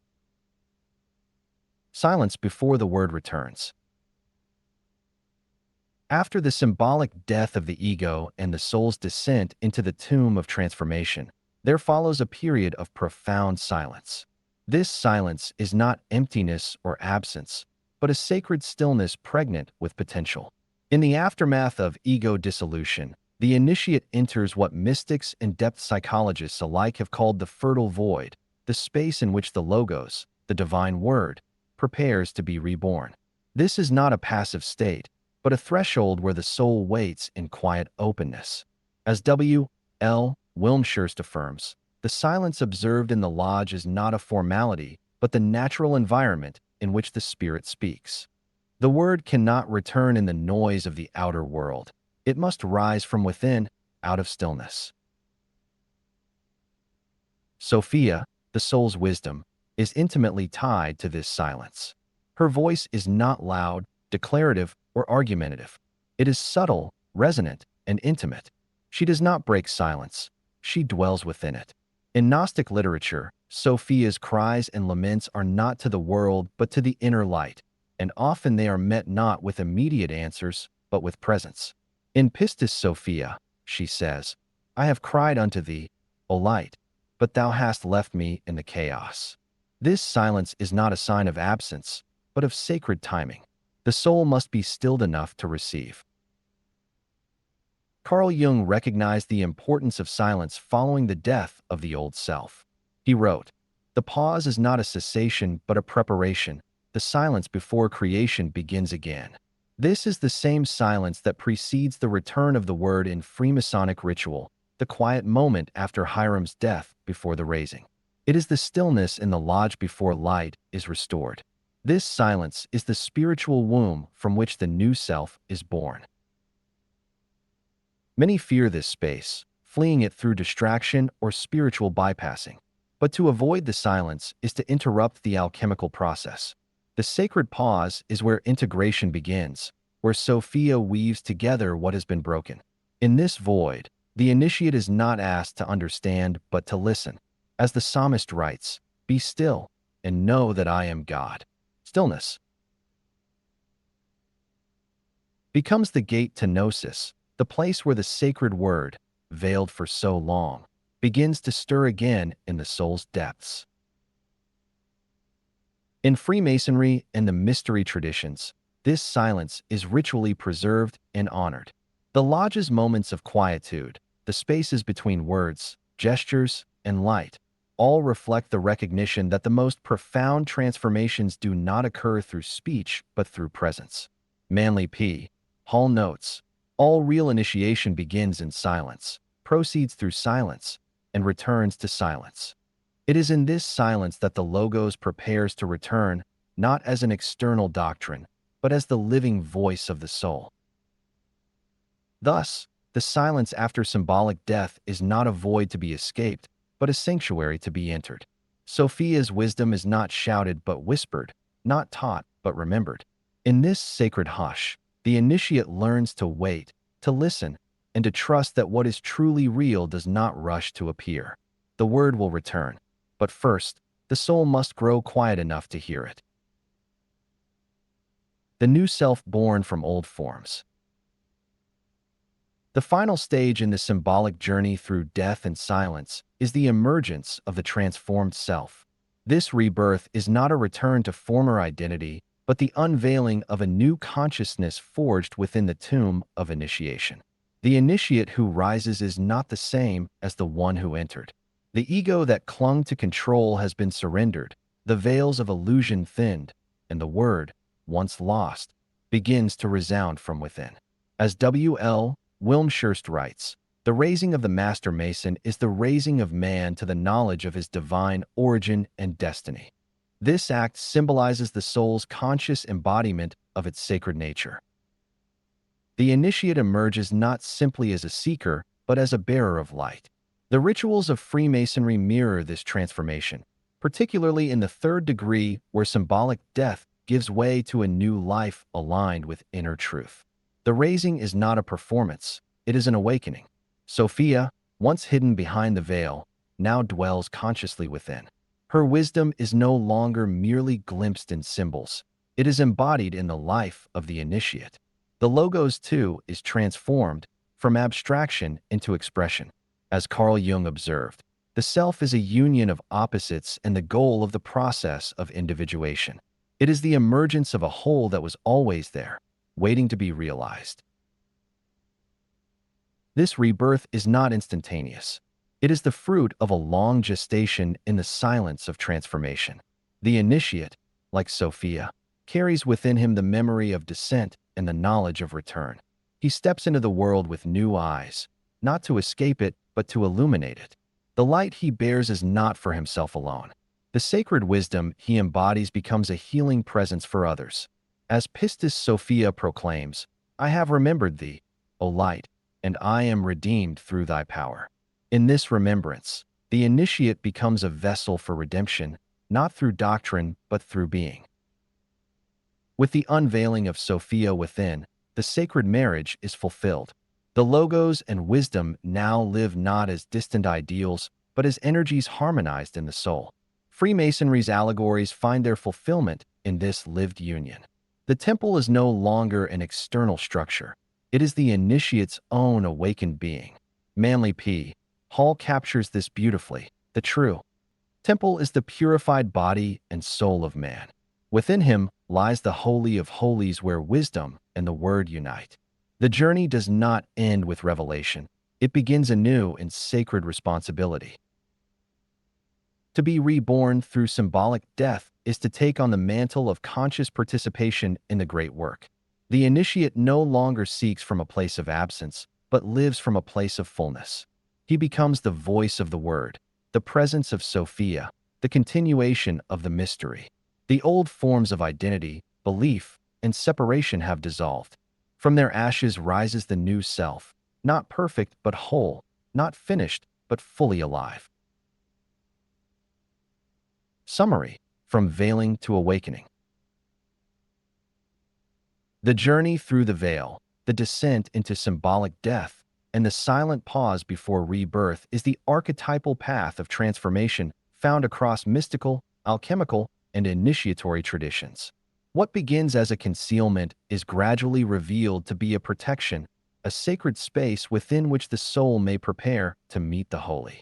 The veil is not an act of divine distance, but of divine intimacy. It invites the seeker not to grasp, but to grow. Sophia, as both the veiled and the veil itself, presides over this process with fierce compassion. Her withdrawal is never abandonment. It is the soul's call to awaken. In ritual, as in inner life, the death of the ego is not a loss but a liberation. Freemasonry, particularly in the Master Mason degree, dramatizes this inner truth with symbolic precision. The slaying of Hiram Abiff, the descent into the tomb, and the silence that follows mark not the end but the beginning of rebirth. Jung reminds us that real healing comes only when the ego yields to the greater self. Sophia midwives this transition, not with the gentleness of comfort, but with the wisdom of necessity. She holds the soul through its undoing, not to diminish it, but to transmute it. The tomb, far from being a place of annihilation, becomes a sacred womb. Within its silence, something new begins to stir. The Logos, once veiled and forgotten, prepares to rise. Sophia's wisdom is not always spoken. It is often felt in the stillness that follows surrender. In this sacred hush, the true word returns not as information, but as embodiment. The initiate emerges from this inner initiation not as who they were, but as who they have always been beneath illusion. To cross the veil is to be changed. The initiate does not return to the world empty-handed, but carries within a light rekindled in darkness. Sophia now lives consciously within. The Logos no longer echoes from beyond, but resounds from within. And with this union, the great work truly begins not as an abstract goal, but as a life of embodied wisdom. The soul, once veiled and wandering, becomes a vessel of the sacred, revealing that what was hidden was never lost, it was waiting. Part 3. Remembrance, the Path of Return. Chapter 11. The Temple Within, Man as the House of Light. Introduction. The Temple Within as Sacred Mirror. The image of the temple has long stood at the center of esoteric traditions as a metaphor for both divine dwelling and human potential. In Freemasonry, Solomon's Temple is not merely an architectural wonder of the past, but a living symbol of the inner spiritual journey. The initiate is not called to restore a historical structure, but to awaken the truth that he himself is the temple. As W. L. Wilmshurst affirms, the temple typifies the constitution of man, his body, soul, and spirit. its innermost shrine symbolizing the innermost essence of the human being. The Masonic path thus unfolds not as an external pilgrimage, but as a return inward toward the sanctified center of the self. This sacred architecture, mirrored in the lodge, becomes a guide for interior work. The outer courts of the temple reflect the surface mind, our thoughts, perceptions, and roles. Deeper chambers correspond to emotion and intuition, and finally, the Holy of Holies mirrors the untouched divine spark within. In building the temple, the initiate is symbolically constructing an inner sanctuary, stone by stone, intention by intention. Manly P. Hall expresses this clearly.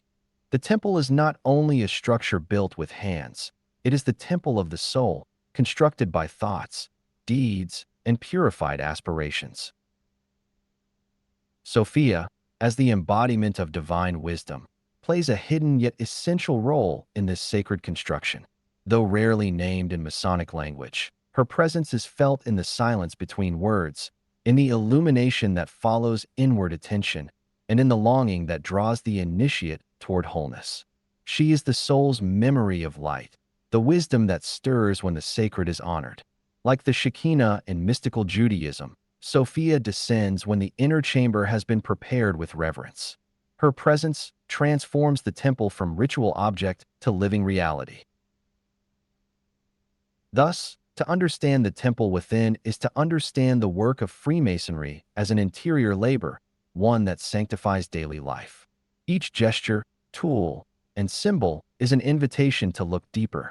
The lodge is no longer merely a hall. It becomes the projection of the soul.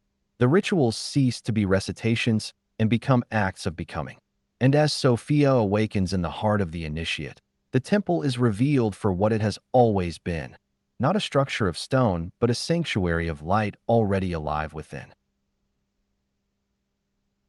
Solomon's Temple as map of the psyche.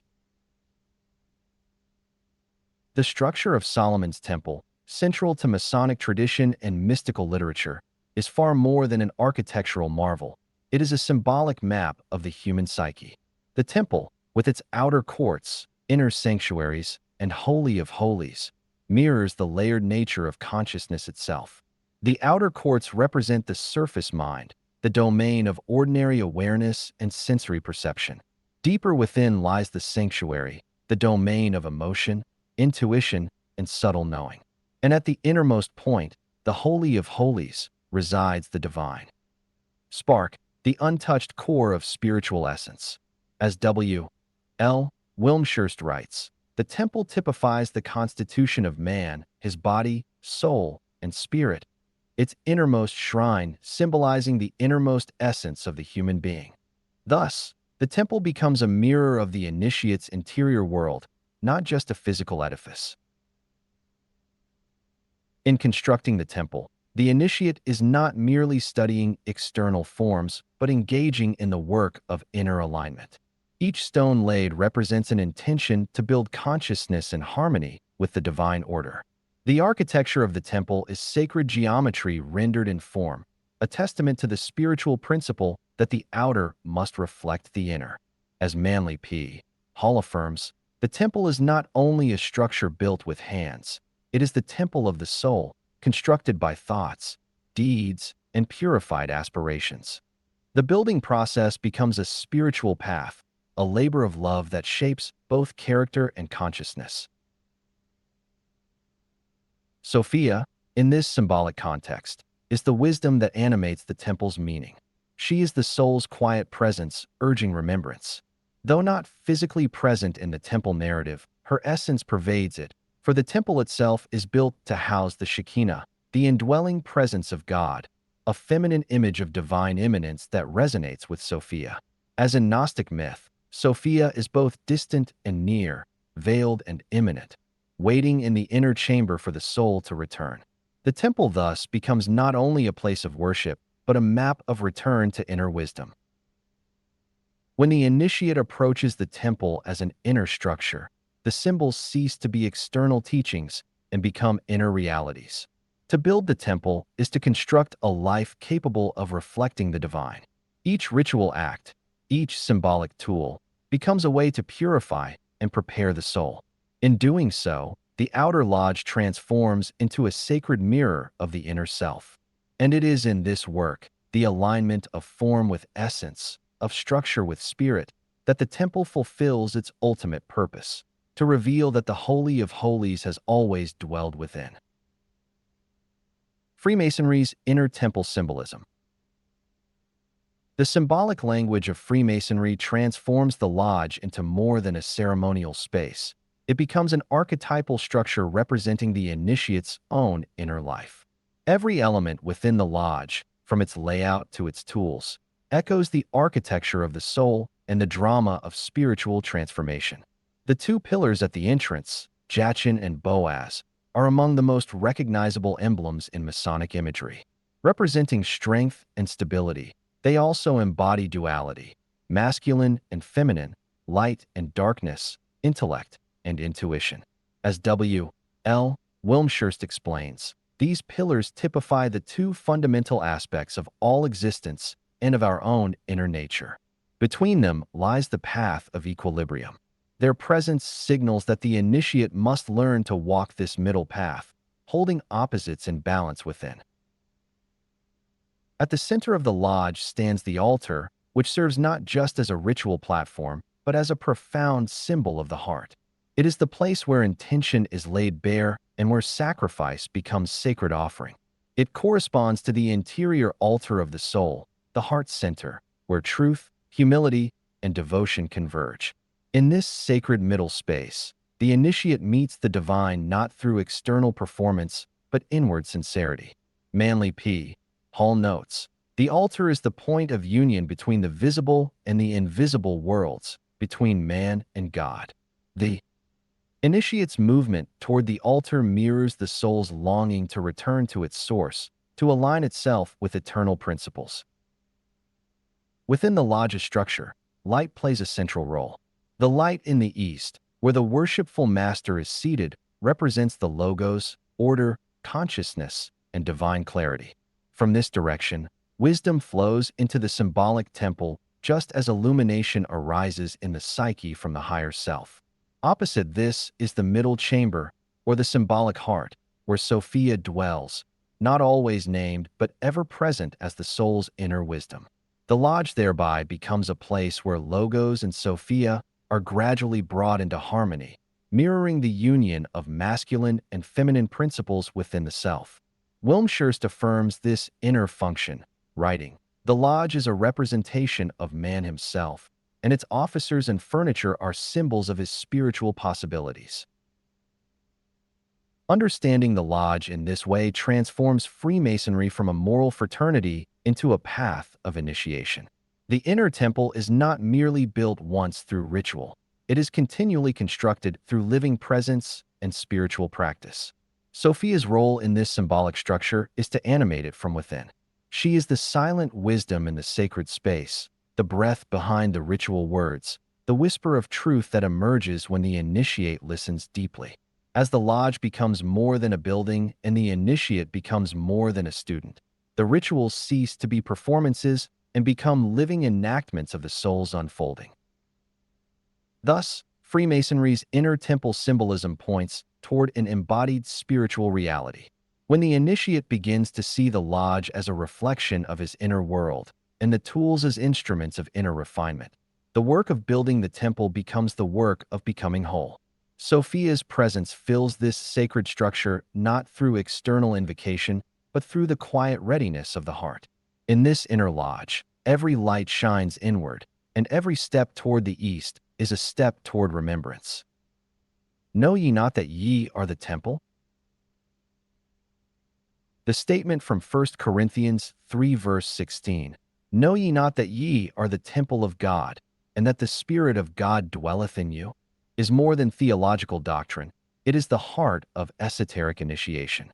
It affirms the body, the psyche, and the soul as the living dwelling place of the divine. This understanding is mirrored in Freemasonry, where the symbolic temple is not merely external but internal. The physical lodge, with its architecture and ritual, points inward to the temple of the initiate's being. W. L. Wilmshurst emphasizes this when he writes, "The temple is a symbol of the human soul in its potential perfection, a temple not made with hands, eternal in the heavens." It is through this realization that Masonry ceases to be external performance and becomes inner work. To become the temple means to recognize that the sacred is not somewhere else, but within. It means that the Holy of Holies, often imagined as the innermost chamber of Solomon's temple, resides in the depths of the soul, concealed behind the veil of ordinary consciousness. The journey of the initiate is to prepare that space, to cleanse and sanctify the inner ground so that the divine may dwell consciously within. This parallels the Gnostic vision of Sophia as the soul's indwelling wisdom, exiled not in punishment, but awaiting remembrance. In Pistis, Sophia, she declares, "They have taken my light and left me in darkness." Yet her cry echoes from within, calling the soul to restore what it has forgotten. Freemasonry's symbols reflect this Pauline insight with layered elegance. The square encompasses the altar, the light in the east. All are reminders that the divine architecture exists within the initiate himself. Sophia is not found through abstraction or theological certainty, but through the lived awareness of one's sacred identity. Manly P. Hall confirms this inward turn, stating, "The true Mason labors for the glory of the inner temple, the structure raised within by discipline and dedication." It is not that ritual is abandoned, but that it becomes transparent, revealing the soul it was always meant to reflect. When the initiate sees himself as the temple, the entire work of Freemasonry is recontextualized. No longer is the search for light merely an outer quest. It becomes the act of remembering and embodying what already exists within. Sophia, veiled in the rites, becomes unveiled in presence. She is the soul's memory of the sacred, the quiet knowing that the body is holy, the heart is an altar, and the light shines from within. As the Apostle Paul wrote, "The mystery is not beyond us, but Christ in you, the hope of glory." In Masonic terms, the lost word is not found by searching outward. It is recovered through the realization that we are the temple, and Sophia has been waiting within its walls all along. Sophia as indwelling wisdom. Sophia, as the archetype of divine wisdom, is not a distant deity or abstract concept, but an indwelling presence within the soul. Her dwelling is not in the intellect alone, but in the heart's innermost chamber, the sacred space often veiled by the ego's need for control or external validation. In esoteric traditions, including Freemasonry, the process of initiation is not simply to encounter Sophia as an idea, but to prepare a space within for her to become consciously known. As W. L. Wilmshurst explains, the human soul is a temple for divine indwelling, and it is the initiate's task to cleanse, order, and beautify it to make it a fit dwelling place for the divine wisdom. This wisdom does not assert itself through logic or dominance, but emerges quietly through beauty, love, intuition, and silence. Sophia speaks most clearly when the outer noise is silenced and the inner world is honored. Carl Jung noted that wisdom is not communicable by words alone. It must be realized as inner experience. The initiate who wishes to commune with Sophia must develop receptivity, not mastery. Her presence is drawn not through force, but through reverence. She arrives when the heart opens, when stillness is embraced, and when the soul is willing to listen rather than command. This experience of Sophia mirrors the Shekinah in Jewish mysticism, the indwelling divine feminine who descends when the sacred space is rightly prepared. In the Zohar, the Shekinah is described as the divine presence who rests where unity, humility, and love are present. In similar fashion, Sophia is not summoned through ritual performance alone, but is welcomed by inner alignment. As Elaine Pagels writes, the divine feminine is not only the object of devotion, she is the spark within who remembers the whole.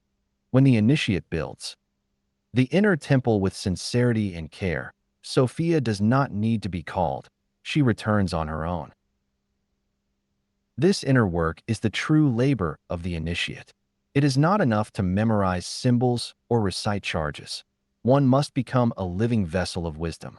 Sophia is the soul's longing made conscious, the whisper of truth behind every ritual gesture. In Freemasonry, the altar stands at the center of the lodge as a symbol of the heart. When the initiate kneels before it, he is not only pledging fidelity to external principles, but aligning himself inwardly with the sacred. As Manly P.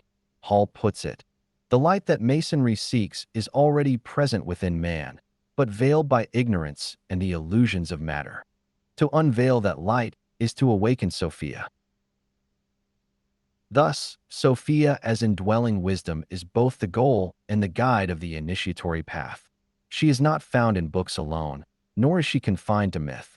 She is the inner knowing that arises when the initiate becomes still enough to feel her presence.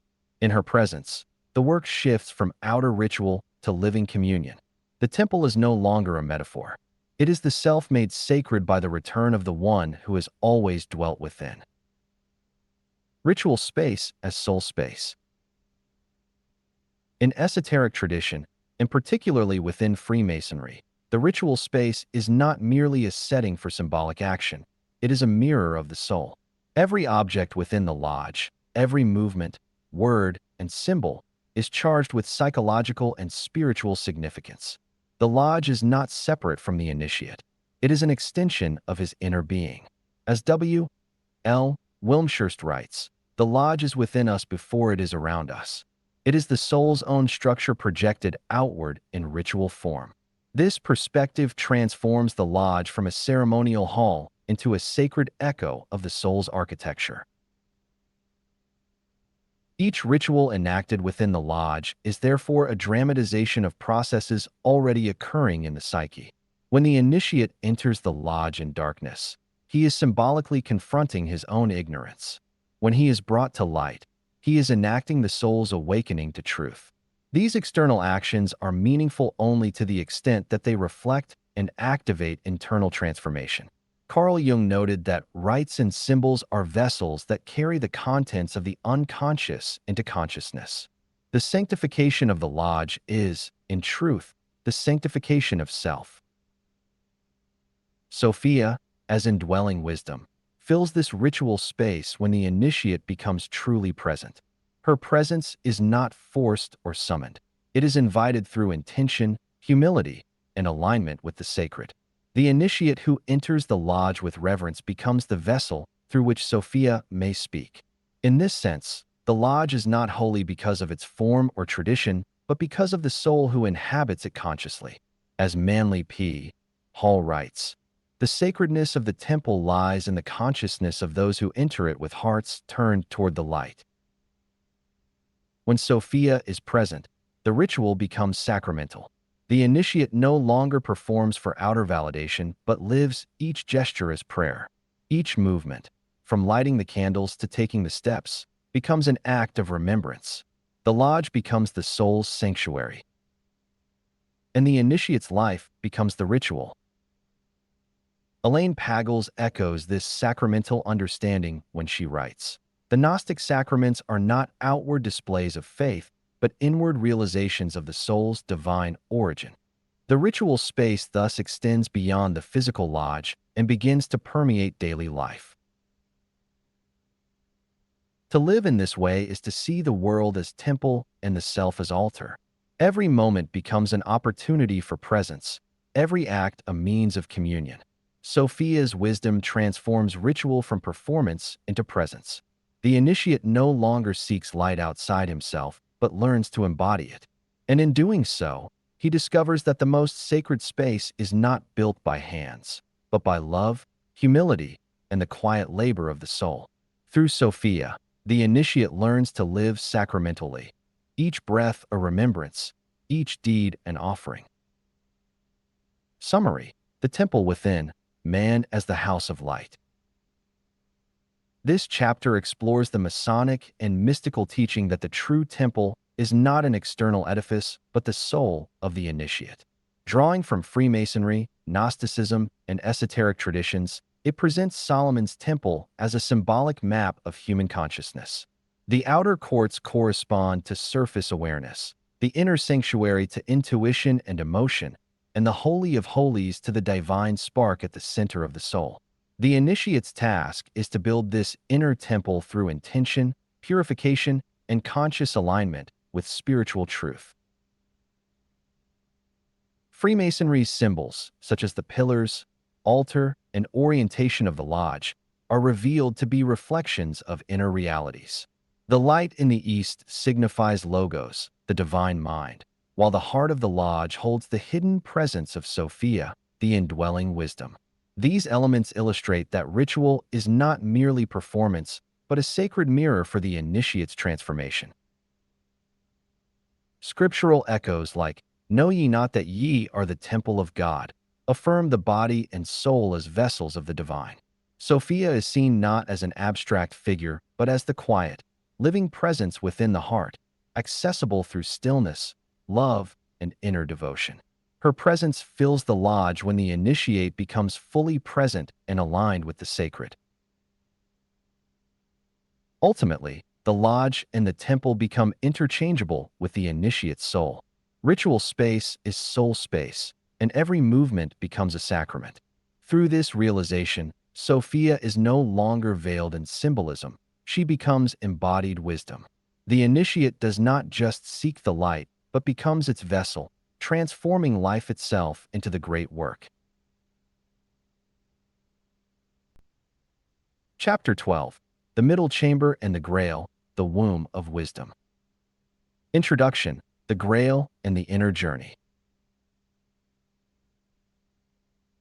Chapter 12 explores the mysterious symbolism of the Middle Chamber and the Grail as inward realities rooted in ancient wisdom traditions and brought to life through Masonic initiation. This chapter unfolds the Grail not as a legendary object, but as the soul's receptivity to divine wisdom, and the Middle Chamber as the inner sanctuary where this revelation takes place. The spiritual journey symbolized by the winding stair culminates in the rediscovery of Sophia, the divine feminine presence, hidden not in distant myth, but at the very center of the human heart. The winding stair, often depicted with 3, 5, and 7 steps, reflects a spiral ascent rather than a linear path. This design is not arbitrary. It points to the lived experience of awakening in which the soul circles through cycles of growth and descent before reaching new levels of understanding. W. L. Wilmshurst notes, "The winding stair is the difficult and tortuous path of self-unfoldment and realization. Each step along the stair reflects a stage of refinement, moving from body to soul to spirit, and from intellectual comprehension to intuitive presence." This upward movement leads to the Middle Chamber, a symbol of the heart, the seat of balance between Logos and Sophia. It is not merely a resting place, but the center of alchemical fusion. The initiate does not come here to acquire knowledge alone, but to embody it. In the words of Carl Jung, the symbol of the center is always the heart, the place of ultimate balance, where opposites do not conflict but become reconciled. The Middle Chamber is the psychological and spiritual threshold where the soul becomes a vessel for the sacred. Central to this chapter is the mysterious letter G, often seen suspended in the Masonic Lodge. While traditionally interpreted as standing for geometry or God, its deeper meanings encompass Gnosis and the Grail. As Manly P. Hall observed, it is the symbol of both structure and mystery, pointing to the presence of a higher order within the self. This symbolic G unites the masculine Logos with the feminine Sophia, reminding the initiate that true illumination requires both structure and receptivity. The Grail itself, long sought in legend, emerges here not as a cup to be found, but as a condition of soul. It is Sophia's vessel, the inner womb in which divine light is received, remembered, and reborn. As Emma Jung writes, the Grail is the vessel that holds not only the blood of Christ, but also the mystery of life and renewal. The seeker must become that vessel, and in doing so, discover that what was sought was never outside at all. This chapter ultimately reveals that the path of the initiate is not toward the Grail, but into it. The Middle Chamber is not a destination, but a rebirth into wholeness. Sophia, long hidden, is found again when the initiate becomes still, present, and open. In that silence, the word returns, not as a doctrine, but as the soul's own voice remembered. The winding stair as spiral ascent. The winding stair in Masonic symbolism is a profound representation of the soul's journey toward inner illumination. Unlike a straight path, it spirals upward, reflecting the nonlinear nature of spiritual growth. Each turn of the stair requires effort, awareness, and the willingness to ascend without always seeing what lies ahead. As W. L. Wilmshurst explains, the winding stair is the difficult and tortuous path of self-unfoldment and realization. It is not a physical ascent, but a symbolic climb through stages of consciousness from the literal to the intuitive, from the external world to the inner sanctum of the soul. Traditionally, the stair is divided into 3, 5, and 7 steps, each set layered with symbolic significance. The 3 initial steps correspond to body, soul, and spirit, marking the foundation of human being. The 5 steps align with the senses and liberal arts, signifying the refinement of perception and intellect. The final 7 are often associated with sacred disciplines and spiritual insight, culminating in the preparation for the middle chamber. This numerical symbolism, deeply rooted in both mystical and philosophical traditions, mirrors the gradual refinement of the initiate through study, virtue, and self-awareness. The spiral form itself echoes the geometry of consciousness. As Carl Jung noted, the spiral is an archetypal symbol of the process of individuation. It is not a mere shape, but a reflection of the psyche's inward expansion. In Gnostic myth, Sophia's return to the light follows a similar spiral of descent, suffering, and reascent. Each step on the winding stair thus reflects a stage in her journey, echoed in the initiate's own labor to retrieve forgotten wisdom and reawaken the divine spark. Importantly, the winding stair leads not just to knowledge but to presence. It draws the initiate away from external striving and into inner receptivity. As Manly P. Hall affirms, each tread of the stair is a degree of consciousness conquered and a veil of darkness pierced. The climb is inward, demanding sincerity and silence. The higher one goes, the more one is called to humility, not to claim knowledge but to be shaped by it. Thus, the winding stair is not simply a Masonic motif. It is a sacred metaphor for the spiritual path. Each step is both ascent and return to the heart, to wisdom, to Sophia. And in the spiral's silent turnings, the soul draws closer to the place where the true word waits to be remembered. The middle chamber as heart of the soul. The middle chamber, central to the fellowcraft degree in Freemasonry, is more than a literal room in symbolic architecture. It is the psychic and spiritual heart of the initiate. Positioned neither at the outer threshold nor the inner sanctum of the Holy of Holies, the middle chamber represents the center of the soul, the space where integration begins. W. L. Wilmshurst articulates this interior symbolism, stating, "The middle chamber is that point within ourselves where the human and divine most intimately meet. It is the sacred midpoint, the axis between intellect and intuition, between the known and the ineffable." In the esoteric tradition, this center aligns with the heart chakra in Eastern mysticism, the Anahata, understood as the seat of love, balance, and connection. It is here that the dualities of mind and body, heaven and earth, find reconciliation. The Kabbalistic tree of life echoes this configuration, where Tifereth, the sphere of beauty and the soul, is positioned in the center, mediating between the higher Sephiroth such as Chakma and Bina and the lower. Sophia, as divine wisdom, is associated with this Sephirotic center, holding the balance between divine intellect and earthly form. Gershom Scholem, writing of the Shekinah in Jewish mysticism, notes that she is the dwelling of God among men, and the heart of the righteous is her sanctuary. In Masonic terms, the middle chamber becomes that heart sanctuary prepared through moral and spiritual refinement. Sophia's presence here is not ornamental, but essential. Though she may not be overtly named in Masonic ritual, her qualities are evident. She is the indwelling voice of wisdom, the intuition that stirs the heart when the intellect grows silent. In Pistis Sophia, her cry from the depths is not only lament, but an invocation of return. I am become as a stranger in the land, yet I remember the light. Her journey is not toward a distant heaven, but toward the center, the middle chamber, where she waits to be remembered. As Cynthia Bourgeois puts it, wisdom is not knowing more, but knowing with more of you. It is from the heart that Sophia is heard. Manly P. Hall further describes the middle chamber as the soul's sacred vestibule, where Logos, divine word, and Sophia, divine wisdom, are meant to reunite. The temple stands for the perfected man. Its chambers represent the degrees of consciousness through which the soul passes. The middle chamber is not just a passage. It is the place of transformation, where intellect becomes illuminated by insight, and the initiate moves from conceptual knowledge to embodied understanding. Carl Jung echoes this in his Depth Psychology, identifying the heart as the symbolic locus of the self, the whole, undivided personality. The symbol of the center, he writes, is always the heart, the place of ultimate balance, where opposites do not conflict but become reconciled. The middle chamber is thus not about balance in the sense of compromise, but about union, where Sophia and Logos, feminine and masculine, soul and spirit, become one.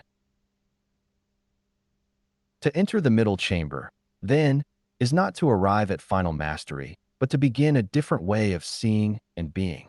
It is to live from the soul's center, guided by an intelligence deeper than logic and brighter than doctrine. Sophia resides here, not in abstraction, but in living presence. She is the breath in silence, the grace that arises when the heart opens. The middle chamber is her dwelling, and to reach it is to find not a secret, but a self, whole, radiant, and finally home. The letter G, Geometry Gnosis Grail. At the heart of the Masonic Lodge, suspended above the altar or illuminated in the east, the letter G radiates quiet mystery. Its meaning is deliberately veiled, offering multiple layers of interpretation to the contemplative initiate. Traditionally, it stands for geometry, the noblest of sciences, and God, the grand architect of the universe. Yet esoterically, the letter G becomes a symbolic convergence point, a glyph that hints at geometry, gnosis, and the Grail. These three aspects, when taken together, describe not only the architecture of the lodge, but the architecture of the soul. In its most common Masonic interpretation, G represents geometry, the divine order underlying creation. As W. L. Wilmshurst explains, geometry is not merely a branch of mathematics, but a key to the understanding of cosmic law and spiritual order. The initiate studies the proportions and harmonies of sacred geometry not simply to master external design, but to come into resonance with the divine logos, the structural intelligence that governs the universe and the soul alike. This is echoed in the Hermetic maxim, as above so below. Geometry becomes a mirror through which the soul may remember its origin. However, G also signifies gnosis, inner knowing. Gnosis is not intellectual accumulation, but direct transformative insight. In the Gnostic tradition, Sophia embodies this hidden knowledge, veiled from the outer world, yet accessible to the heart. Elaine Pagels emphasizes that gnosis means insight and knowing that involves the whole person, not only the mind. In this light, the letter G becomes a symbol of the initiate's path inward, not merely toward understanding, but toward union with the inner light. The initiate ascends the winding stair not to recite knowledge, but to embody it. The third dimension of G is the Grail, the sacred vessel that holds not only divine presence, but the mystery of transformation itself. In Arthurian legend, the Grail is not found through might or conquest, but is received by the pure of heart, the one who asks the right question. Joseph Campbell writes, "The Grail becomes that which is attained and realized when the initiate is ready, not before." The Grail is feminine in nature, receptive, hidden, nourishing. In this symbolism, Sophia is the Grail. She is the matrix that holds the logos, the vessel through which light is poured into the world and into the soul. The letter G, suspended in the center of the lodge, points not just to knowledge but to the sacred capacity to receive and become a vessel for wisdom. Freemasonry's use of the letter G thus encapsulates a deep esoteric truth. It is a symbol of structure, insight, and receptivity, Logos, Gnosis, and Sophia. It holds mystery not because it is undecipherable, but because it speaks in layers that unfold only through inner readiness. Carl Jung observed, "The symbol always points beyond itself to something not yet fully known." The letter G is such a symbol, fixed in the center, yet infinite in meaning. It invites the initiate not to define it, but to dwell in its radiance. When the soul becomes still and the heart becomes open, geometry is no longer abstract, gnosis is no longer distant, and the Grail is no longer lost. All three converge in the sacred center of the temple, and within that center, Sophia waits. She is not beyond the letter G, but within it, whispering the mysteries the intellect cannot grasp but the soul can remember. The Grail is Sophia's vessel.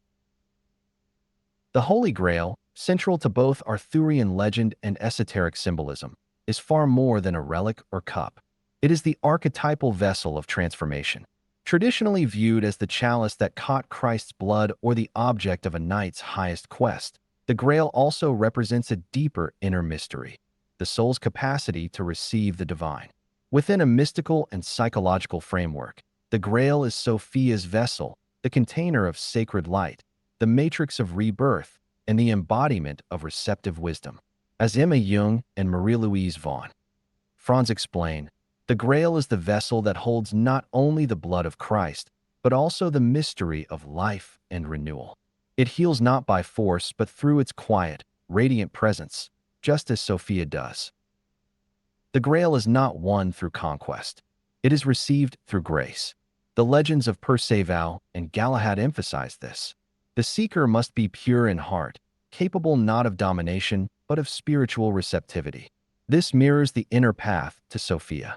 She does not yield her mysteries to the unready, but reveals herself to the soul that has become still, inwardly aligned, and emptied of egoic striving. Joseph Campbell writes, "Only the one who has encountered failure, brokenness, and still remains open, can receive the Grail." The vessel of the Grail is not filled with liquid. It contains light, the essence of truth, which is restored only when the initiate has surrendered control. In esoteric Christianity and Gnostic myth, Sophia is intimately connected with this image. She is the divine matrix that holds the Word, the sacred chalice through which the Logos enters the world. In Pistis Sophia, her journey through exile and return is not a descent into failure, but a preparation to hold the light more consciously. "They have taken my light from me," she cries, "but I have remembered thee, O light." In this remembrance, she becomes the vessel. Her sorrow is not weakness, but sanctification. Her emptying makes space for divine fullness. The Grail's circular shape, often envisioned as feminine, evokes the archetype of the womb, a container of mystery, gestation, and transformation. In this way, it resonates with alchemical and hermetic imagery of the vas hermeticum, the sealed vessel in which transformation occurs. Carl Jung aligns this imagery with the unconscious as the site of psychic renewal, writing, "The vessel in which the transformation is effected is the soul itself." Sophia is that soul. She does not merely hold the light. She becomes the process by which it is made manifest in the human heart. Thus, to seek the Grail is to seek Sophia, and to find her is not to possess her, but to become like her, open, receptive, luminous. The initiate who approaches the Grail must do so without grasping or demand. The question is not, where is the Grail, but am I a vessel ready to receive? In Sophia's presence, the answer is not given in words, but in being. The Grail is not a goal outside the self. It is the soul's own capacity to remember and reflect the divine. In this light, the Grail is not a distant myth, but a living mystery, and Sophia is its heart. Receiving the Grail and remembering the self. To receive the Grail is not simply to complete a quest, but but to awaken to the deepest truth of one's being. In the esoteric and mystical traditions, the Grail is not an external object to be found, but a realization that must arise from within. When the initiate is ready, not through force but through humility, openness, and spiritual maturity, the Grail reveals itself. This moment of reception is the return of Sophia's presence, the soul's rediscovery of its own divine nature. As Emma Jung writes, the Grail quest leads not outward into the world, but inward into the hidden regions of the soul, where the sacred vessel lies in concealment. The act of drinking from the Grail is symbolic of remembering the self, the divine image long forgotten in the trials of incarnation. The Grail does not offer literal sustenance, but awakens gnosis, the sacred knowledge that one is not separate from the divine, but a vessel of it. Carl Jung, interpreting the Grail as an image of wholeness, explains, to find the Grail means to become conscious of the totality of one's inner life. In this totality, the ego no longer reigns. The soul, guided by Sophia, steps forward as the true bearer of light. Sophia's role in this process is not only that of guide, but of presence. She is the Grail that pours itself into the heart when the soul becomes still enough to receive. Her wisdom is not taught, it is remembered. In Pistis Sophia, her light is restored through remembrance. I remembered the light, and it remembered me. This reciprocity of memory signifies a mystical reunion. Sophia returns to the soul as the soul returns to itself. It is not an act of attainment, but of recognition. In Arthurian legend, the knights who reach the Grail do not seize it by strength. It appears only when the seeker embodies purity, presence, and love. The same is true for the inner journey. The initiate becomes the vessel when they cease striving and begin listening, surrendering to the divine rhythm within. Jean Gebser writes, "The Grail is not something to be found, but something to be received when the seeker becomes transparent to origin. This transparency is the soul's willingness to hold the sacred without needing to possess it." Ultimately, the final realization is that the Grail was never lost. It was hidden, buried in the heart beneath layers of forgetting, illusion, and longing. Through ritual, myth, suffering, and silence, the soul is prepared to reclaim it, not as an object, but as an identity. Sophia, as the Grail, is the light of divine wisdom that dwells at the center of being. To receive her is to remember. To remember is to be reborn. The initiate does not leave the Grail quest with a trophy but transformed, no longer merely a seeker of the light, but a living vessel of it. Summary: the middle chamber and the Grail, the womb of wisdom. Chapter 12 explores the inner symbolism of the winding stair, the middle chamber, and the Holy Grail as metaphors for the soul's ascent toward wisdom and self-realization. The winding stair represents the non-linear spiral path of spiritual growth, reflecting the initiate's gradual movement from external knowledge to inner illumination. Each step, body, soul, and spirit, marks a level of refinement leading toward deeper awareness and balance. At the heart of this ascent lies the middle chamber, which is not a place of status but a symbolic center, the chamber of the heart where the masculine Logos and the feminine Sophia meet. This inner space is where true transformation begins. The letter G, often suspended in the Masonic Lodge, takes on layered meaning as geometry, gnosis, and Grail, signifying the structure of the cosmos, the soul's inner knowing, and the sacred vessel of divine presence. The Grail, long mythologized as a relic, is revealed here as Sophia's vessel, the womb of wisdom hidden within the soul. It is not attained through force, but received through spiritual readiness and inner stillness. Sophia, as the Grail, pours her light into the initiate who has become a true vessel, humble, receptive, and inwardly aligned. The quest for the Grail is ultimately a journey inward. What is found is not an object, but a transformation of being. To receive the Grail is to remember the self. The initiate realizes that the Grail was never lost, but always within, veiled by forgetfulness.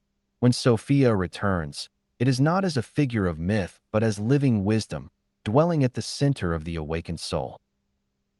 Chapter 13. The Celestial Lodge and the Queen of Light.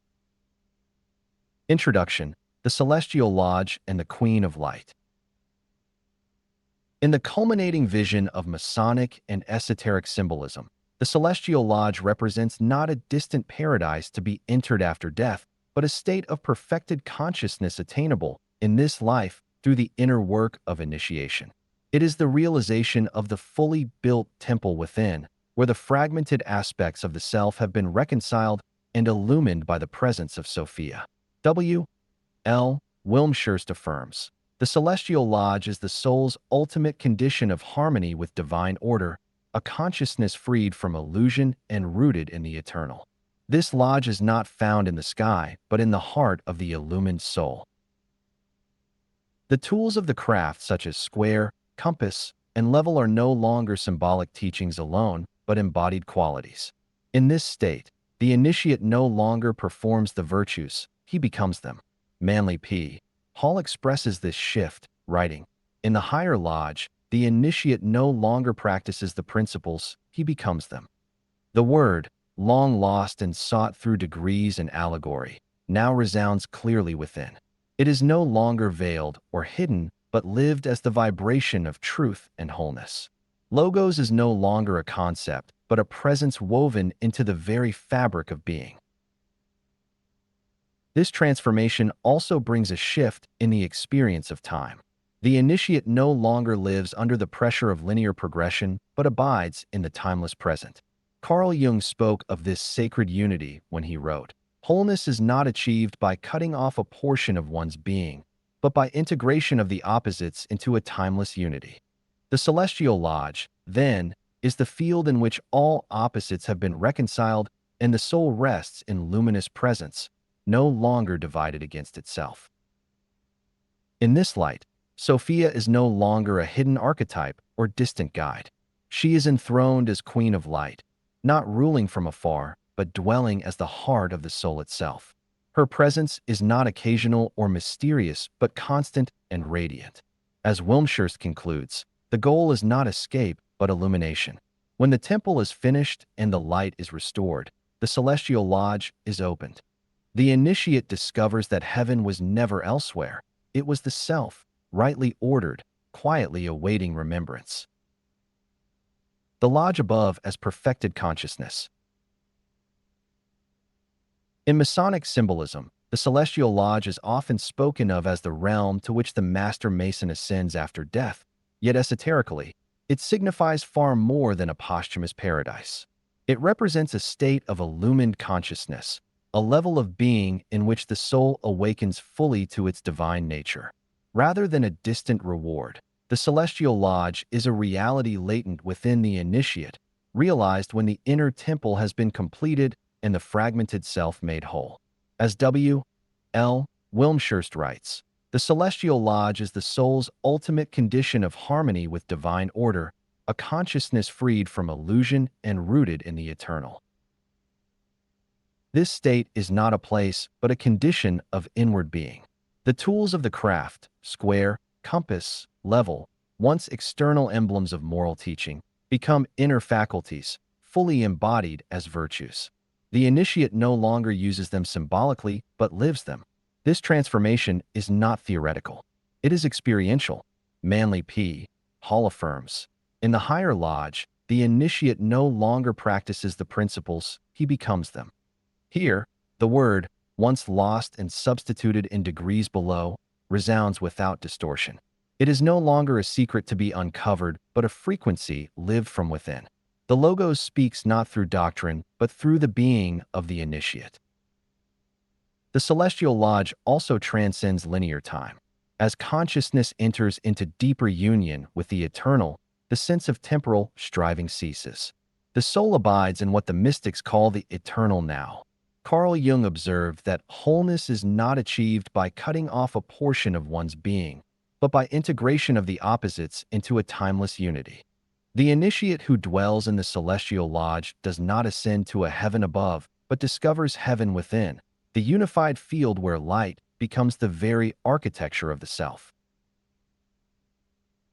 In this state of perfected consciousness, Sophia, too, is no longer veiled or distant. She shines as the radiant wisdom that now infuses the whole being. Her presence is not separate but integral. She is the soul's own light, recovered and enthroned. The celestial lodge is not a mythic realm beyond reach. It is the goal of the great work, fulfilled when the initiate no longer seeks outside what has always lived within. As Wilmshurst concludes, the goal is not escape but illumination. When the temple is finished and the light is restored, the celestial lodge is opened. Sophia enthroned. Isis, Shekinah, Mary, Wisdom. In the celestial lodge, Sophia is no longer a veiled figure hidden in shadow or lamenting from the depths of chaos. She is enthroned, radiant, fully revealed within the soul that has completed the journey of integration. In this illumined state, her many forms throughout the mystical traditions, Isis, Shekinah, Mary, and divine wisdom, are unified in essence. Each of these archetypal expressions carries a different dimension of her being. Isis, the Egyptian mother of mysteries, gathers the scattered parts of Osiris, just as Sophia gathers the soul's fragmented aspects into wholeness. As Manly P.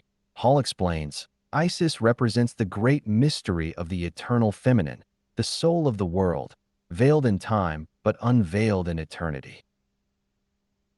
The Shekinah of Jewish mysticism, too, finds her fulfillment in Sophia. She is the divine indwelling presence, the feminine aspect of God who accompanies the soul in exile and who returns to abide within when the temple is prepared. Gershom Scholem writes, the Shekinah is both exile and redemption, hiddenness and manifestation. She is the light that rests on the perfected heart. In the celestial lodge, this light no longer flickers in the darkness. It shines from the center of the initiate's being, a permanent radiance born from deep inner work. Mary, as Theotokos, the God-bearer in Christian tradition, is another facet of Sophia enthroned. Her role is not merely maternal, but metaphysical. She holds within her the Logos and brings it into the world, just as the awakened soul, now aligned with Sophia, becomes a vessel through which the divine speaks. Carl Jung understood Mary as the Christian transformation of the ancient Sophia and saw in her an expression of the soul's capacity to hold and birth the divine. In the celestial lodge, all these forms converge. Sophia is not separate from the initiate, but lives through them. Her throne is the heart, now open, stable, and illumined. The soul no longer needs to seek her as something lost or external. She is experienced as the inner presence that animates wisdom, compassion, and gnosis. Elaine Pagels captures this realization when she writes, wisdom is not merely remembered, it is embodied. The initiate becomes the temple, the throne, and the voice through which Sophia continues to unfold her mysteries. Her enthronement is not the end of the story, but the moment when wisdom takes her rightful place as sovereign within. She does not reign through domination, but through resonance. Her presence signifies that the opposites have been reconciled, the word restored, and the soul made whole. This is the true fulfillment of initiation, not escape to a distant heaven, but the realization that the sacred has always been within, awaiting the moment when the initiate is ready to remember and receive her. The all-seeing eye equals awakened vision. The all-seeing eye, a central emblem in Masonic and esoteric traditions, is often interpreted as a symbol of divine surveillance or omniscience. But at a deeper level, it represents the awakened vision of the soul, the capacity to perceive the world not through duality or fear, but through wholeness, clarity, and gnosis. In the celestial lodge, this eye no longer gazes from above as an external judge. It opens from within as an inner faculty of spiritual perception. W. L. Wilmshurst explains that the eye in the triangle is a symbol of divine consciousness arising within the initiate. This vision is not given from without. It is born from within when the soul becomes clear enough to receive the light. This eye is echoed in numerous mystical systems. The third eye of yogic tradition, the eye of Horus in Egyptian myth, and the single eye spoken of by Christ. If thine eye be single, thy whole body shall be full of light. Each of these points toward the same truth, that there is a way of seeing which transcends the fragmentation of ordinary perception. This is the vision of Sophia awakened in the soul, the capacity to perceive unity where the ego sees division, to discern meaning where the world sees only form. As Carl Jung writes, it is the function of consciousness to integrate and make sense of the opposites, but it is only when the eye is turned inward that the vision becomes whole. In this illumined vision, the initiate no longer views the sacred as separate. The divine is not elsewhere. It is visible in every face, every form, every breath. The eye sees not just through intellect, but through insight. Sophia becomes understanding, not as data or doctrine, but as the intuitive resonance of truth in the heart. Manly P. Hall echoes this when he writes, "The eye that sees all things is not the eye of the body, but of the soul awakened to the presence of eternal principles." This perception is the gift of the inner union between Logos and Sophia. The Logos is clarity, form, and structure, what is seen. Sophia is insight, meaning, and essence, how it is seen. When the two are joined in the initiate's heart, the eye opens as a lens of divine consciousness. It perceives through presence rather than projection, through love rather than fear. The world becomes not a problem to be solved, but a mystery to be revealed. Thus, the all-seeing eye is not a symbol of external control, but of inner awakening. It marks the soul's emergence from dualistic sight into the radiant knowing of wholeness. The initiate who sees with this eye becomes a bearer of peace, not because all conflict has vanished, but because all things are seen in their sacred context. This is not merely perception. It is participation in the light of the celestial lodge, reflected through the clear eye of the soul. Completion of the journey. The journey of the soul through Masonic initiation and esoteric transformation reaches a moment of deep fulfillment in the image of the celestial lodge. This is not a distant afterlife reward or mythic realm beyond the stars, but a realized state of being, an inner temple of light where the self is no longer fragmented and Sophia is no longer veiled. In this state, the initiate no longer seeks wisdom as something separate or future-bound, but lives in direct relationship with it. As W. L. Wilmshurst affirms, the celestial lodge is the perfected state of man when he has fulfilled the whole plan of initiation and become one with the divine principle. This culmination is the soul's remembrance of its origin and purpose. Sophia, once hidden, now shines forth from within, not as a separate guide, but as the soul's own awakened wisdom. The inner and outer have merged, and the initiate lives from an integrated wholeness. In Pistis Sophia, the divine feminine figure exclaims, "I have remembered thee, O light, and I am redeemed through thy power." This act of remembrance is not a return to doctrine, but to presence. Sophia is now recognized in every moment, every breath, every act of love and truth.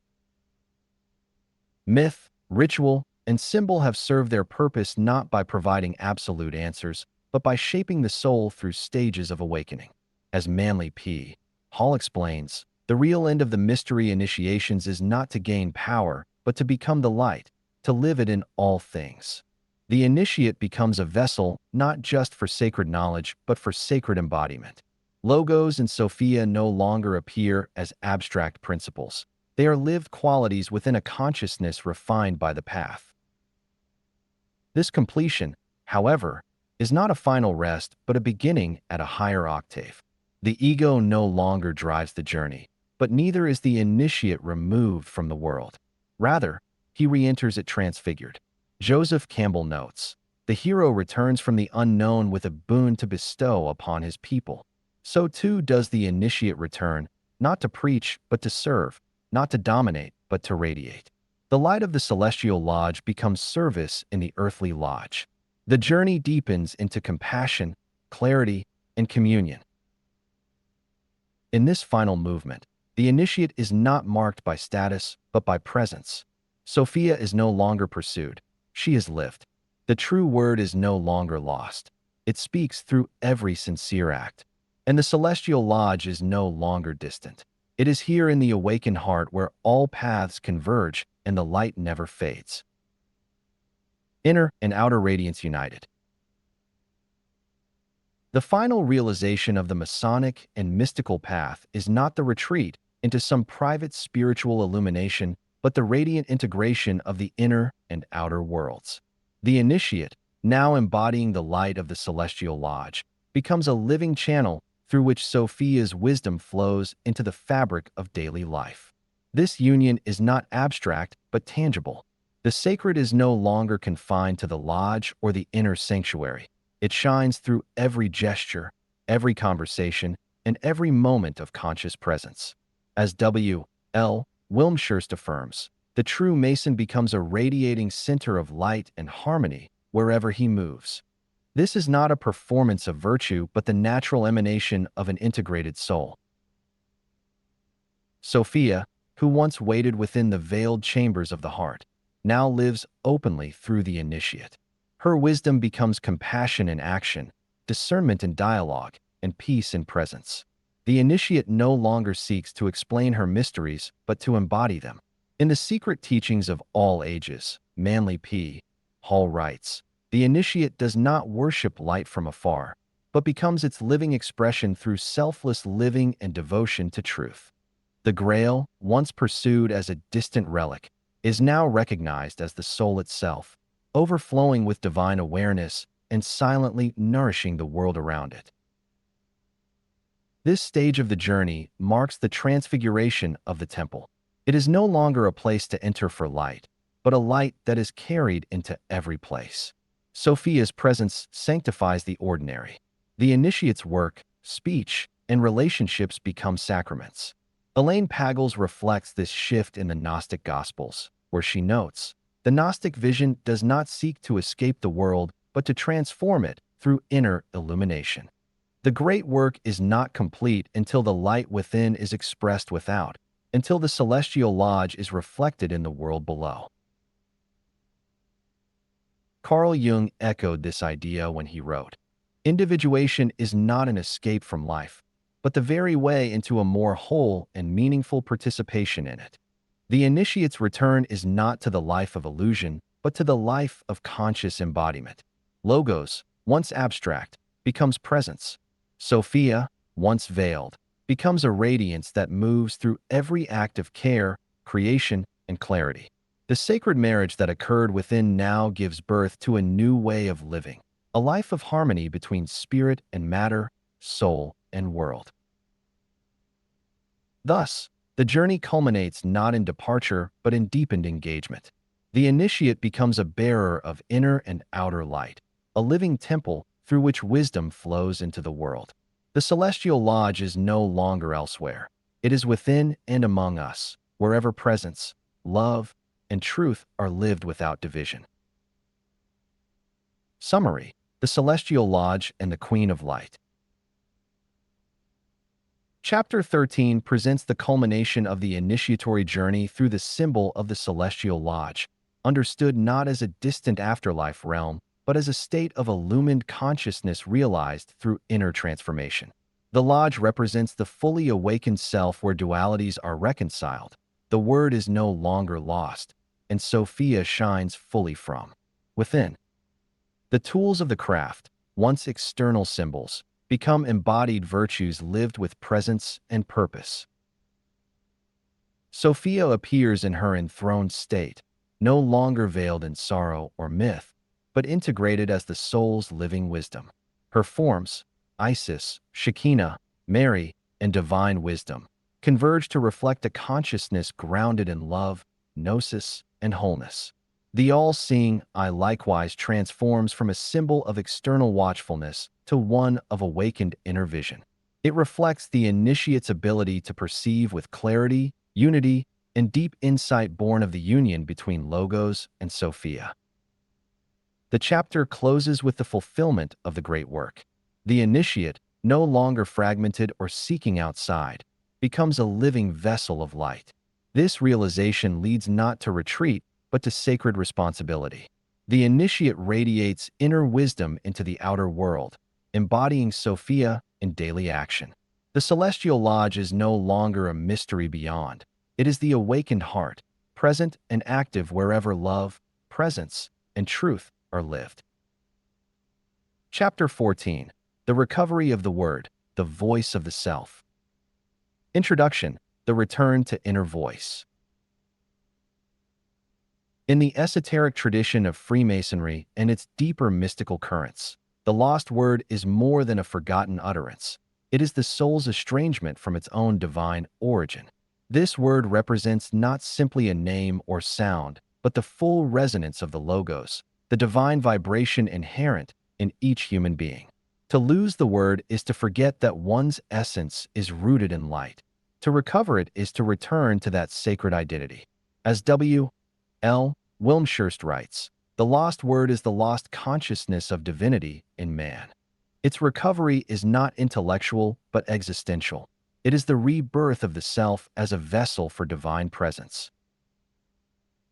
This word is not merely theological. It is psychological and archetypal.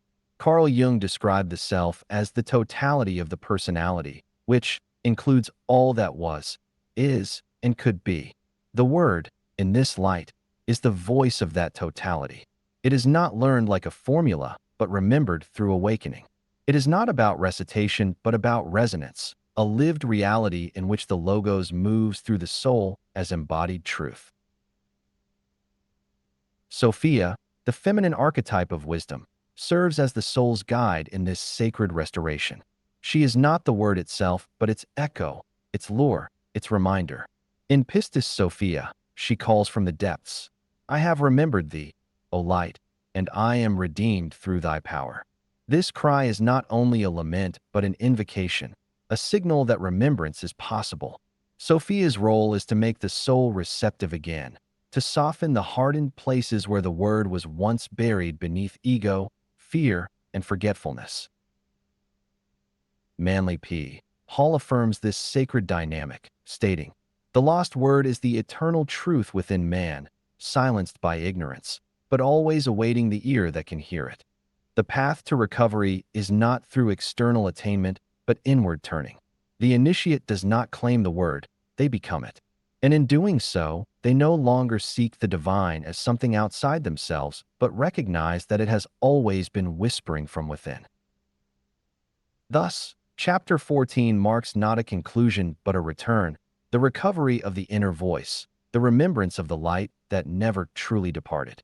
The word is not found on the lips, but in the life. It is not given but awakened. And Sophia, ever present, gently draws the initiate toward that inner threshold where the Logos begins to sing again. The word as divine memory. In the heart of Masonic and mystical tradition, the concept of the lost word symbolizes far more than a forgotten syllable or esoteric code. It represents the soul's lost memory of its divine origin. This word is not merely spoken. It is a vibration, a presence, the living Logos within each individual. As W.L. Wilmshurst writes, the lost word is the lost consciousness of divinity in man. To recover it is not to uncover a sound, but to awaken to one's essential identity as a vessel of light. The word is the soul's original language, silenced by forgetfulness but never destroyed. Carl Jung offers a psychological parallel to this spiritual teaching. He writes, the self is the totality of the personality, which includes all that was, is, and could be. The word is this totality, not as theory, but as living presence. It is the Logos as it lives through the human spirit, resonating beyond doctrine, flowing through the very substance of being. It is the divine breath remembered and restored in the soul's conscious awareness. Sophia plays a central role in preparing the soul for the return of the word. She is not the word itself, but its echo, the sacred memory stirring within. In Pistis Sophia, she cries from the depths not simply in despair, but in longing to remember. I have remembered thee, O light, and I am redeemed through thy power. Her cry awakens a deeper resonance in the soul, reminding the initiate that the true word is not imposed from above, but arises from within. As the soul listens to Sophia's whisper, the silence becomes a sanctuary in which the logos can resound again. Manly P. Hall affirms this sacred interplay, noting, "The lost word is the eternal truth within man, silenced by ignorance, but always awaiting the ear that can hear it." To recover the word is to recover oneself, not the constructed ego, but the essential flame hidden beneath layers of conditioning and fear. It is to remember that we are not simply human beings striving toward divinity, but divine sparks learning to be fully human. Thus, the word as divine memory is not discovered through searching, but remembered through awakening. It is not spoken in language, but lived in presence. It is the soul's forgotten name, once lost in exile, now called forth by Sophia's enduring invitation. To recover it is not to gain power, but to return to truth, to know oneself again as light made manifest. How the word was lost. The loss of the word is not merely a historical or symbolic event. It is a reflection of the soul's descent into fragmentation, illusion, and fear. In Masonic allegory, the death of the master and the concealment of the true word mirror a deeper existential forgetting.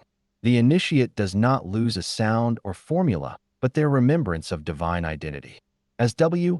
L. Wilmshurst explains, the word is lost when the divine within man becomes obscured by his lower nature, buried beneath the rubble of the ego. In this sense, the word is not taken. It is veiled by forgetfulness, distraction, and spiritual disconnection. Sophia's fall, as told in the Gnostic texts, parallels this loss. Her descent into chaos and dislocation symbolizes the soul's own exile from its center. In Pistis Sophia, she laments, "They have taken my light from me and left me in the darkness." This cry is the soul's realization that something essential has been forgotten.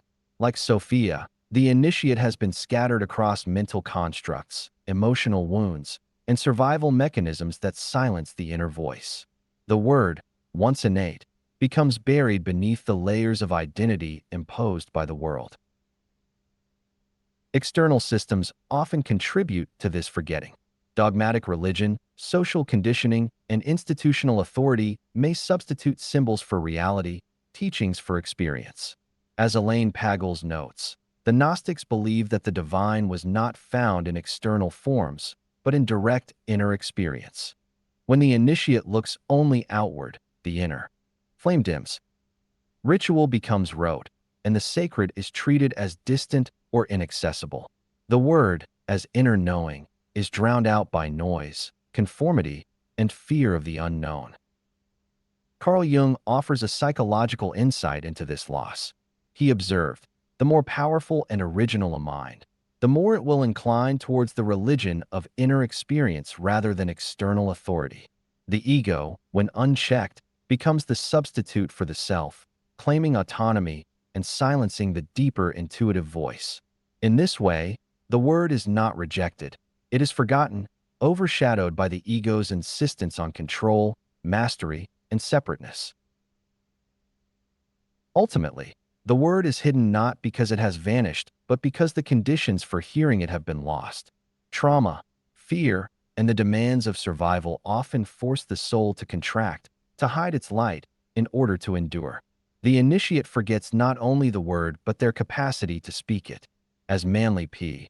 Hall reminds us, the greatest mystery is not the word itself, but the forgetting of it. To understand how the word was lost is to begin the process of remembering. It is to trace the path of descent not with shame, but with compassion, for it is through that very forgetting that the soul is eventually stirred to seek the truth again. How the word returns through silence, surrender, and stillness. The return of the word is not accomplished through force, intellect, or external effort. It arises through a process of inner quietude, surrender, and stillness. In the language of mysticism, this is the moment when the initiate ceases to search outwardly and begins to listen inwardly. Carl Jung writes, "Only when the outer silence has been attained can the inner voice begin to speak. This stillness is not a void but a womb, a sacred space in which the forgotten divine memory begins to stir again." Sophia plays a central role in this recovery. She does not shout, argue, or persuade. Her presence is gentle, luminous, and interior. She teaches that emptiness is not lack, but readiness.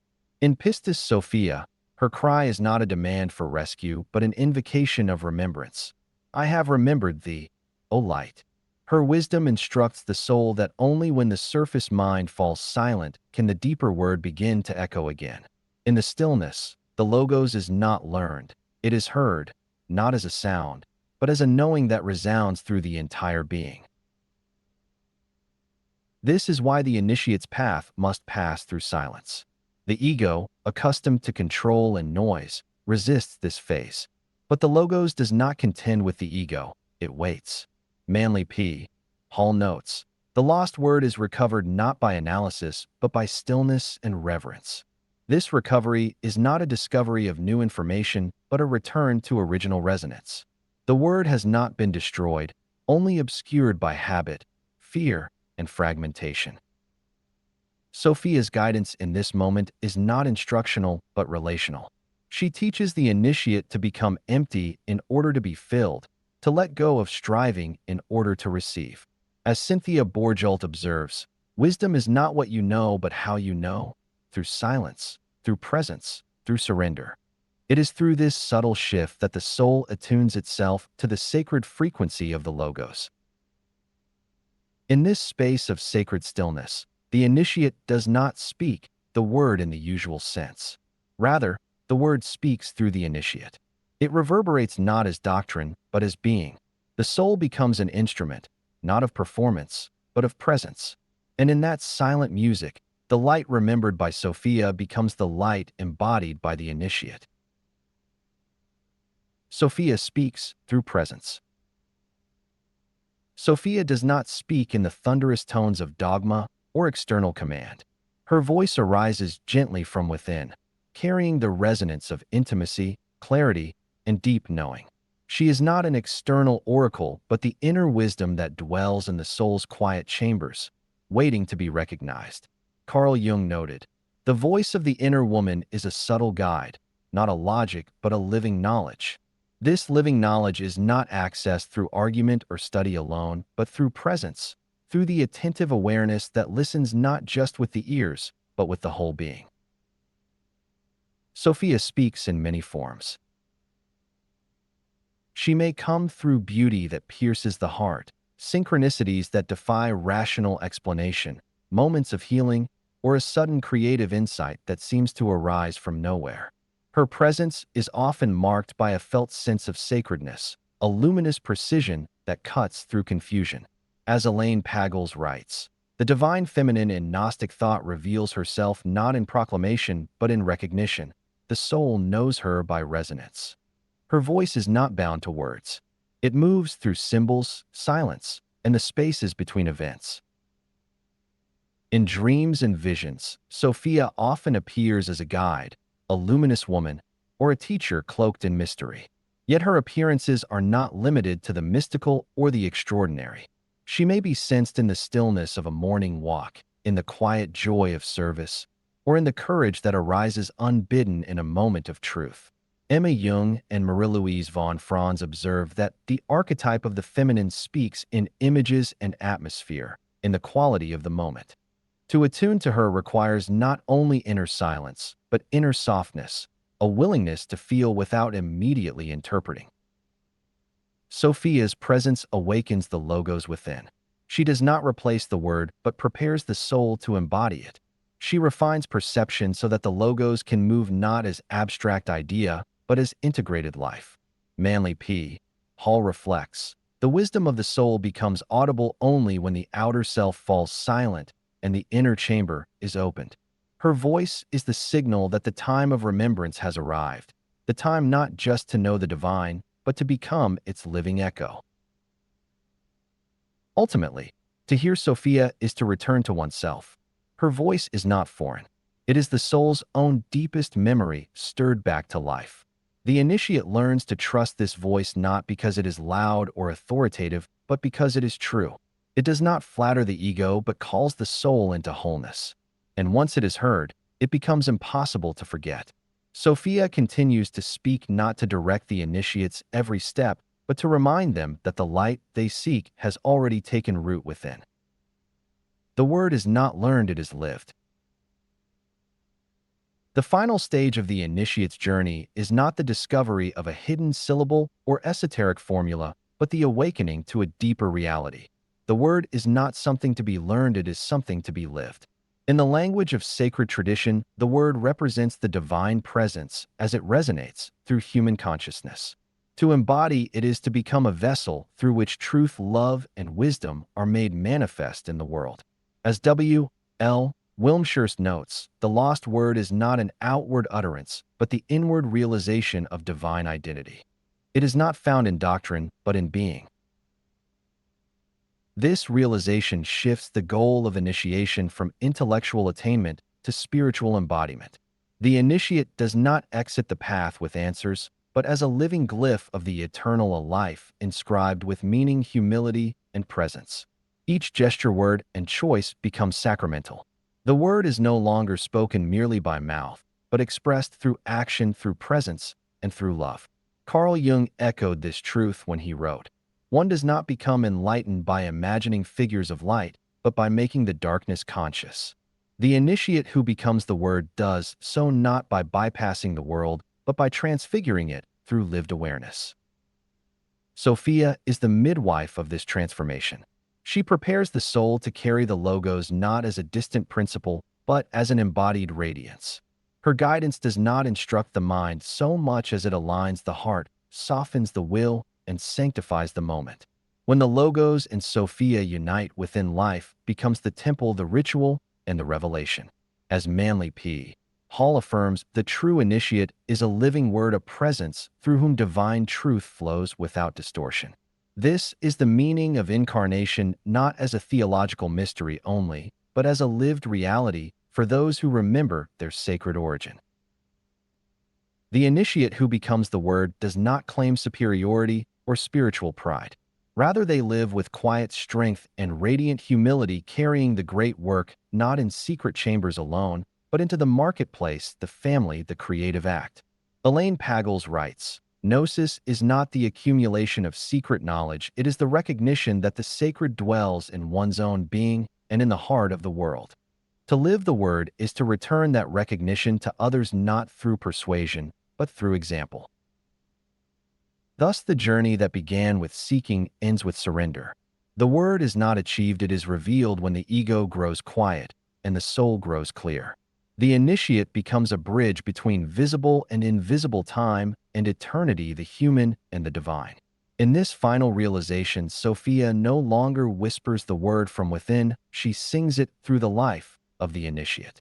The Logos no longer needs to be found, for it now speaks, acts, and shines through a life fully consecrated to love. Summary: the recovery of the word, the voice of the self. Chapter 14 explores the profound mystery of the lost word, revealing it not as a literal syllable, but as the forgotten divine essence within the soul. The word symbolizes the Logos, the living presence of truth and light embedded in human consciousness. Its loss parallels Sophia's descent into fragmentation and exile, mirroring the soul's own disconnection through fear, ego, and external conditioning.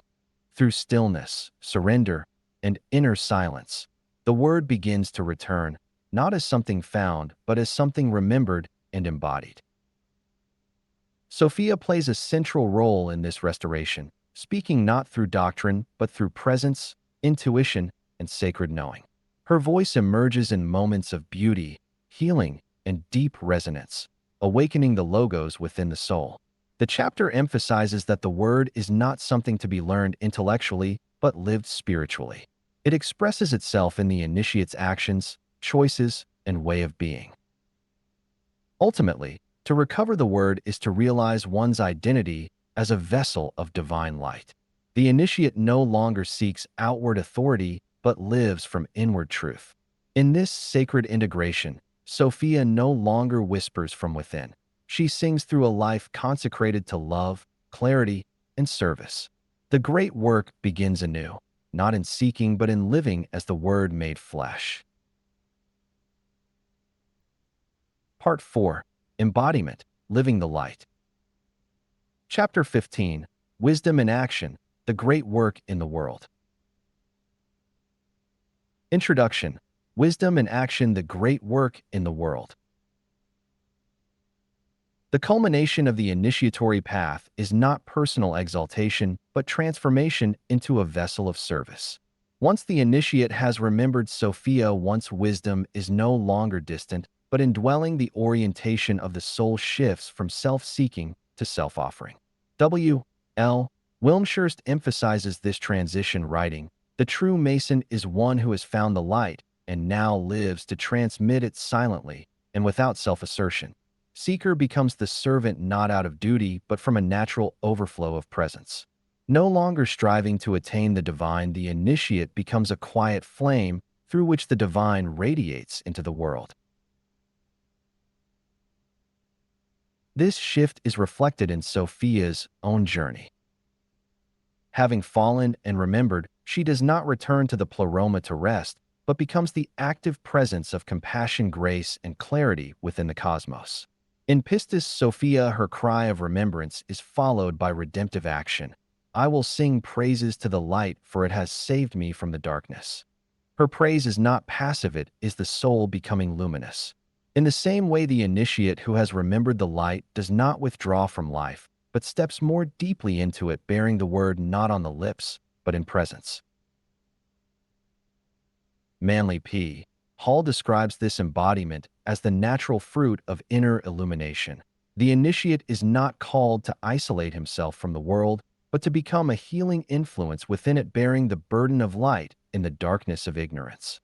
Here, service is not a role one adopts, but a way of being that arises from union with wisdom. Sophia is no longer a vision glimpsed in silence, but the breath behind every word, the hand within every act of care. This transformation also marks a maturity in the spiritual life. As Carl Jung observed, the privilege of a lifetime is to become who you truly are. Once the initiate knows themselves as a vessel of the word, life is no longer fragmented between sacred and profane. Every moment becomes an opportunity for embodiment. Wisdom is not preached, it is lived. The initiate becomes a quiet force of alignment, offering clarity not by persuasion, but by presence. Thus, the shift from seeker to servant is the fulfillment of the Masonic journey. It is the great work made visible. The initiate carries Sophia not as a doctrine, but as a fragrance not to be imposed, but to be shared. They are no longer asking, "What must I find?" but instead living the question, "What may I give?" In this giving, they become the flame that illumines others not by effort, but by simply burning true. The shift from seeker to servant.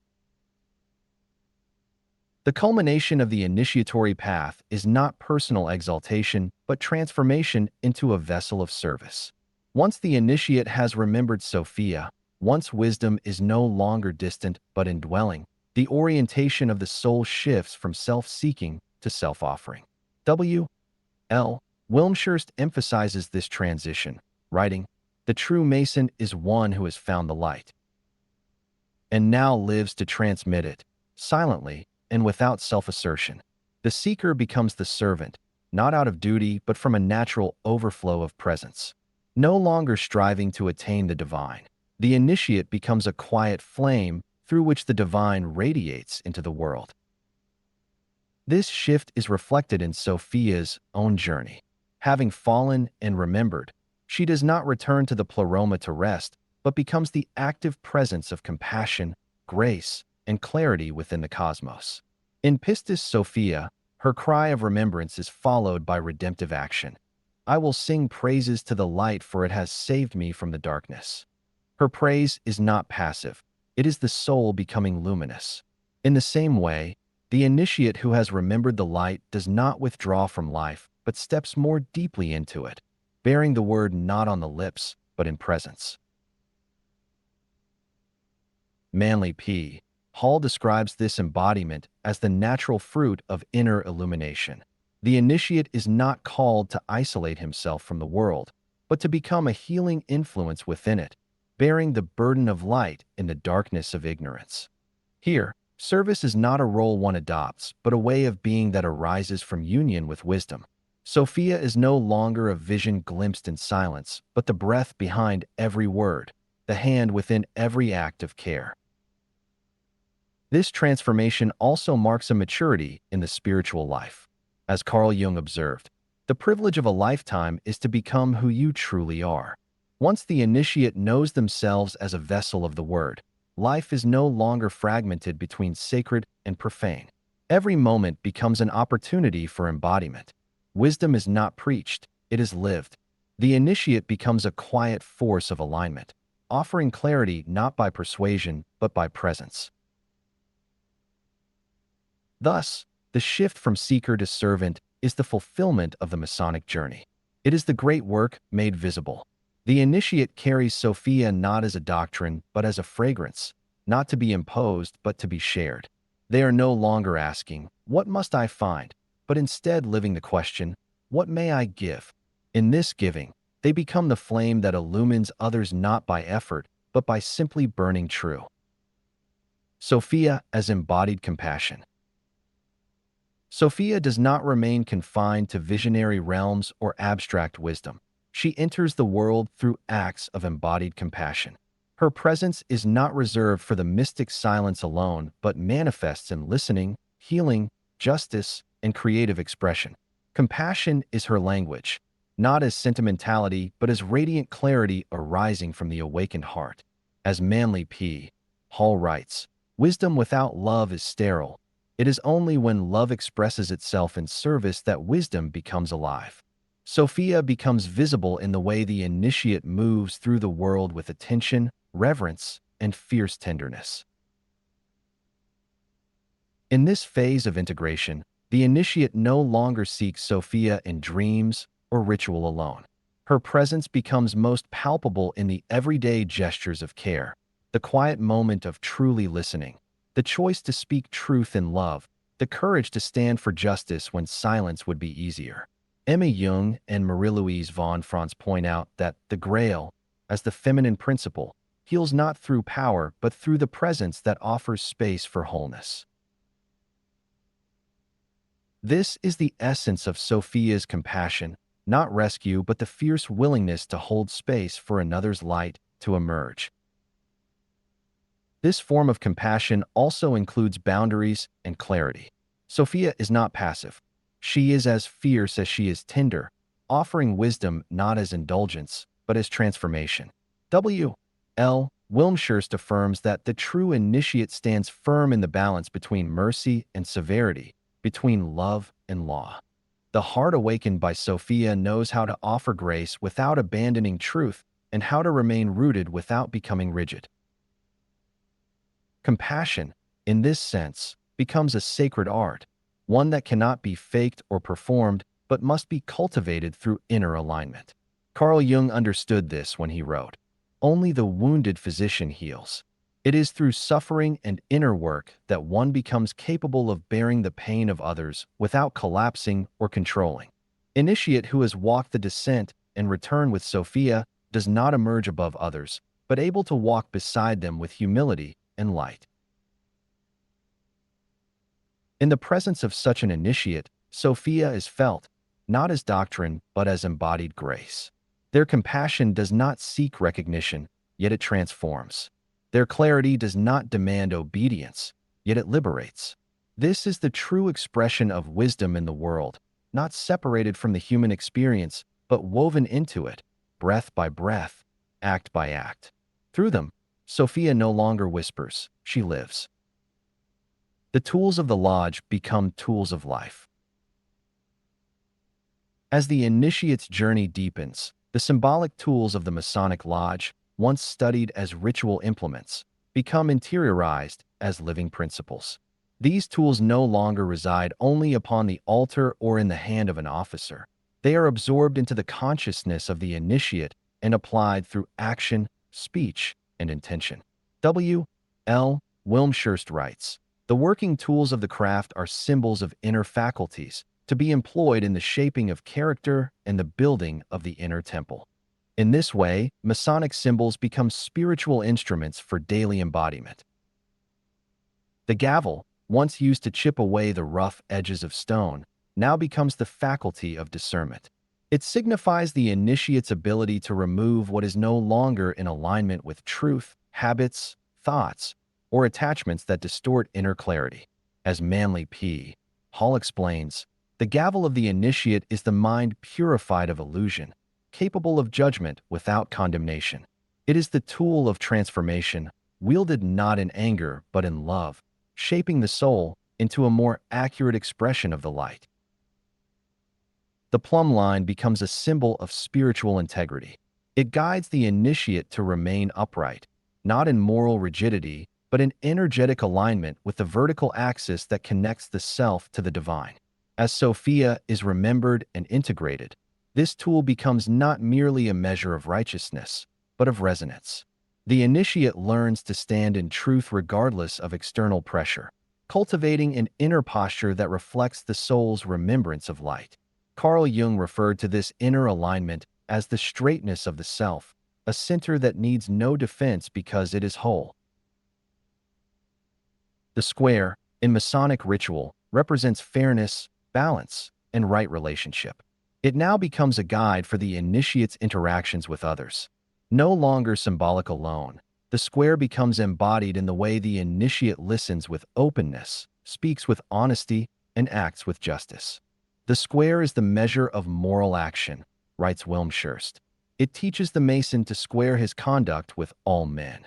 It is not about judgment, but about harmony, living in ways that foster equity and peace. Finally, the compasses, used to draw circles and define boundaries, become the inner wisdom of restraint and sacred containment. The initiate learns to hold space for others without losing themselves, to extend compassion without overextension. Sophia's influence is strongly felt here, as she teaches the value of limits not as denial, but as containers for depth. Wisdom often lies in the boundary, in the place where we choose to hold rather than grasp, notes Cynthia Borgelt. The compasses help the initiate remain centered while engaging the world with love. Together, these tools shape not only the lodge but the initiate's entire life. They transform everyday situations into opportunities for sacred engagement. The initiate becomes a living temple, their conduct echoing the principles once externalized in ritual. The lodge is no longer a place they visit. It is the orientation with which they live. Through these tools, Sophia's wisdom becomes action, and the great work moves from contemplation into compassionate embodiment. Light as vocation. As the initiate's inner transformation deepens, vocation itself becomes a sacred expression of the great work. No longer seen merely as a career or role, vocation becomes the unique way the soul brings light into the world. The initiate does not abandon worldly engagement, but infuses it with meaning. Whether healer, teacher, artist, builder, or parent, each role is transfigured through awareness, and Sophia begins to flow not as an idea, but as action. Manly P. Hall affirms, the true initiate finds his ministry in the world not in escape from it, but by consecrating every duty to divine purpose. This reframing of vocation as spiritual service aligns with the soul's awakening to its inner radiance. Carl Jung observed that the privilege of a lifetime is to become who you truly are. The initiate discovers that their true identity is not bound to a profession but revealed through it. When Sophia is embodied, the very work of the hands becomes a sacrament. A builder no longer merely shapes wood or stone but constructs spaces of peace. A teacher no longer imparts facts but awakens minds. The initiate's presence becomes the conduit through which wisdom acts. Sophia does not require grandeur. She flows in quiet gestures of care, in the courage to speak truth, and in the attentiveness that listens deeply. As Cynthia Borgelt explains, wisdom is not found in escaping the world, but in transforming the world by the quality of our presence in it. Vocation becomes an altar where offering is made not through words alone, but through attention, sincerity, and integrity. There is no sacred or secular, only presence and forgetfulness. Where Sophia is present, Even the most mundane task is suffused with light. In Freemasonry, this integration is mirrored in the teaching that labor itself is holy. Wilmshurst writes, "The true Mason brings his light to the world not through precept alone, but by the spirit with which he labors." The initiate becomes a living torch not by performing perfection, but by embodying purpose. Vocation ceases to be driven by status or survival. It becomes the soul's unique song, an echo of the Word made flesh. Thus, light as vocation is not a call to separate from the world, but to illuminate it. Sophia guides the initiate to sanctify the ordinary, to see the sacred in the simple, and to allow the wisdom of the heart to shape the work of the hands. In doing so, the initiate steps fully into the world not as one who seeks light, but as one who brings it. The world as lodge, the self as flame. When the initiate has fully integrated the light of Sophia and the discipline of the craft, the boundaries between sacred and secular dissolve. The lodge is no longer confined to a temple or ritual chamber, it becomes the world itself. Every space becomes holy when approached with awareness, every moment a site of initiation. As W. L. Wilmshurst affirms, the lodge is within us before it is around us. It is the soul's own structure projected outward in ritual form. This realization shifts the initiate's perception. The world becomes the sacred lodge, and the initiate becomes its living altar. Sophia's presence now infuses all things. She is no longer glimpsed in rare mystical experiences, but lived in each breath, each gesture, each encounter. Her flame no longer flickers in a hidden sanctuary, but burns steadily in the heart of the awakened one. As Manly P. Hall explains, the soul that has been illuminated by wisdom becomes a torch lighting the path, not only for itself, but for others. The initiate no longer waits for light from above, they carry the flame within, and it radiates into the world. This inner light is not abstract or metaphorical, it is presence. Carl Jung described this quality when he wrote, "It is not what we say or teach, but what we are that changes others." Initiate's transformation becomes tangible. Their silence carries depth. Their words carry clarity. Their actions carry intention. The rituals of the lodge are no longer performed, they are lived moment by moment as acts of remembrance and consecration. Sophia animates this embodiment not as a distant goddess, but as the soul's own luminous nature. She becomes the breath of compassion, the gaze of understanding, the hand that offers without expectation. Elaine Pagels captures this truth when she writes, "The Gnostic sacrament is not an outward ritual, but an inward reality where the sacred dwells in each act of love and insight." The initiate who lives this reality walks as a living ritual, a moving glyph of light inscribed upon the world. Thus, the final realization of the path is not escape, but presence. The lodge is everywhere. The altar is the heart. The incense is the breath. The initiate carries the flame not for display, but for service, not to claim enlightenment, but to kindle it in others. In this sacred simplicity, the world itself becomes temple, and every step upon it is an offering.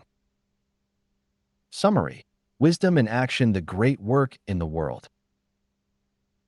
This chapter explores the soul's transformation from seeker to servant, where wisdom becomes embodied and action becomes sacred. Once the initiate remembers Sophia not as an abstract ideal, but as an indwelling presence, the spiritual path shifts from inward striving to outward offering. The initiate no longer seeks light, but becomes its quiet bearer, radiating presence, compassion, and clarity through every gesture of life. Sophia reveals herself not in lofty vision alone, but in acts of fierce and tender compassion. Her wisdom speaks through justice, creativity, and the courage to care deeply. The tools of Freemasonry, gavel, plumb square, and compasses are no longer external symbols, but inner capacities shaping how the initiate discerns, aligns, and relates. Each becomes a spiritual faculty, allowing the initiate to live in harmony with truth and integrity. Work and vocation become vehicles for divine expression. Whether teaching, building, healing, or creating, the initiate infuses every task with sacred purpose. There is no longer a divide between sacred and secular, only presence and forgetfulness. Sophia sanctifies the ordinary when life is approached with awakened attention and love. As the initiate matures, the lodge expands beyond its walls to encompass the world. Every encounter becomes sacred. The altar is the heart. The incense is the breath. The initiate lives as a walking ritual, a living flame through which Sophia moves. In this way, the great work is not completed by withdrawal from the world, but through deep, radiant engagement within it. Chapter 16. The Feminine Voice in the Mystics. Echoes of Sophia. Introduction. Sophia's voice in the women mystics. Across centuries and traditions, the feminine voice in mysticism has preserved and revealed the presence of divine wisdom, Sophia, often veiled in symbol but radiant in insight. Though many of these voices were marginalized by institutional religion, mystics such as Julian of Norwich, Hildegard of Bingen, Teresa of Avila, and Mary Magdalene offer living testimony to Sophia's enduring guidance in the human soul. Their visions do not merely echo doctrine, but open gateways into intimate relationship with the divine, reframing God not as distant authority, but as indwelling love, light, and mercy. Sophia does not always appear by name in these texts, yet her qualities, nurturing, luminous, wise, and transformative, permeate their theology and experience.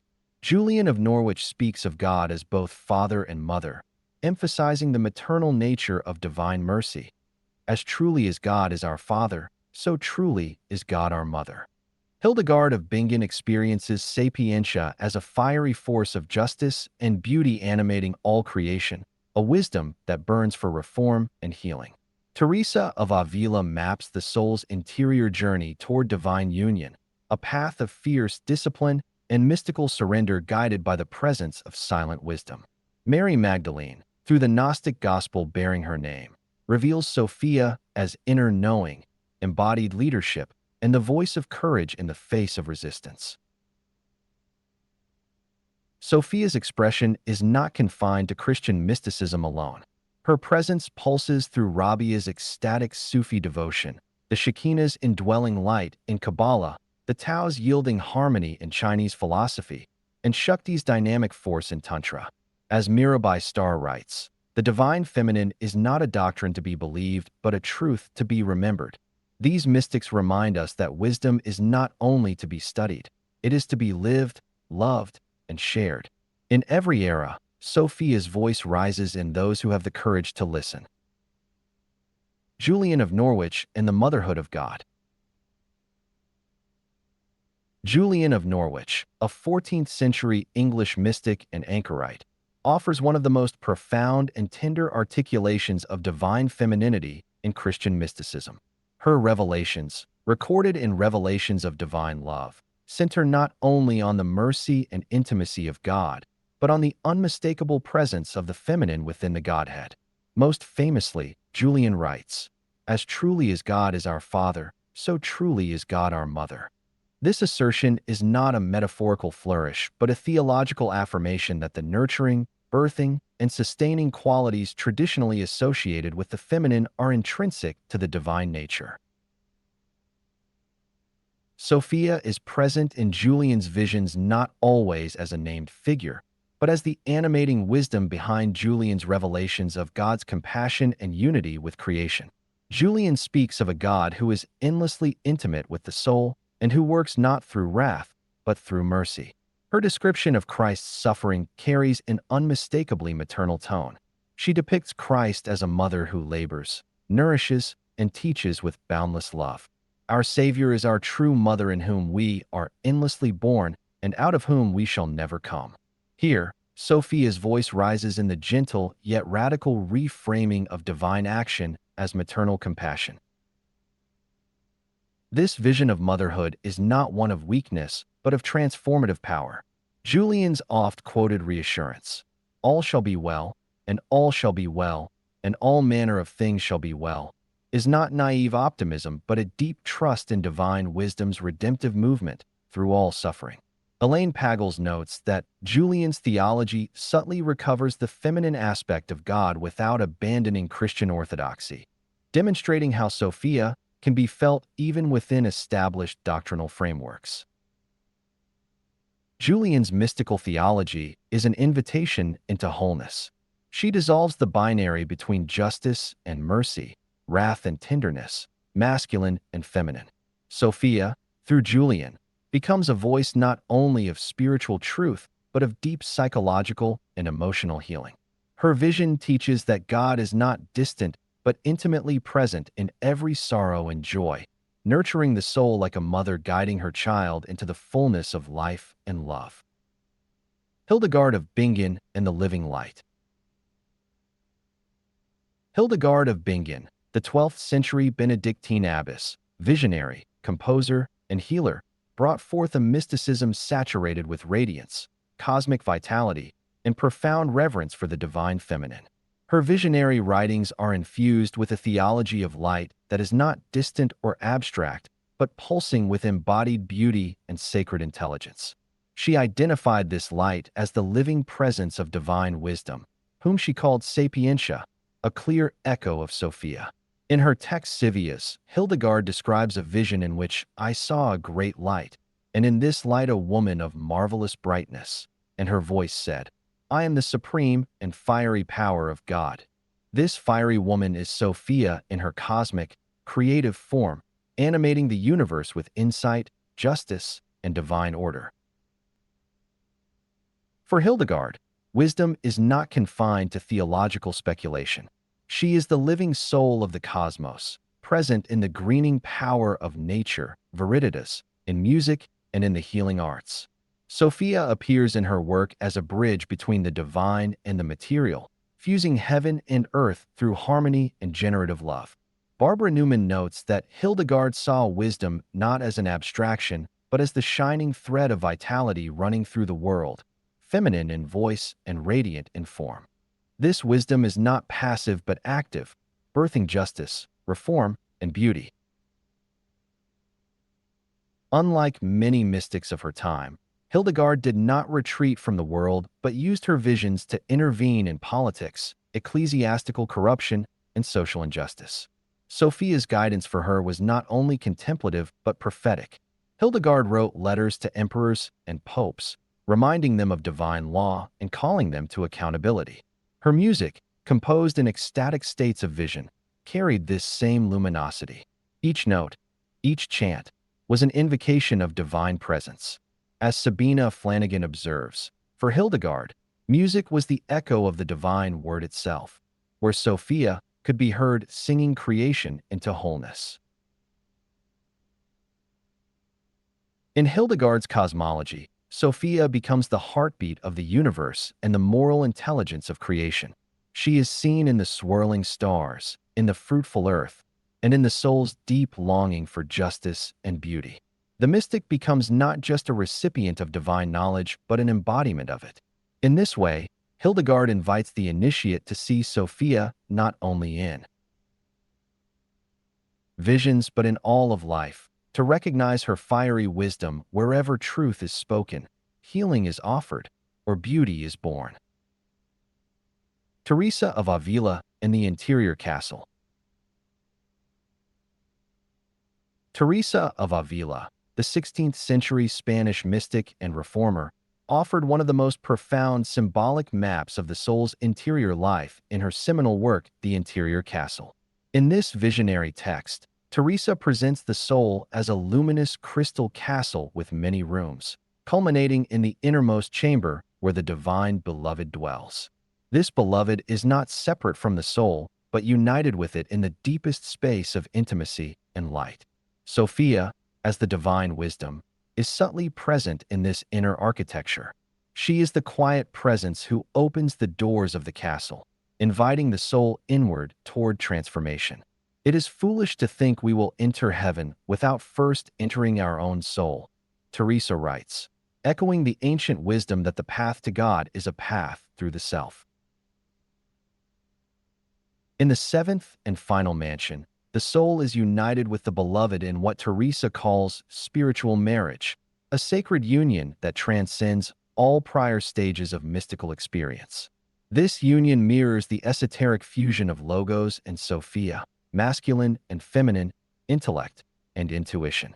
Teresa describes this moment as one in which the soul no longer acts apart from God, but God and the soul are like two who have joined in marriage and become one flesh.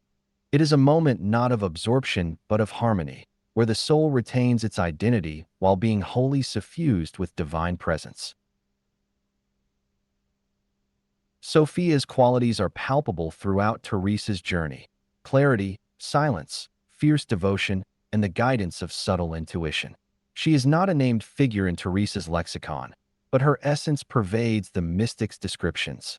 In her deep humility, Teresa never claims credit for her insights, saying instead that they are the gifts of a wisdom not my own. This wisdom is not dogmatic, but deeply embodied, leading the soul through trials, darkness, and ecstasy toward divine indwelling. As Mirabai Star notes, Teresa speaks from a place beyond doctrine, from a place of intimate communion with the feminine face of God. The path Teresa outlines is not easy. It demands discipline, detachment, and courage. The soul must pass through dark nights and inner trials, shedding attachments to ego and illusion. Yet, throughout this process, the presence of Sophia can be felt as the soul's subtle companion.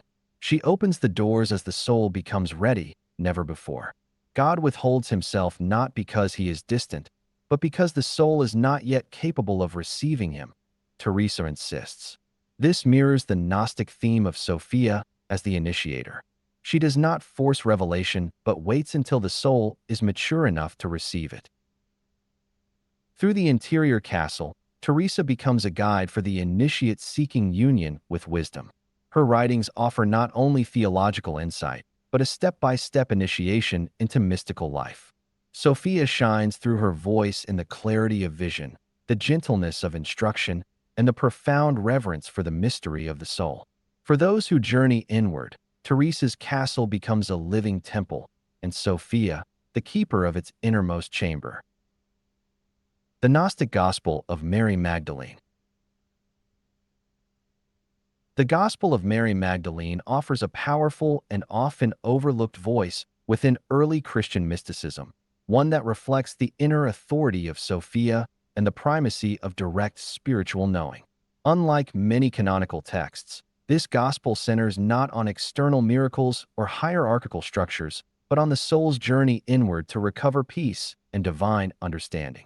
Mary emerges not merely as a follower of Christ, but as an embodiment of wisdom, a guide whose authority is rooted in gnosis, inner knowledge born of experience. "Do not weep," she says to the disciples, "nor grieve, nor be irresolute, for his grace will be entirely with you and will protect you." Her words are not dogmatic, but consoling, not commanding, but empowering. Mary teaches a spiritual path grounded in introspection and courage. She recounts her visionary encounter with the risen Christ, who instructs her on the ascent of the soul through various powers that challenge the initiate. These powers, which represent fear, desire, ignorance, and wrath, attempt to hold the soul back. Yet she continues forward with steadfast clarity and trust in the inner light. "I saw the Lord in a vision, and I said to him, 'Lord, I saw you today in a vision.'" This visionary dialogue affirms that authentic spiritual knowledge is not mediated through institutions or intermediaries. It arises within the soul. Mary becomes the voice of Sophia, reminding us that divine truth is remembered, not imposed. Her role as a teacher and leader is met with resistance by Peter, who questions her authority. But Levi defends her, saying, "If the Savior made her worthy, who are you indeed to reject her?" This tension reflects the suppression of the feminine voice in religious tradition, a silencing of Sophia's expression through Mary. Yet her wisdom endures. Elaine Pagels observes that Mary Magdalene's gospel reflects a Christianity very different from the emerging orthodoxy, a vision in which spiritual maturity is rooted not in authority, but in inner knowing. Sophia speaks through Mary Magdalene not as abstract philosophy, but but as lived courage. Her gospel does not instruct in rigid doctrine. It initiates the reader into self-inquiry, resilience, and trust in one's own divine source. In this way, she models the soul's return to the Logos through the mediation of wisdom. Cynthia Bourgault affirms this lineage, writing, Mary Magdalene carries the remembrance of the divine feminine's presence and purpose, a way of knowing grounded in love and sustained through inner vision. Mary's gospel invites the initiate to trust what arises from the depths of silence, to face fear without retreat, and to know that true guidance does not shout. It emerges gently, like Sophia, from within. Her voice, though silenced in history, lives on as a sacred echo of the feminine Logos, calling each soul to remember that the light we seek is already our own. The feminine as living wisdom across cultures. Sophia's presence is not confined to a single religious system or spiritual lineage. Her voice, though named differently across traditions, arises as a living current of wisdom, compassion, and sacred power in mystical paths around the world. From Sufism to Kabbalah, Taoism to Tantra, the feminine face of the divine is recognized as the indwelling force that sustains, nourishes, and transforms. As Mirabai Starr writes, the divine feminine is not a doctrine to be believed, but a truth to be remembered. She lives in every mystical tradition, whispering the same message in different tongues. In Sufi mysticism, Rabia al-Basri stands as an embodiment of this living wisdom. A woman of fiery love and spiritual devotion, Rabia declared, I want to love you, not for the promise of heaven or the fear of hell, but simply for love itself. Her poetry and prayer reflect Sophia's essence, unmediated love, radical surrender, and fierce clarity. Her path was one of ecstatic union, where divine presence is not distant but intimately alive within the human heart. In the Jewish mystical tradition, the Shekinah represents the indwelling feminine presence of God. She is the light that descends into exile with the people, accompanying them in suffering and redemption. Gershom Scholem writes, the Shekinah shares in the exile of the people, and her return marks the moment of restoration and union. Like Sophia, Shekinah is both hidden and near, awaiting the soul's readiness to receive her. She is the warmth at the heart of the sacred, the tender flame of remembrance and return. Taoism offers another expression of feminine wisdom through the Tao itself, often likened to a mother. In the Tao Te Ching, Lao Tzu writes, the Tao is called the Great Mother, empty yet inexhaustible. It gives birth to infinite worlds. The Tao flows with quiet power, guiding not through dominance, but through yielding. This quality of sacred receptivity echoes Sophia's nature, the way she draws the initiate not through command, but through resonance. The Tao teaches that wisdom lies not in control, but in harmony with what is. In Tantric traditions, Shakti is the vibrant energy that animates all creation. She is not separate from consciousness, but its dynamic expression. Shakti is the sacred feminine as power, movement, and transformation. When awakened, she dances through the body, awakening divine awareness and inner liberation.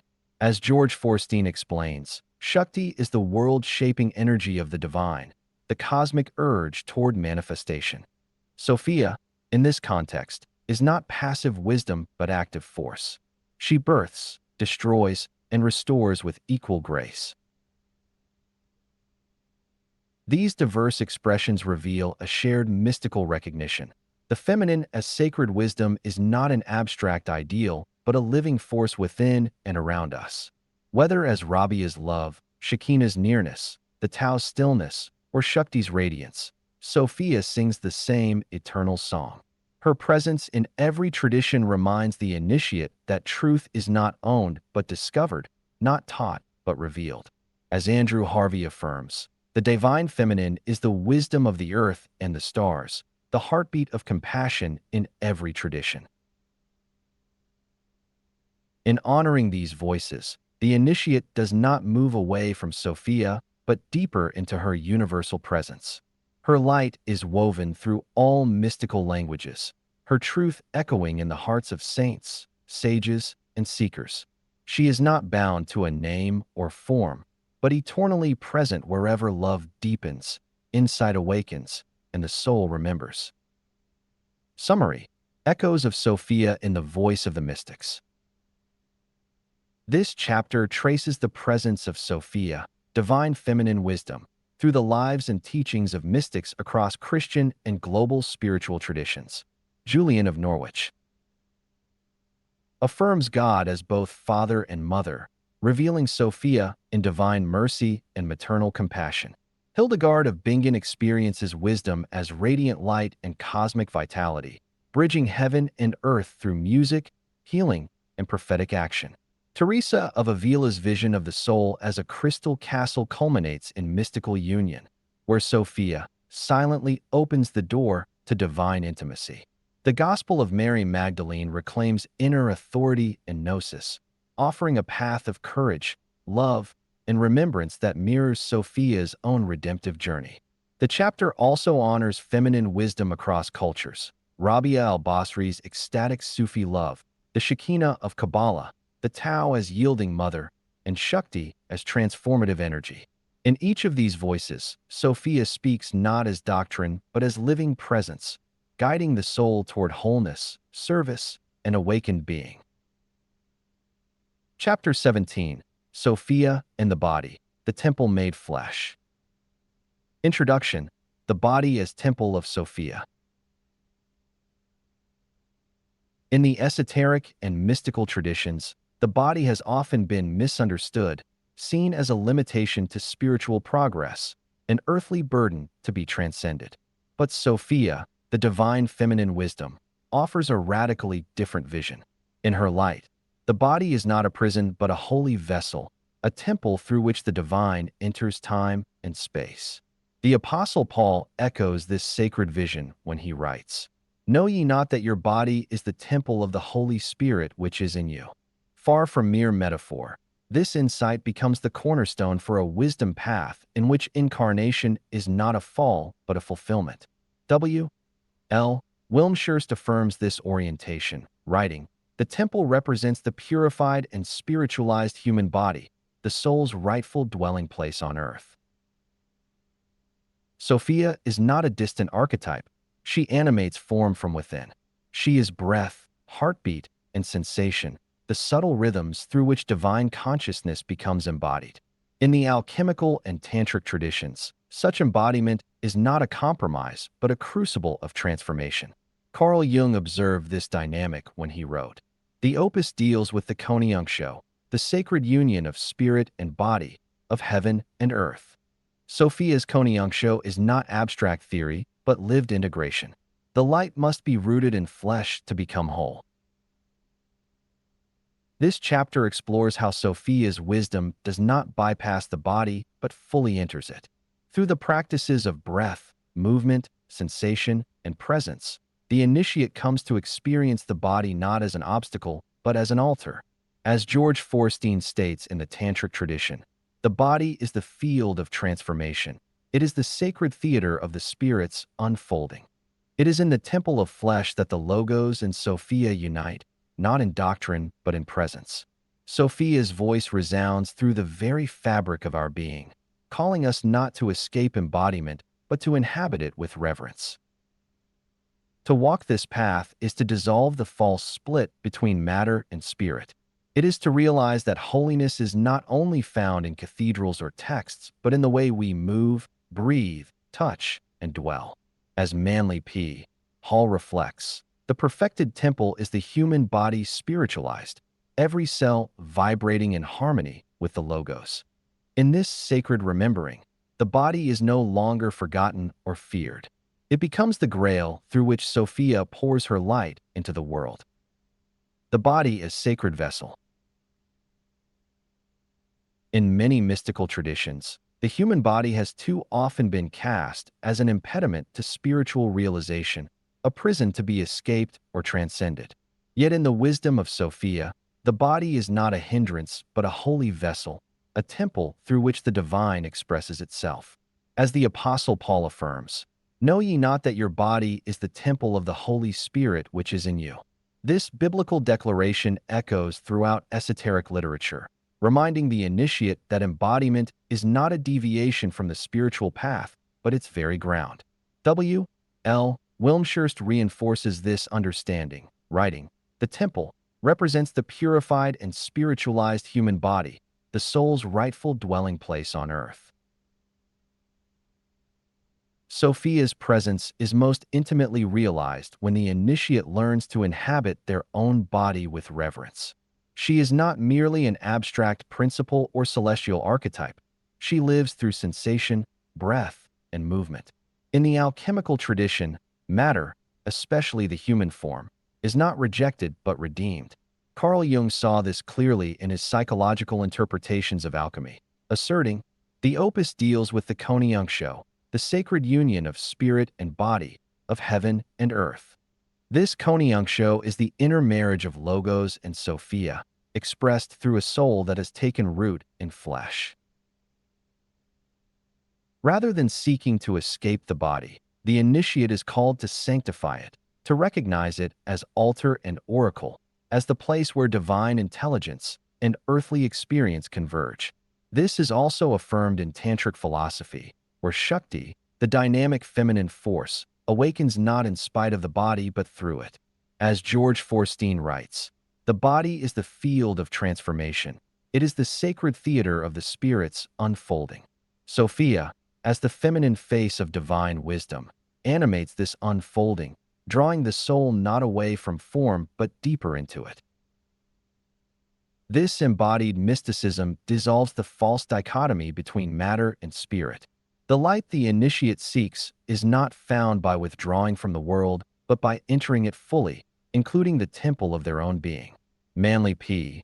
Hall echoes this when he states, "The perfected temple is the human body spiritualized, every cell vibrating in harmony with the Logos."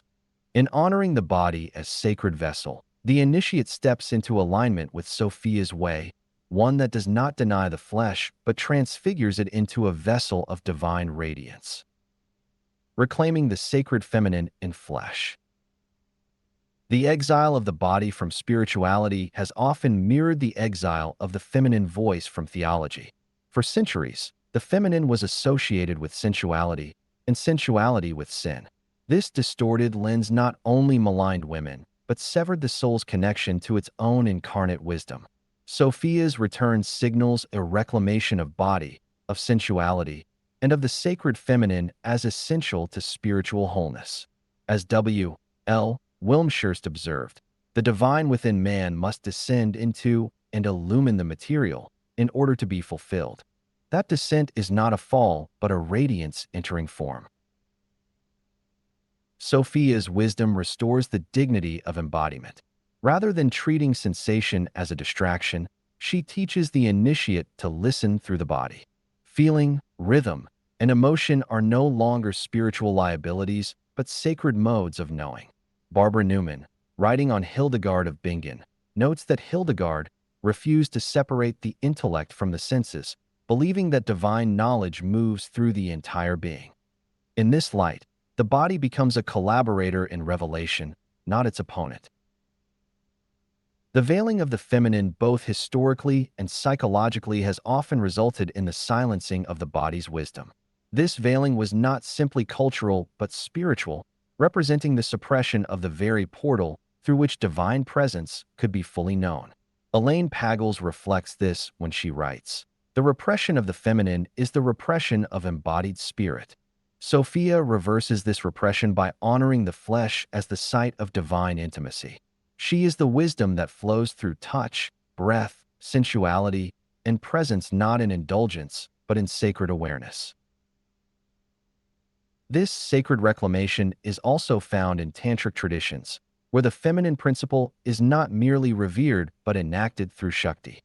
In this context, union with the divine must happen through, not apart from, the body. George Forstein affirms, "It is in the embrace of opposites, of masculine and feminine, of spirit and flesh, that liberation is born." Sophia embodies this union.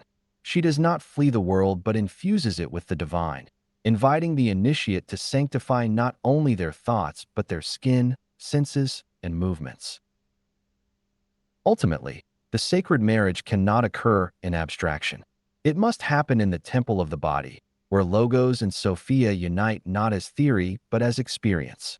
This is what it means to remember the Word made flesh not as dogma, but as divine life awakening in the bones, blood, and breath of the soul. The body is no longer a problem to transcend, but a place to come home. Through Sophia, the initiate learns to walk the path of embodiment not as exile, but as return. Breath, movement, and somatic awareness. Sophia's wisdom is not confined to intellectual insight or theological speculation. It is breathed, moved, and felt through the body. In sacred traditions across time, breath is recognized as spirit, ruach in Hebrew, pneuma in Greek, both terms denoting breath and divine presence. To breathe consciously is to participate in the living current of the divine. As W. L. Wilmshurst writes, the Spirit of God is the breath of man. It moves silently through the temple of the body and becomes the rhythm of prayer.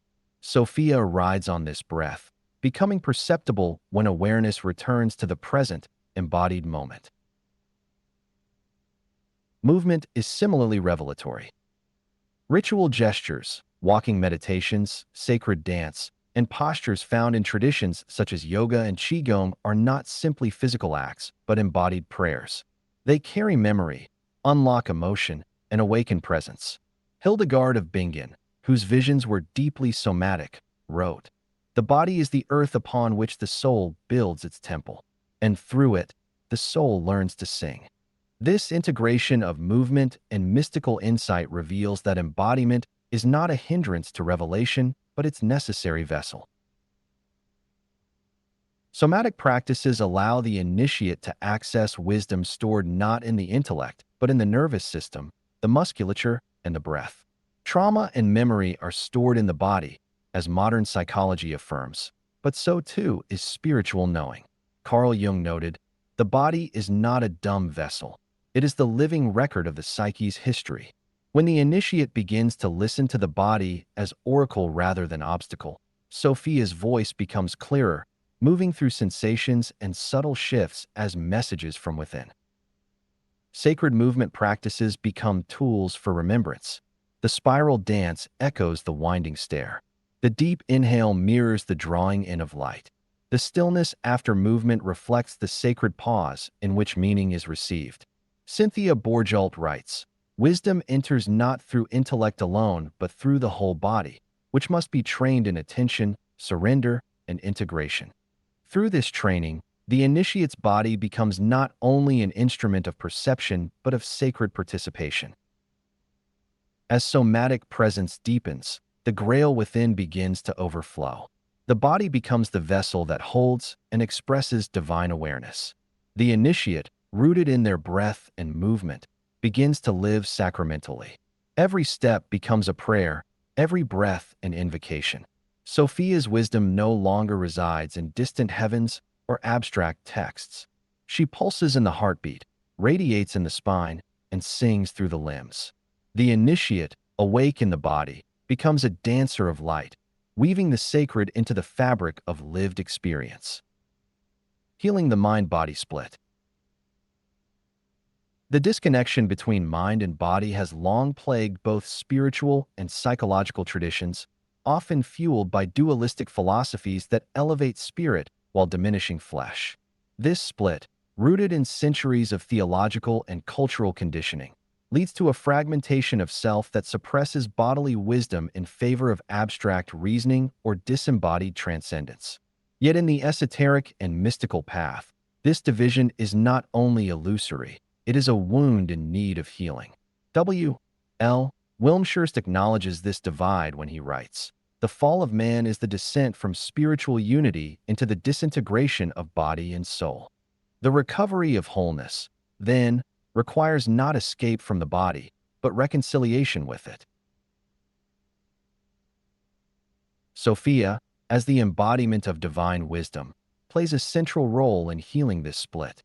She enters the body not to punish or burden, but to sanctify, and unify. Her wisdom brings awareness into the very tissues of being, dissolving the artificial boundary between spirit and matter. This is mirrored in the Christian doctrine of the Incarnation, the Word made flesh, which affirms that the Logos was not merely housed in a body but fully united with it. As Manly P. Hall explains, the Logos descends not to condemn flesh, but to illuminate it, to make of the temple of the body a dwelling for the divine. Trauma, repression, and the spiritual bypassing often found in religious circles exacerbate this mind-body split. When pain is denied or dismissed as merely lower, the soul's true healing is postponed.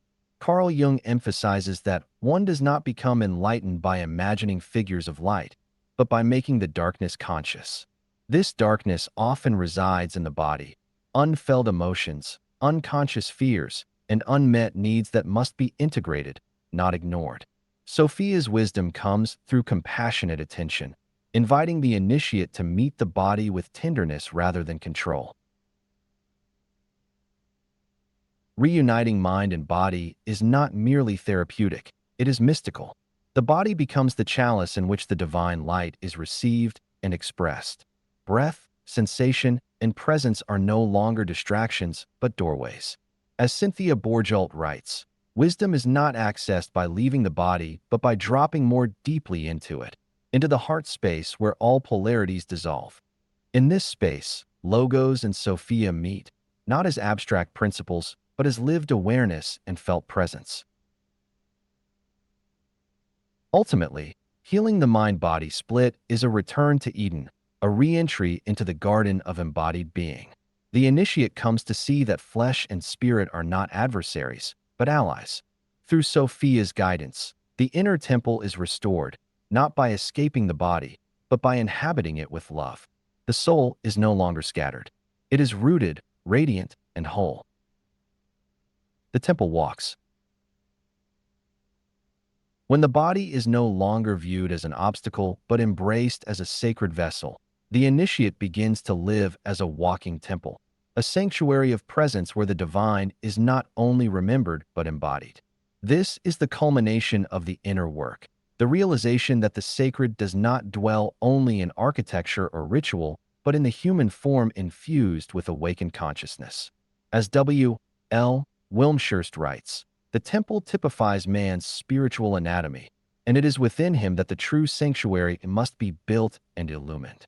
The initiate who has completed this inner building project carries the light wherever they go, not as an idea, but as a lived presence. Sophia, as the embodiment of divine wisdom, now radiates through the initiate's movement, gaze, and breath. The body becomes a grail, not a static cup, but a living vessel through which the sacred is poured into the world. Each step, each gesture becomes an offering. Manly P.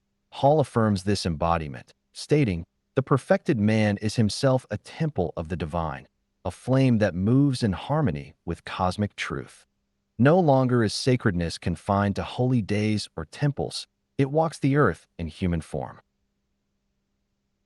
This is not metaphorical idealism. It is a radical reorientation of how one lives. The initiate comes to understand that the body itself is the altar, the breath is the incense, and life is the liturgy. As Cynthia Bourgeault observes, wisdom is not what we know. It is how we move, how we live, how we breathe. It is being fully present in the temple of our own skin. Through this awareness, the divide between sacred and mundane dissolves. Every action becomes consecrated, every encounter a site of initiation. In this state, know ye not that ye are the temple of God, is no longer a question but a living affirmation. The initiate no longer seeks Sophia in texts or visions alone. She is recognized in the body's rhythm, the warmth of presence, and the grace that emerges when mind and matter are aligned. As Carl Jung noted, the self is the totality of conscious and unconscious, the whole person in whom opposites are reconciled. This reconciliation is not theoretical. It is embodied in every fiber of the being who has remembered their sacred origin. Thus, the initiate becomes the temple, the priest, and the offering. The light is not visited, it is lived. Sophia is not summoned, she walks. The sacred is not distant, it breathes through flesh. And in this realization, the great work continues, not only in inner chambers, but in footsteps across the world. Summary: Sophia and the body, the temple made flesh. This chapter explores the sacred role of the body in mystical traditions through the lens of Sophia, the divine feminine wisdom. Contrary to historical views that cast the body as a hindrance to spiritual realization, Sophia reveals embodiment as essential to divine awakening. The body is not a prison but a living temple, a vessel through which the Logos and Sophia unite. The initiate is called not to transcend the body but to sanctify it, recognizing breath, sensation, and movement as expressions of divine presence. Sophia restores the dignity of the flesh, reclaiming sensuality as sacred rather than sinful. Her wisdom teaches that healing and insight flow through embodied awareness. Breath becomes prayer, movement becomes ritual, and the body becomes a grail through which divine love pours. Somatic practices awaken Sophia's voice within, helping to integrate trauma, dissolve the mind-body split, and transform the initiate into a mobile sanctuary of light. Ultimately, the initiate comes to embody the sacred fully. The body becomes altar, offering, and presence. Through Sophia, the great work continues not only in meditation and symbol, but in the lived experience of each breath and step. The temple walks, and Sophia walks with it. Chapter 18: The Return of the Goddess in the Modern Soul. Introduction: Unveiling Sophia in the Modern Soul.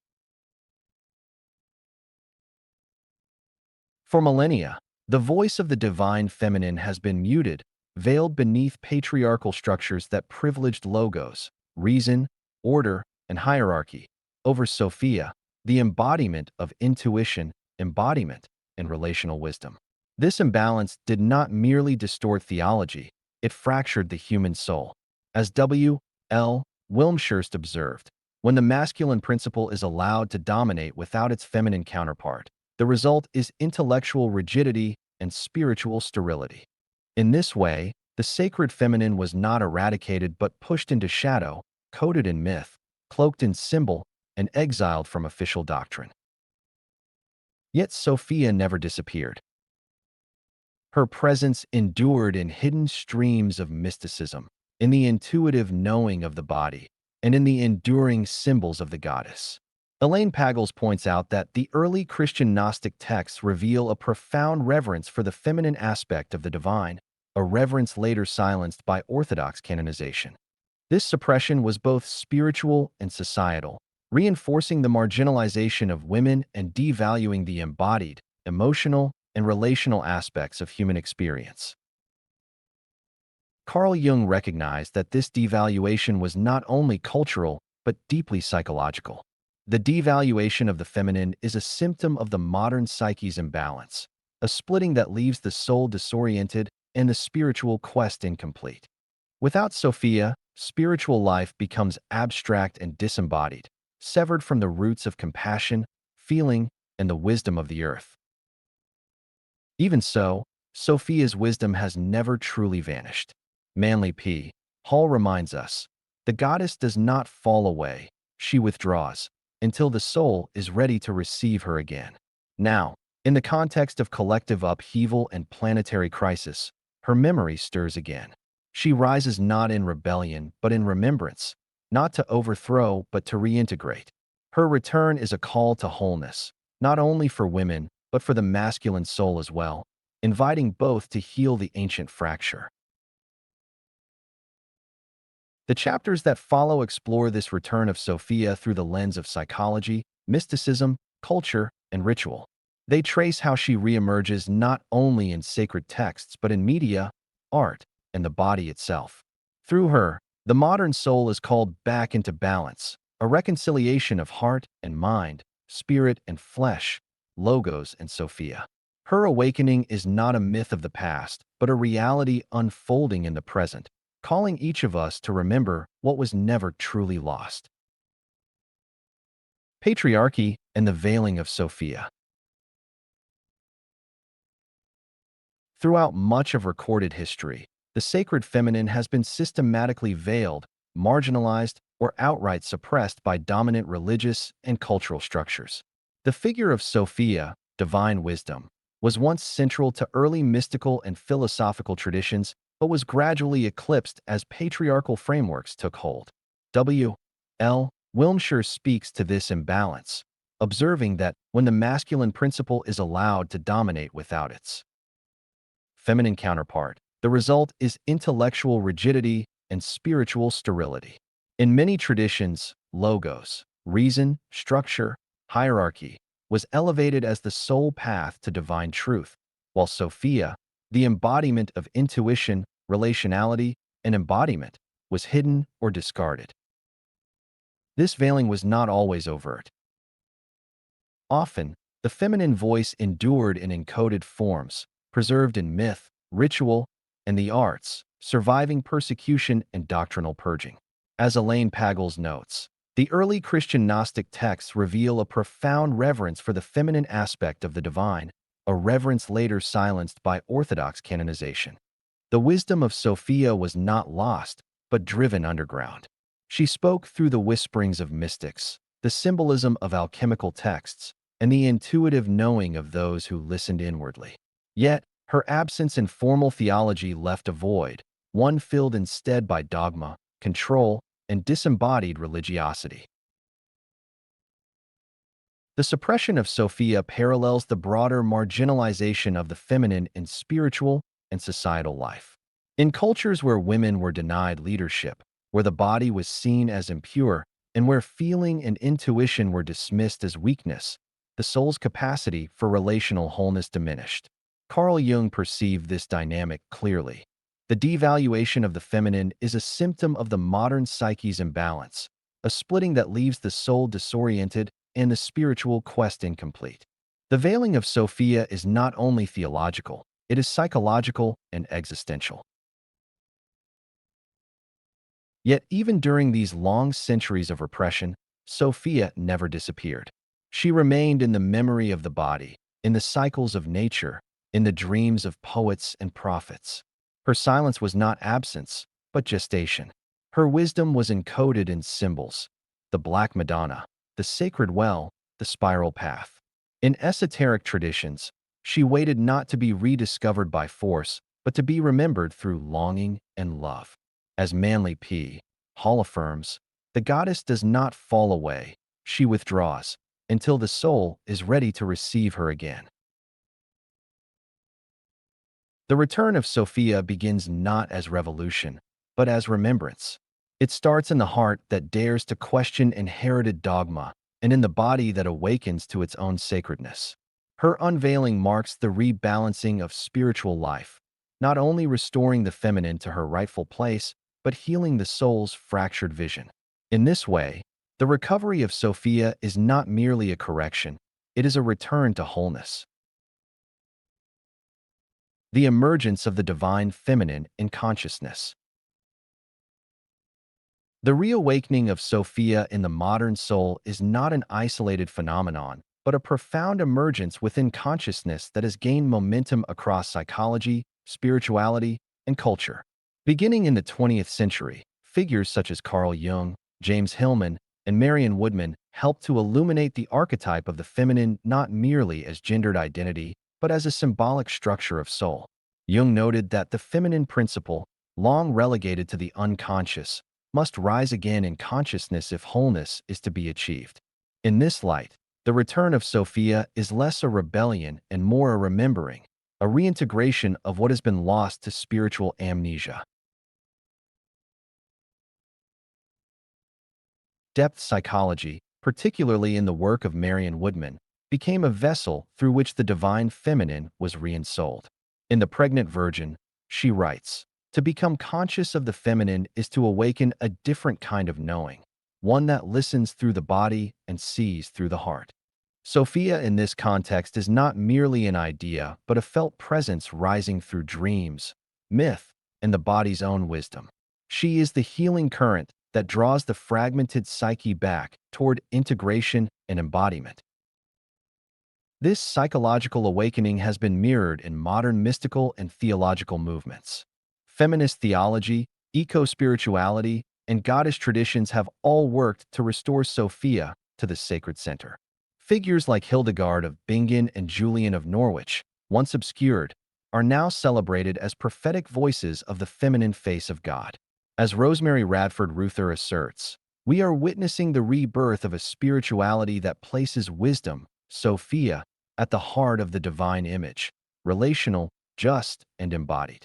These movements are not about replacing logos with Sophia, but about restoring the necessary balance between them. The emergence of Sophia is also an invitation to heal the masculine. When the feminine is suppressed, the masculine becomes distorted, rigid, dominating, disconnected from feeling. Sophia's return offers a healing balm not only for women reclaiming their sacred voice, but for men longing to reconnect with their inner life. James Hillman writes, "It is only through reclaiming the soul's feminine depths that the masculine regains its rootedness in life." The healing of the inner world requires both energies working in harmony. Sophia does not rise in reaction. She rises in remembering.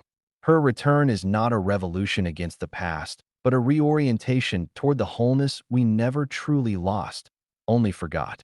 Through dreams, inner work, ritual, and soulful inquiry, the divine feminine returns not to dominate, but to unify. She emerges in the modern soul as a quiet yet insistent call to depth, to presence, and to love grounded in truth. Her awakening is not just personal, it is collective. It marks the turning of an age and the return of balance to the sacred order of life. Sophia in myth, media, and modern ritual. Sophia's resurgence is not limited to theology or inner work. It has begun to radiate throughout the collective imagination, appearing in myth, media, and modern ritual. Her archetype now lives not only in sacred texts, but in literature, film, music, and digital expression, where the feminine face of wisdom reclaims her voice in new and surprising ways. Joseph Campbell once said, "Myths are public dreams, and dreams are private myths." In this cultural dreaming, Sophia reemerges as the oracle, the wise woman, the dark mother, and the transformative guide, figures who carry ancient echoes in modern storytelling. In contemporary film and literature, the divine feminine often appears encoded in characters who embody insight, intuitive power, and moral depth. From the ancient figure of the Sibyl to modern portrayals like Galadriel in Tolkien's The Lord of the Rings, these characters reflect the qualities of Sophia: foresight, serenity, inner radiance, and hidden strength. As Jean Shinoda Bolin observes, the goddess archetypes live on in the psyches of women and men, surfacing in contemporary stories that call us to growth and balance. These portrayals are not mere fantasy. They are symbolic blueprints for the soul's journey toward integration. The rise of Sophia in modern media also signals a cultural hunger for meaning that transcends materialism. Music, particularly in spiritual and alternative genres, often gives voice to the feminine as a source of healing and presence. Artists such as Lorena McKennitt Snaddam Kaur and even popular musicians have invoked the energy of the sacred feminine, often unconsciously, by giving expression to longing, beauty, sorrow, and grace. Sophia's presence is felt not through doctrinal messaging, but through the emotional resonance that speaks directly to the soul.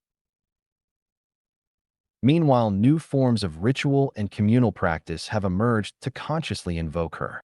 Modern mystery schools, goddess circles, women's retreats, and Jungian depth workshops now create spaces where Sophia's wisdom is ritually embodied. These practices may include storytelling, archetypal exploration, sacred dance, and rites of passage that restore the feminine to her place in sacred life. As Charlene Spretnak writes, the reclaiming of the goddess is not nostalgia, but the reactivation of a spiritual memory encoded in our bones. In these rituals, participants do not simply learn about Sophia, they encounter her through their own inner movement and transformation. Digital spaces have also become unexpected cathedrals of feminine wisdom. Blogs, online retreats, spiritual podcasts, and global meditation gatherings now share Sophia's teachings across vast distances. These platforms offer virtual temples where the feminine voice can be amplified without institutional gatekeeping. Cynthia Bourgeault remarks that wisdom teaching now moves through networks, not hierarchies. The internet paradoxically has become one of the most potent vehicles for the rebirth of ancient truths. Thus, Sophia's myth is no longer a relic of the past. It is a living narrative unfolding across the arts, media, and ritual practice. Her presence bridges the ancient and the modern, the sacred and the secular, the symbolic and the embodied. In a world craving wholeness, she appears wherever depth, beauty, and truth are welcomed. Through story, song, and sacred space, the myth becomes real again, not as mere remembrance, but as rebirth. The integration of feminine values in spiritual life. As Sophia reemerges in the modern soul, her influence is not only felt in myth and ritual, but also in the subtle reshaping of spiritual values. Traits long associated with the feminine, intuition, receptivity, emotional truth, relationality, are gaining renewed respect across spiritual traditions that once prioritized abstraction, hierarchy, and control. This shift marks not a rejection of masculine values, but the rebalancing of the sacred by reintegrating the long-exiled wisdom of the heart. As Marion Woodman writes, the feminine is not about passivity but about presence, being fully with what is, in the body, in feeling, in truth. This presence is the signature of Sophia, who invites not domination but participation in the sacred. In this transformed landscape, spiritual practice becomes less about ascent and more about embodiment. The sacred is no longer out there, a remote ideal to be reached, but in here, discovered through depth, connection, and inwardness. Cynthia Bourgeault calls this the path of kenosis, a path of emptying and receiving, where wisdom arises not from control but from surrender. Sophia teaches that to know deeply, one must listen wholly, not just with the intellect, but with the heart, the breath, and the body. Ritual itself has evolved under her influence. Instead of rigid structures and formal creeds, contemporary rituals often emphasize authenticity, relational presence, and cyclical rhythms. Practices that honor the moon, the seasons, and the body's intuition are not signs of regression, but of sacred remembering. Carol Christ argues that rituals grounded in embodied experience restore a sense of spiritual wholeness that dogma alone cannot provide. These ceremonies, often facilitated in circles rather than hierarchies, reflect Sophia's values of equality, integration, and shared wisdom. Power, too, is being redefined. In Sophia's model, it is no longer associated with dominance or certainty, but with magnetism, rootedness, and inner clarity. This power with rather than power over becomes a spiritual practice in itself.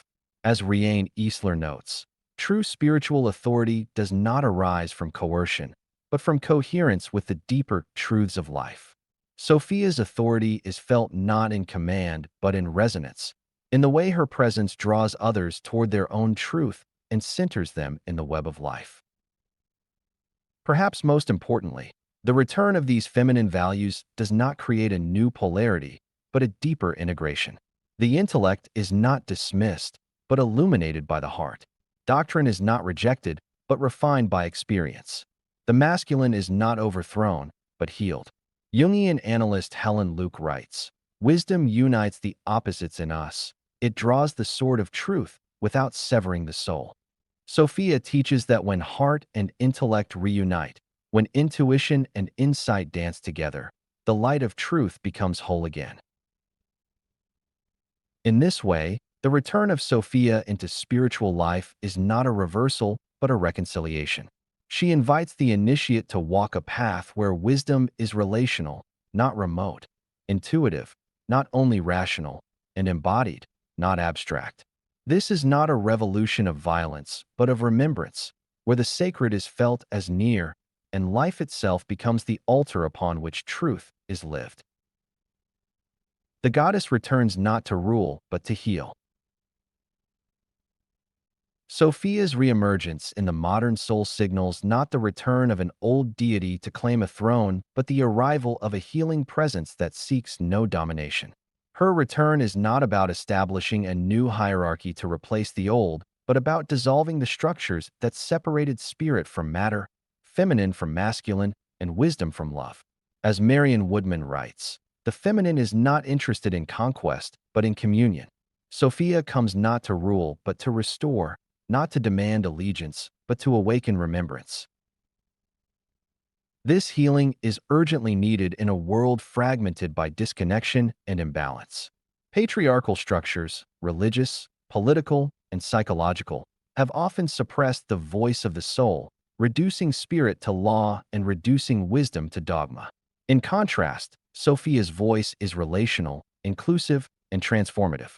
As Riane Eastler explains, the power of the feminine is the power to weave the broken pieces of life into new patterns of wholeness. Her power is not competitive but cohesive, rooted in deep listening and reverent presence. Rather than positioning herself as a rival to Logos, Sophia offers reunion. Her return does not threaten the masculine, but invites its redemption. In restoring the feminine principle, she also heals the wounded masculine, the part of the soul that has been taught to fear vulnerability and silence intuition. As Carl Jung observed, the feminine brings wholeness to consciousness. Without it, the psyche remains divided. Sophia is the bridge, the reconciler, the guide who restores the balance that makes transformation possible.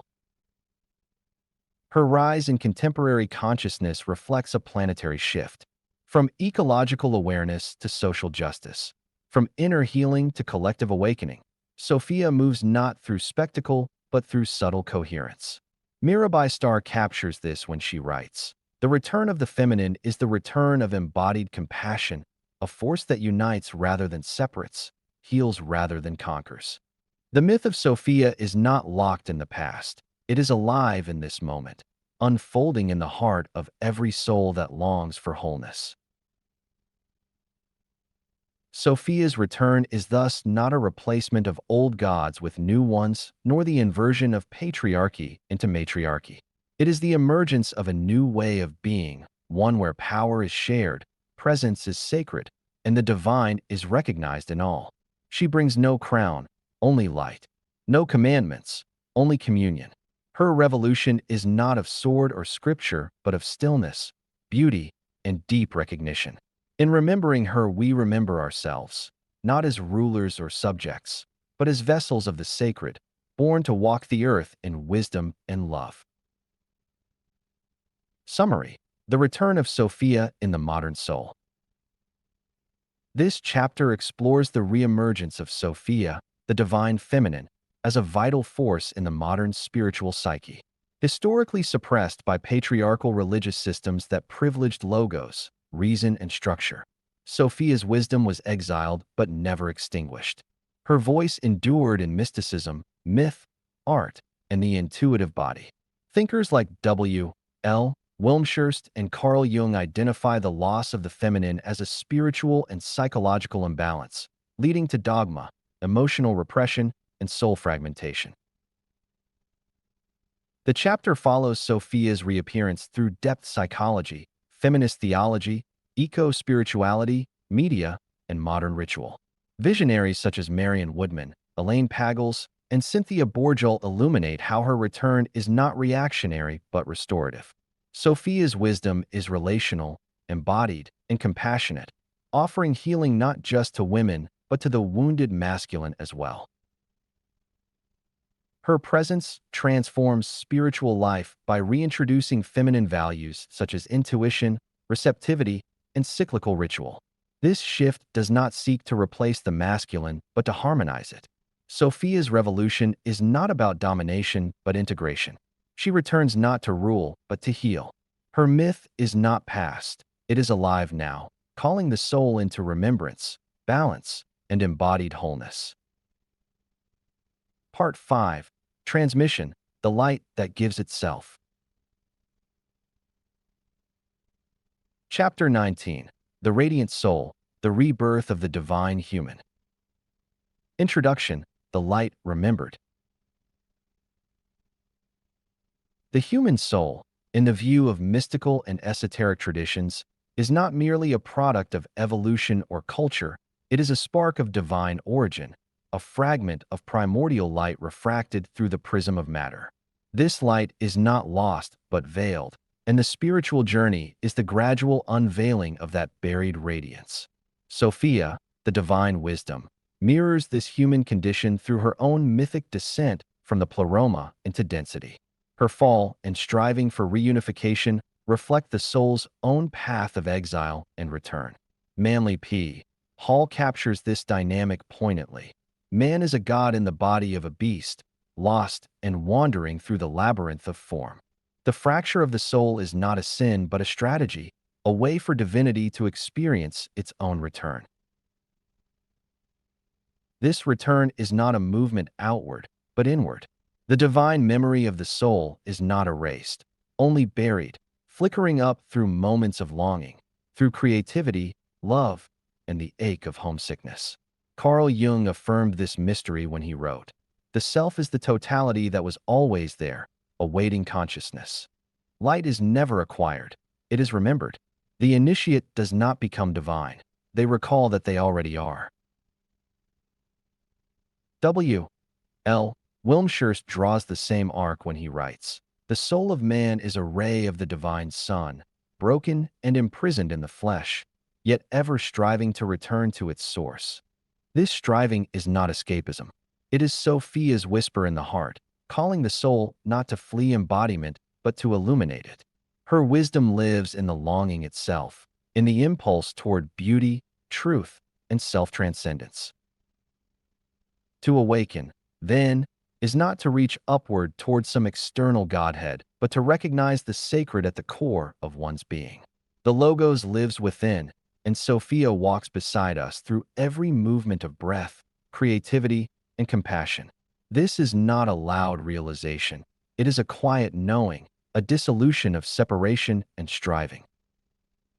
The radiant soul is not a future ideal, but a hidden present reality. To remember this is to begin the true alchemy of integration. The initiate is not crowned at the end of the journey. They become a mirror through which others can glimpse their own divine face. The path is not toward divinity, but toward wholeness, and the light we seek is the light we are. The human spirit as fractured light. The journey of the soul begins not as a blank slate, but as a shard of divine radiance, a fragment of the primordial light refracted through the lens of matter. In esoteric and mystical traditions, the human being is not seen as a fallen creature in need of saving, but as a divine spark temporarily clothed in form. Sophia's own mythic descent, her fall from the pleroma into chaos, mirrors humanity's incarnation into the world of time and limitation. As Manly P. Hall writes, "Man is a god in the body of a beast, lost and wandering through the labyrinth of form." This fracture is not a punishment, but a concealment, a way for the light to know itself in contrast and return. The soul's memory of its divine origin is not erased, but buried, flickering through longing, creativity, and love.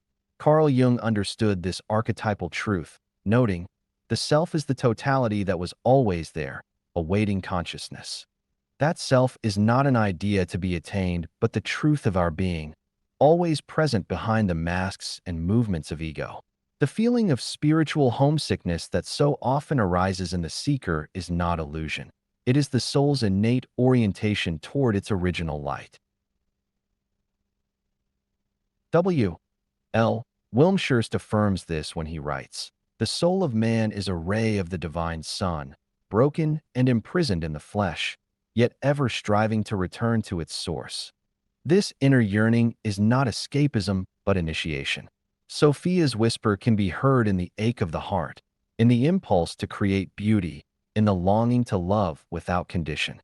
She guides the soul not away from embodiment, but through it, illuminating the path back to awareness. To awaken, then, is not to gain the light, but to realize we already are it. The spiritual path does not culminate in an external acquisition, but in an inner recognition. The Logos lives within, and Sophia walks with us in every breath. This realization is not a dramatic revelation, but a quiet clarity. It dissolves the illusion of separation and reminds the initiate that their essence has never been lost, only forgotten. In this way, the human spirit, though fractured in appearance, remains whole in its essence. The path of remembering is the path of gathering those scattered pieces into a luminous coherence, guided by the wisdom of Sophia and the silent pull of the Logos within. The initiate who accepts this truth steps not into superiority but into service, not to shine above others, but to become a mirror in which others may see their own light reflected. From seeker to flame bearer. The transformation of the initiate from seeker to flame bearer marks a pivotal stage in the spiritual journey. In the earlier stages, the soul longs for light, reaching outward through study, ritual, and longing. But as Sophia's wisdom deepens within, the initiate begins to realize that the light they sought has always lived within them. The movement shifts from striving to being. W. L. Wilmshurst writes, "The quest ends not in possession, but in transfiguration. The soul becomes what it once sought." The initiate no longer searches for the divine as something external, but radiates it from the core of their presence. This radiance is not rooted in ego or personal power. It is quiet, steady, and magnetic, an illumination born of integration. Manly P. Hall describes it as the silent flame of inner realization which burns not to consume, but to clarify. This clarity comes when Logos and Sophia are no longer abstract ideals, but felt truths living through the body, mind, and heart of the one who has awakened. The light is no longer an aspiration, it becomes an atmosphere. Sophia, once encountered as a whisper in dreams or as a guide in moments of crisis, now takes her place within. She is no longer externalized as a muse or archetype, but recognized as the animating wisdom of the soul. The initiate, seeing her reflection in the mirror of the heart, understands that her presence is not occasional, it is constant. As Carl Jung noted, when the inner light is found, the soul no longer projects it onto others, but lives it from within. This realization dissolves the boundary between seeker and source.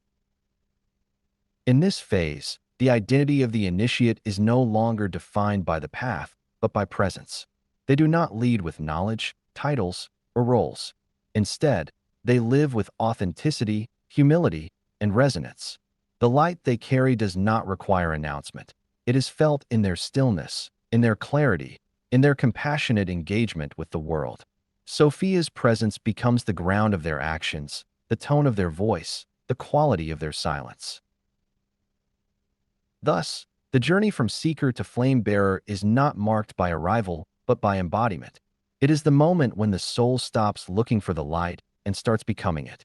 This is not the end of the path, but its fulfillment. The initiate no longer seeks transformation. They live as its quiet flame. Signs of the awakened soul. The awakened soul does not always announce itself with grandeur or spectacle. Rather, its signs are subtle, grounded in everyday presence and quiet radiance.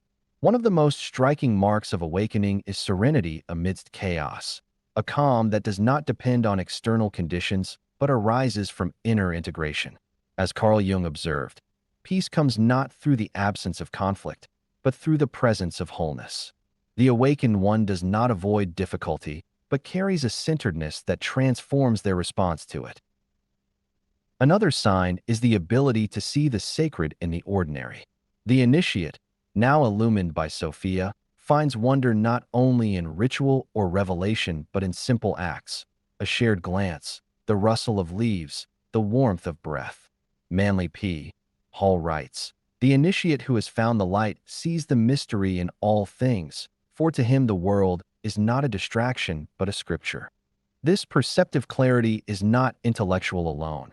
It is a heart-based vision that recognizes meaning woven into the fabric of daily life.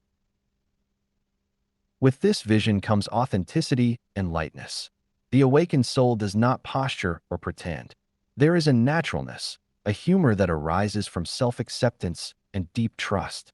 Julian of Norwich, whose insights flowed from a profoundly awakened heart, famously said, "All shall be well, and all shall be well, and all manner of things shall be well." Her words are not mere optimism, but the voice of a soul so rooted in divine trust that it can hold life's paradoxes without collapse. Indeed, the ability to hold paradox is another sign of awakening. The radiant soul can stand in the tension between opposites, light and shadow, known and unknown, strength and vulnerability, without needing to resolve them prematurely. Sophia's wisdom, as Marion Woodman explains, is that which can embrace contradiction because it knows that the soul grows at the edges. This deep tolerance for mystery is a hallmark of the one who no longer clings to certainties but lives in communion with truth. Finally, the awakened soul carries a quiet magnetism. This is not charisma as performance, but the natural gravitational pull of presence. It is Sophia's signature, gentle, luminous, and undeniable. W. L. Wilmshurst describes it as a radiant integrity that needs no defense, for it is the outward sign of an inward union. Wherever such a soul moves, they invite others into their own depths not by persuasion, but by being. These signs do not emerge through effort alone, but through surrender to the deeper self. They are the fruits of the soul's long labor, the result not of mastery, but of remembrance. In embodying them, the initiate does not seek attention, but becomes a quiet flame by which others find their way. The soul as portal between worlds. As the initiate awakens to the fullness of their divine nature, the soul becomes more than a personal center of awareness. It becomes a portal between worlds. No longer confined to the duality of spirit and matter, the radiant soul lives as a bridge between the seen and unseen, the temporal and the eternal. This liminal existence reflects the mystery of the incarnate Logos and the indwelling Sophia, unified and alive within the human experience. As W. L. Wilmshurst writes, the soul is not a prisoner of the world, but its interpreter. It stands at the threshold, receiving and transmitting the light of higher realities. To be such a portal is not to live in detachment, but to become radically engaged. The awakened initiate inhabits the world with both sacred detachment and deep empathy, grounded in the knowledge that their presence is not solely their own. They are instruments through which the divine speaks, listens, heals, and creates.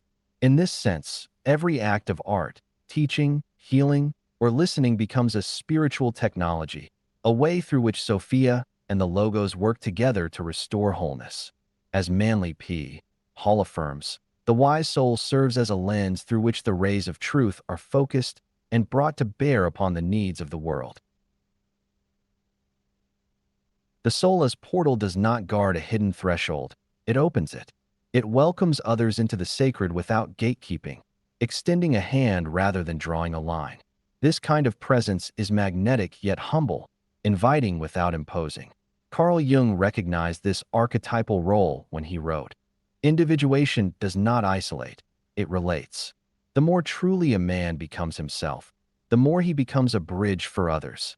The initiate who has become luminous does not seek to rise above others, but to remind them of their own inner radiance. This bridging role requires the capacity to hold opposites without collapse. The radiant soul is equally at home in silence and in speech, in contemplation and in action. Sophia's wisdom imparts the discernment to know when to step forward and when to remain still, when to speak and when to simply be. Cynthia Borgelt speaks to this mystery, noting, "The soul that lives at the edge of worlds becomes an instrument tuned to both silence and song." In such souls, the eternal breathes through the ephemeral. Ultimately, the awakened soul as portal is not a position of superiority, but of service. The Logos speaks through their clarity. Sophia acts through their compassion. Their very presence becomes sacramental, not because they perform rituals, but because they are the ritual, the living threshold where spirit and form embrace. In them, the mystery is no longer hidden. It walks, speaks, and creates in the world again. Radiance as responsibility. When the soul is fully awakened and radiates with the integrated light of Logos and Sophia, this illumination is not an end in itself. It becomes a sacred responsibility. The radiant soul is not called to dazzle or dominate, but to serve, to walk gently through the world as a bearer of healing presence. This is not a light that blinds, but one that reveals. As W. L. Wilmshurst writes, the light acquired through initiation is not for selfish possession, but for selfless distribution. He who bears the light must also bear its burden. In this way, the enlightened soul steps into a vocation of love and action where every movement becomes a vehicle for transformation. Radiance is not spectacle. It manifests in integrity, authenticity, and compassion. The awakened initiate carries light into dark places not to impose a solution, but to offer presence. The radiance of the soul listens before it speaks and seeks understanding before instruction. Manly P. Hall emphasizes this when he states, true illumination expresses itself not in brilliance of intellect, but in gentleness of character and depth of understanding. The light becomes medicine not through charisma or cleverness, but through grounded, attentive being. Sophia's wisdom continues through such a soul in quiet, potent ways. Her touch is in the tone of the voice, the steadiness of gaze, the clarity of action. In this life of service, the initiate no longer identifies with roles or titles, but with presence itself. Carl Jung recognized this form of mature consciousness when he wrote, individuation means becoming an individual, and insofar as individuality embraces our innermost, last, and incomparable uniqueness, it also implies becoming one's own self. To be oneself is to carry that self into the world as a quiet flame, influencing not by force, but by resonance. The temple, once built within, now travels wherever the initiate goes. The sacred is no longer confined to ritual space, but expands into the everyday. Their body becomes the altar, their words the invocation, and their choices the offering. Cynthia Bourgault reflects this embodiment, writing, the true spiritual life is not a flight from the world, but a return to it, transfigured by presence. Radiance as responsibility means to live this return, to bring the fullness of light into the ordinariness of life until no moment is excluded from the sacred. In the end, the initiate does not stand apart, but walks among. Their presence becomes an invitation not to follow them, but to awaken within oneself. The radiant soul does not seek recognition, but quietly illuminates, not through performance, but through sincerity. This is Sophia's work fulfilled not in secret chambers or transcendent realms, but here, now, in each step, each breath, each sacred encounter. Summary: the radiant soul, the rebirth of the divine human. This chapter explores the soul's return to its original divine essence through the alchemical process of inner awakening. Each human being is portrayed as a shard of primordial light, a ray of the Logos temporarily veiled by matter and forgetfulness. The soul's longing, creativity, and love are not signs of deficiency, but glimpses of divine memory urging it home. Sophia divine wisdom guides this return not by pulling the soul away from the world, but by illuminating the path through it. The journey transforms the seeker into a flame bearer. The light that was once sought externally becomes the quiet radiance of presence, humility, and clarity. Sophia, once perceived as an external guide, becomes the inner animating force of the awakened self. The signs of this awakened state include serenity amidst chaos, the ability to hold paradox, grounded authenticity, and a subtle magnetism that draws others into presence. As awakening deepens, the soul becomes a portal between worlds, bridging spirit and matter, eternal and temporal. Through their art, healing, listening, and presence, the initiate allows Sophia and the Logos to work in the world. This embodiment of sacred union is not about elevation, but about service. The awakened do not gatekeep the sacred, they invite others to remember their own light. Radiance then is not the goal, but the responsibility. The radiant soul becomes a sanctuary in motion, carrying wisdom not as doctrine, but as living presence. Every breath becomes an invocation, every act a ritual, and every step a continuation of the great work. In embodying this path, the initiate becomes the temple, the priest, and the offering where Sophia's wisdom and the Logos' clarity walk the world through human form. Chapter 20. The work continues, from light to love. Introduction, from light to love. At the summit of the initiatory path, the initiate discovers that light, for all its brilliance and clarity, is not the final destination. Rather, it is the threshold to love, the sustaining power, and the true fulfillment of the work. Light awakens the soul, illuminating the inner landscape and revealing the divine structure of the self. But it is love that enfolds and holds all things together. As W. L. Wilmshurst writes, the final secret is not the light, but the fire of love in which that light is kindled. Light reveals what is. Love transforms what is seen into communion. The Logos illumines the path with structure, clarity, and discernment. Sophia, however, reveals that the highest expression of wisdom is compassion. The initiate, now matured into the master, realizes that all rites, teachings, and inner trials have been preparing them to live from love. This is not sentiment, but radiance, a healing presence that sees without judgment. Manly P. Hall affirms, true knowledge is not found in the intellect alone, but in the heart that loves all beings as reflections of the one light. Love becomes the invisible thread that binds Logos and Sophia, soul and world, knowledge and action. Without love, even the most exalted truths become hollow. Paul's words in 1 Corinthians 13 echo with renewed clarity. Though I speak with the tongues of men and of angels, and have not love, I am become as sounding brass, or a tinkling cymbal. Mastery of symbols, texts, or sacred geometry without love reduces spiritual knowledge to empty form. Carl Jung, too, acknowledged this danger. Where love rules, there is no will to power, and where power predominates, their love is lacking. In love, the soul ceases striving and begins offering. It no longer seeks to ascend, it learns to embrace. Sophia's deepest teaching emerges in this final turning.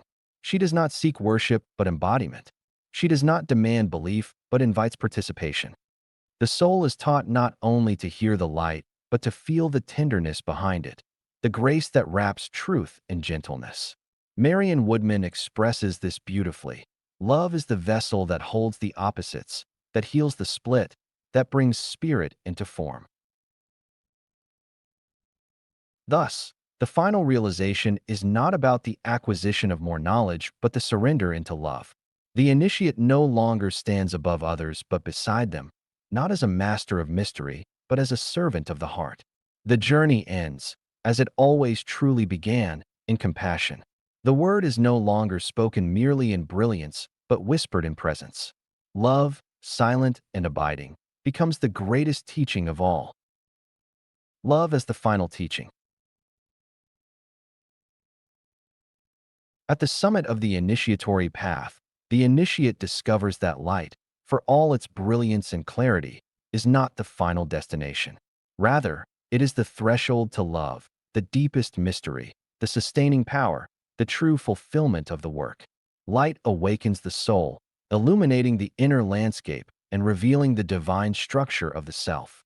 But it is love that enfolds and holds all things together.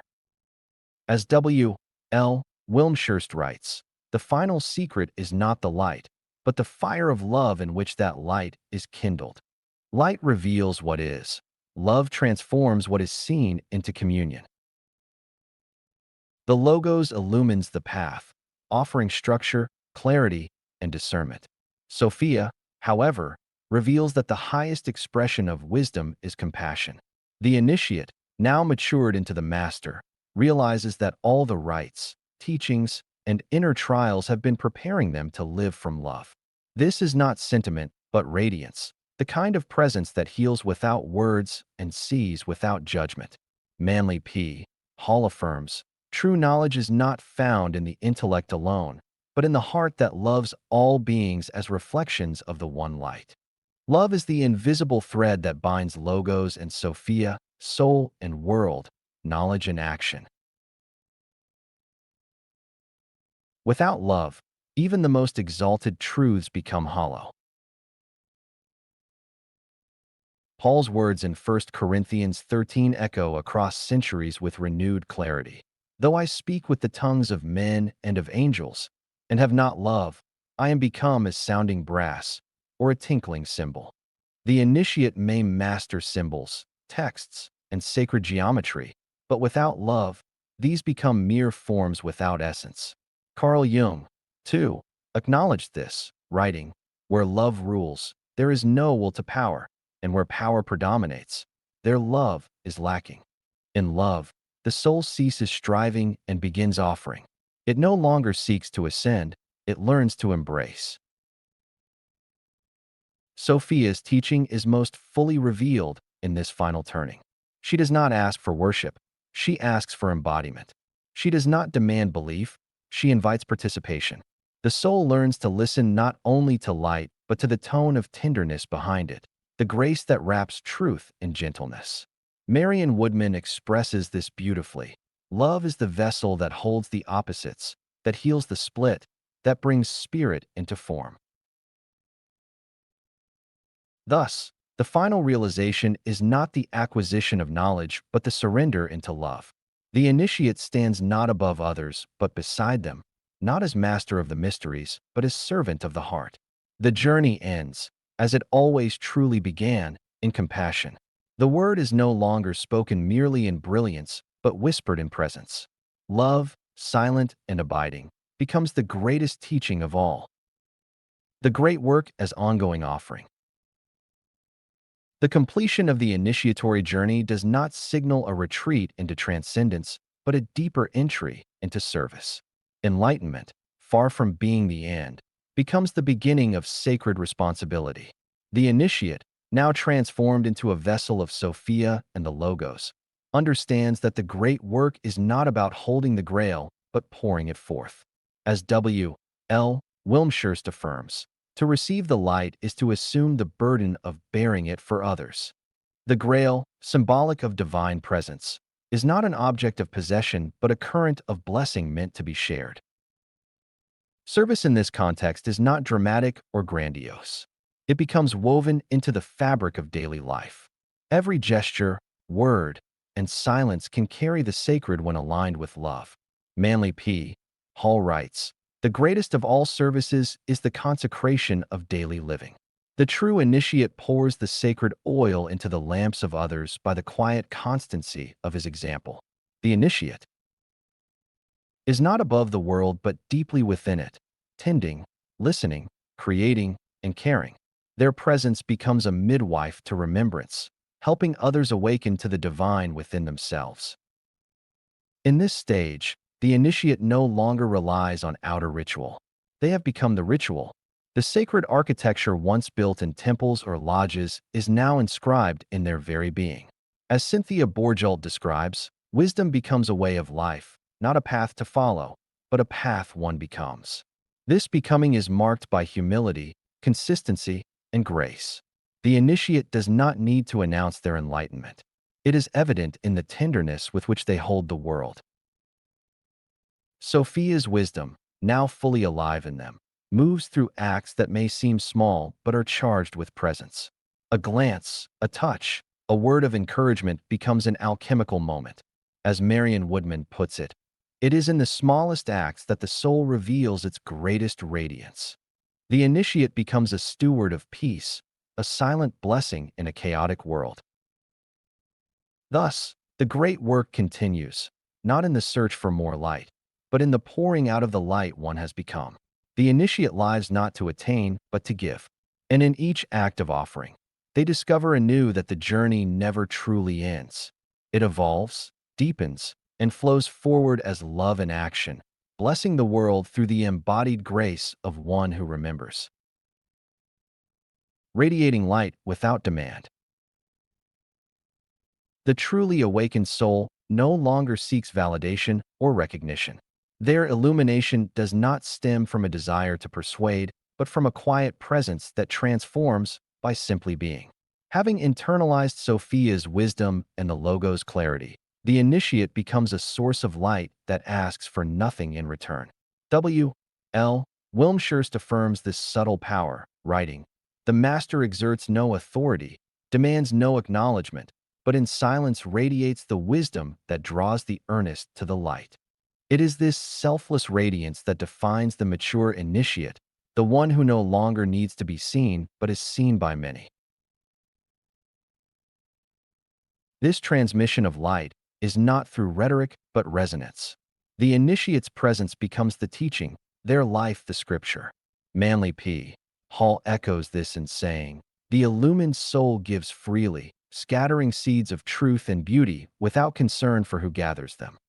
Their light does not control, it invites. It is not conditional upon applause or adherence. It blesses all without preference. Such a soul is not trying to be the message. They are the message, spoken in love, not in law. Sophia's energy, now fully embodied, expresses itself in this effortless generosity. Her giving is not performative or strategic. It is natural, as breath is to the lungs. Cynthia Bourgeault writes, "The wisdom path teaches that true presence is magnetic.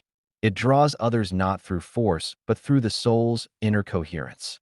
The initiate radiates precisely because they are no longer trying to do so.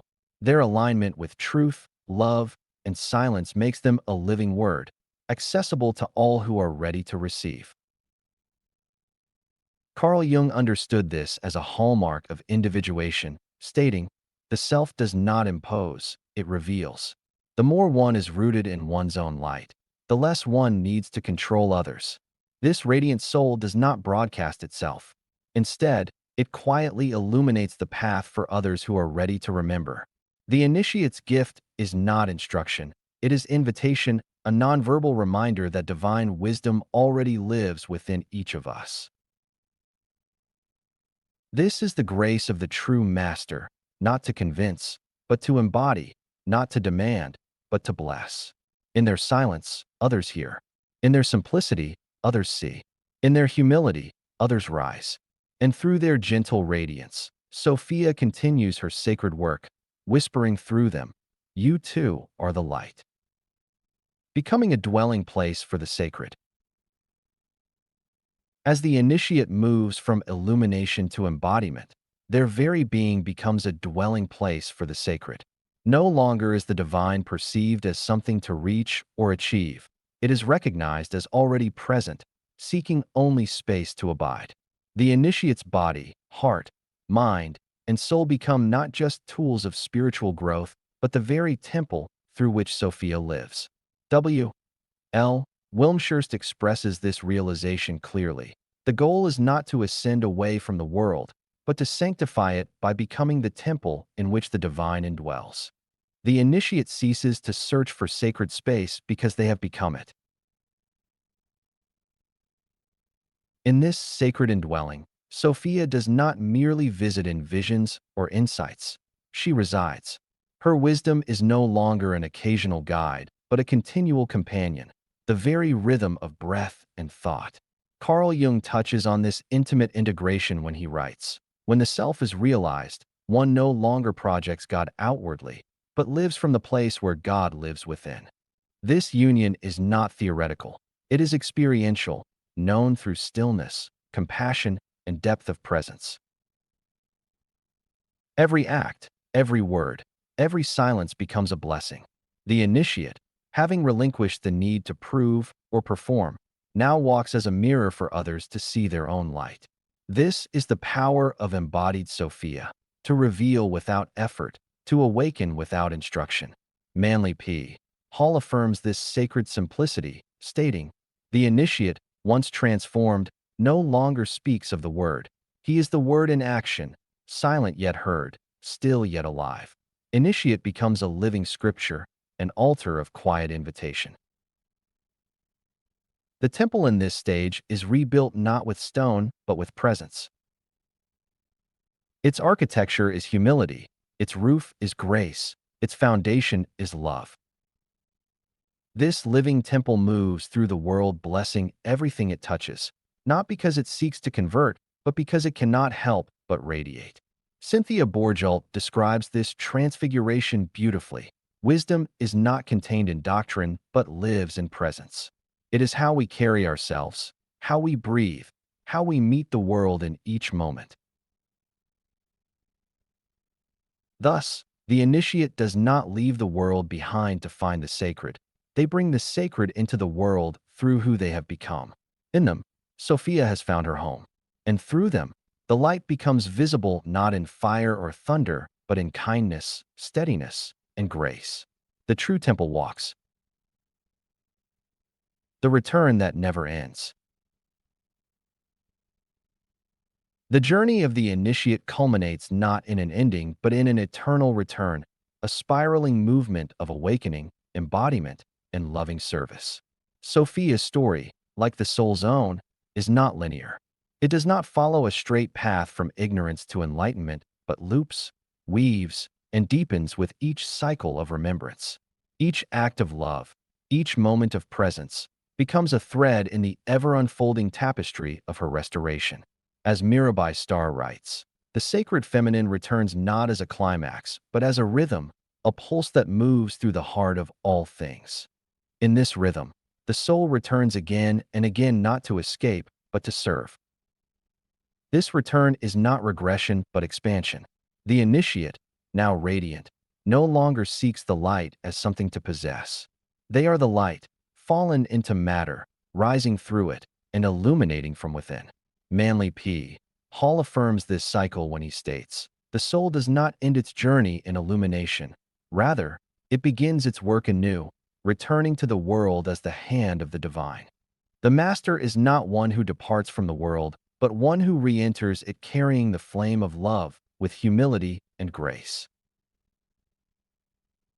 Sophia's myth lives on in every soul who chooses love over fear, presence over illusion. Her restoration is not an event, but a movement, carried in small gestures, silent prayers, and the quiet courage of those who choose to embody the sacred in daily life. As W. L. Wilmshurst writes, the great work is not a task completed once and for all, but a living process that renews itself in every soul that turns toward the light. This work continues not through striving, but through surrender, through a love that asks nothing and gives everything. Carl Jung echoes this eternal cycle when he writes, the self is both the goal and the origin. The journey is not to escape time, but to fulfill it, to become who we have always been. In this fulfillment, the initiate discovers that their purpose is not to transcend the world, but to love it into wholeness. Ultimately, the myth of Sophia is the myth we are now living. It is the path of the divine human, returning again and again to serve, to bless, to remember. The radiant soul no longer needs the map, for it has become the path. And the great work continues, not with effort, but with love. Summary: From Light to Love. The final chapter of the initiatory journey reveals that the culmination of all spiritual work is not merely illumination, but love. While light awakens the soul and clarifies inner truths, it is love that sustains, transforms, and fulfills. As W. L. Wilmshurst writes, the final secret is not the light, but the fire of love in which that light is kindled. The initiate, having passed through trials of knowledge and clarity, matures into a vessel of compassion, discovering that wisdom without love is hollow. Love, in this sacred context, is not sentimentality. It is the active force of communion, the presence that blesses without words. It unites Logos and Sophia, intellect and intuition, action and grace. Manly P. Hall affirms that true knowledge is found in the heart that loves all beings. This chapter reminds us that the great work continues through love made manifest, not through performance or persuasion, but through humble service, presence, and the quiet radiance of a soul that has become the temple it once sought to enter. Ultimately, the initiate realizes that the journey never ends. It spirals forward through continual acts of love offered freely and without demand. The final teaching is not mastery, but surrender, an abiding love that transforms the world from within. Conclusion: the light reassembled. As we reach the end of this contemplative journey through the Gnostic myth of Sophia and the initiatory path of the Masonic Lodge, we return to where we began, to light, scattered but not lost, and to the soul's longing to remember its origin. The descent of Sophia into matter and fragmentation mirrors the soul's own exile, not as punishment, but as preparation for return. In the Apocryphon of John, Sophia is described as the first thought, the echo of the divine mind, whose longing to know the source births not only the material cosmos, but the possibility of redemption through remembrance. Her story is not only cosmological, it is existential. It is our story. Freemasonry, in parallel, tells this same sacred narrative through symbol and ritual. The degrees of the craft lead the initiate from darkness to light, from ignorance to understanding, from the chaos of the rough ashlar to the harmony of the perfected stone. In Morals and Dogma, Albert Pike affirms that the whole system of Freemasonry is a symbol of the soul's progressive enlightenment. The lodge is not simply a physical chamber, but a temple of consciousness, in which every tool, every officer, and every ritual act reflects the greater architecture of the soul. Sophia's descent is echoed in the ritual journey of the entered apprentice, who begins in darkness, bound and blindfolded, symbolizing the soul's condition before awakening. Just as Sophia sought to create apart from the Logos and became fragmented, so too does the uninitiated soul act in the world without wisdom, disconnected from its source. But this is not the end. In both traditions, the soul does not remain in exile. Through symbols, trials, and inner labor, it reclaims its light. As Carl Jung wrote, the original state of the soul is unity with the divine, but this is disrupted when ego consciousness emerges without adequate integration of the unconscious. The task of initiation is precisely this integration. The rituals of Freemasonry and the myth of Sophia are tools for remembering and reuniting the scattered fragments of the self. We must then look more deeply at the working tools of the lodge, for they are not merely metaphors. The square calls us to justice and balance in our actions. The compasses ask us to draw sacred boundaries and govern our passions. The plumb line invites us to walk uprightly, to measure our conduct against the vertical axis of divine truth. Manly P. Hall writes, each working tool of the Mason is a key to the soul's own reconstruction. These tools, when internalized, become instruments of the soul's great architectural work, the rebuilding of the inner temple, stone by stone, virtue by virtue. The blazing star above the altar reminds us of the light within, the spark of Sophia that still burns in the heart of every seeker. This light is not symbolic only. It is real. It is the divine pneuma, the fragment of cosmic wisdom hidden beneath the veils of ego and illusion. As the Gospel of Thomas tells us, split a piece of wood, and I am there. Lift a stone, and you will find me. The sacred is not distant. It is imminent. The journey of Sophia teaches us that the light is not to be acquired, but revealed.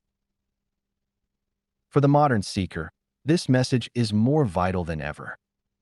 In an age defined by fragmentation, speed, and surface, the wisdom of the lodge and the myth of Sophia offer a countercurrent, a call to depth, to integration, to meaning. The soul today suffers not from lack of information, but from lack of initiation. We know more than ever, yet understand less. We are connected across the globe, yet feel deeply alone. Sophia's cry from the chaos becomes our own. Save me from this darkness into which I have fallen. The answer to that cry is not in doctrine or dogma, but in the return to symbol, silence, and sacred labor. To walk this path is not to escape the world, but to see it anew. Every trial becomes a test of remembrance. Every shadow becomes a gate. Every moment becomes a place where the lodge is present and the soul is building. As Jung observed, individuation means becoming an individual, and insofar as individuality embraces our innermost, last, and incomparable uniqueness, it also implies becoming one's own self. The goal of the journey is not perfection in the moral sense, but completion in the archetypal sense, the reintegration of all we are. This book has been an offering, a symbolic tracing board upon which the light has been drawn again, line by line. We have examined Sophia's fall and her return, the lodge as a microcosm of the soul, the tools of transformation, the myths that make meaning. But no map replaces the journey itself. To the reader who feels the resonance of these pages, the invitation now is inward. Take up the tools. Re-enter the lodge. Listen to the silence behind the symbols. The light you seek has never been absent. As Joseph Campbell wrote, "The cave you fear to enter holds the treasure you seek." That cave is within. The grail is within. Sophia waits not as a distant goddess, but as the forgotten voice inside your own soul. The lodge is not a structure, but a process. And the great work is not finished. It is just beginning. May your steps be steady. May your tools be sharp. And may you come to know the truth long hidden, that you are not merely a seeker of the light. You are the light, remembering itself. Copyright Sophia and the Lodge 2025 Jeff Morgan, all rights reserved. No part of this publication may be reproduced, stored in a retrieval system, or transmitted in any form or by any means including electronic, mechanical, photocopying, recording, or otherwise without the prior written permission of the publisher except for brief quotations used in critical reviews or scholarly analysis. This work is a spiritual and philosophical reflection drawing upon Gnostic, Masonic, and psychological sources for educational and contemplative purposes. It is not affiliated with, endorsed by, or representative of any official Masonic jurisdiction.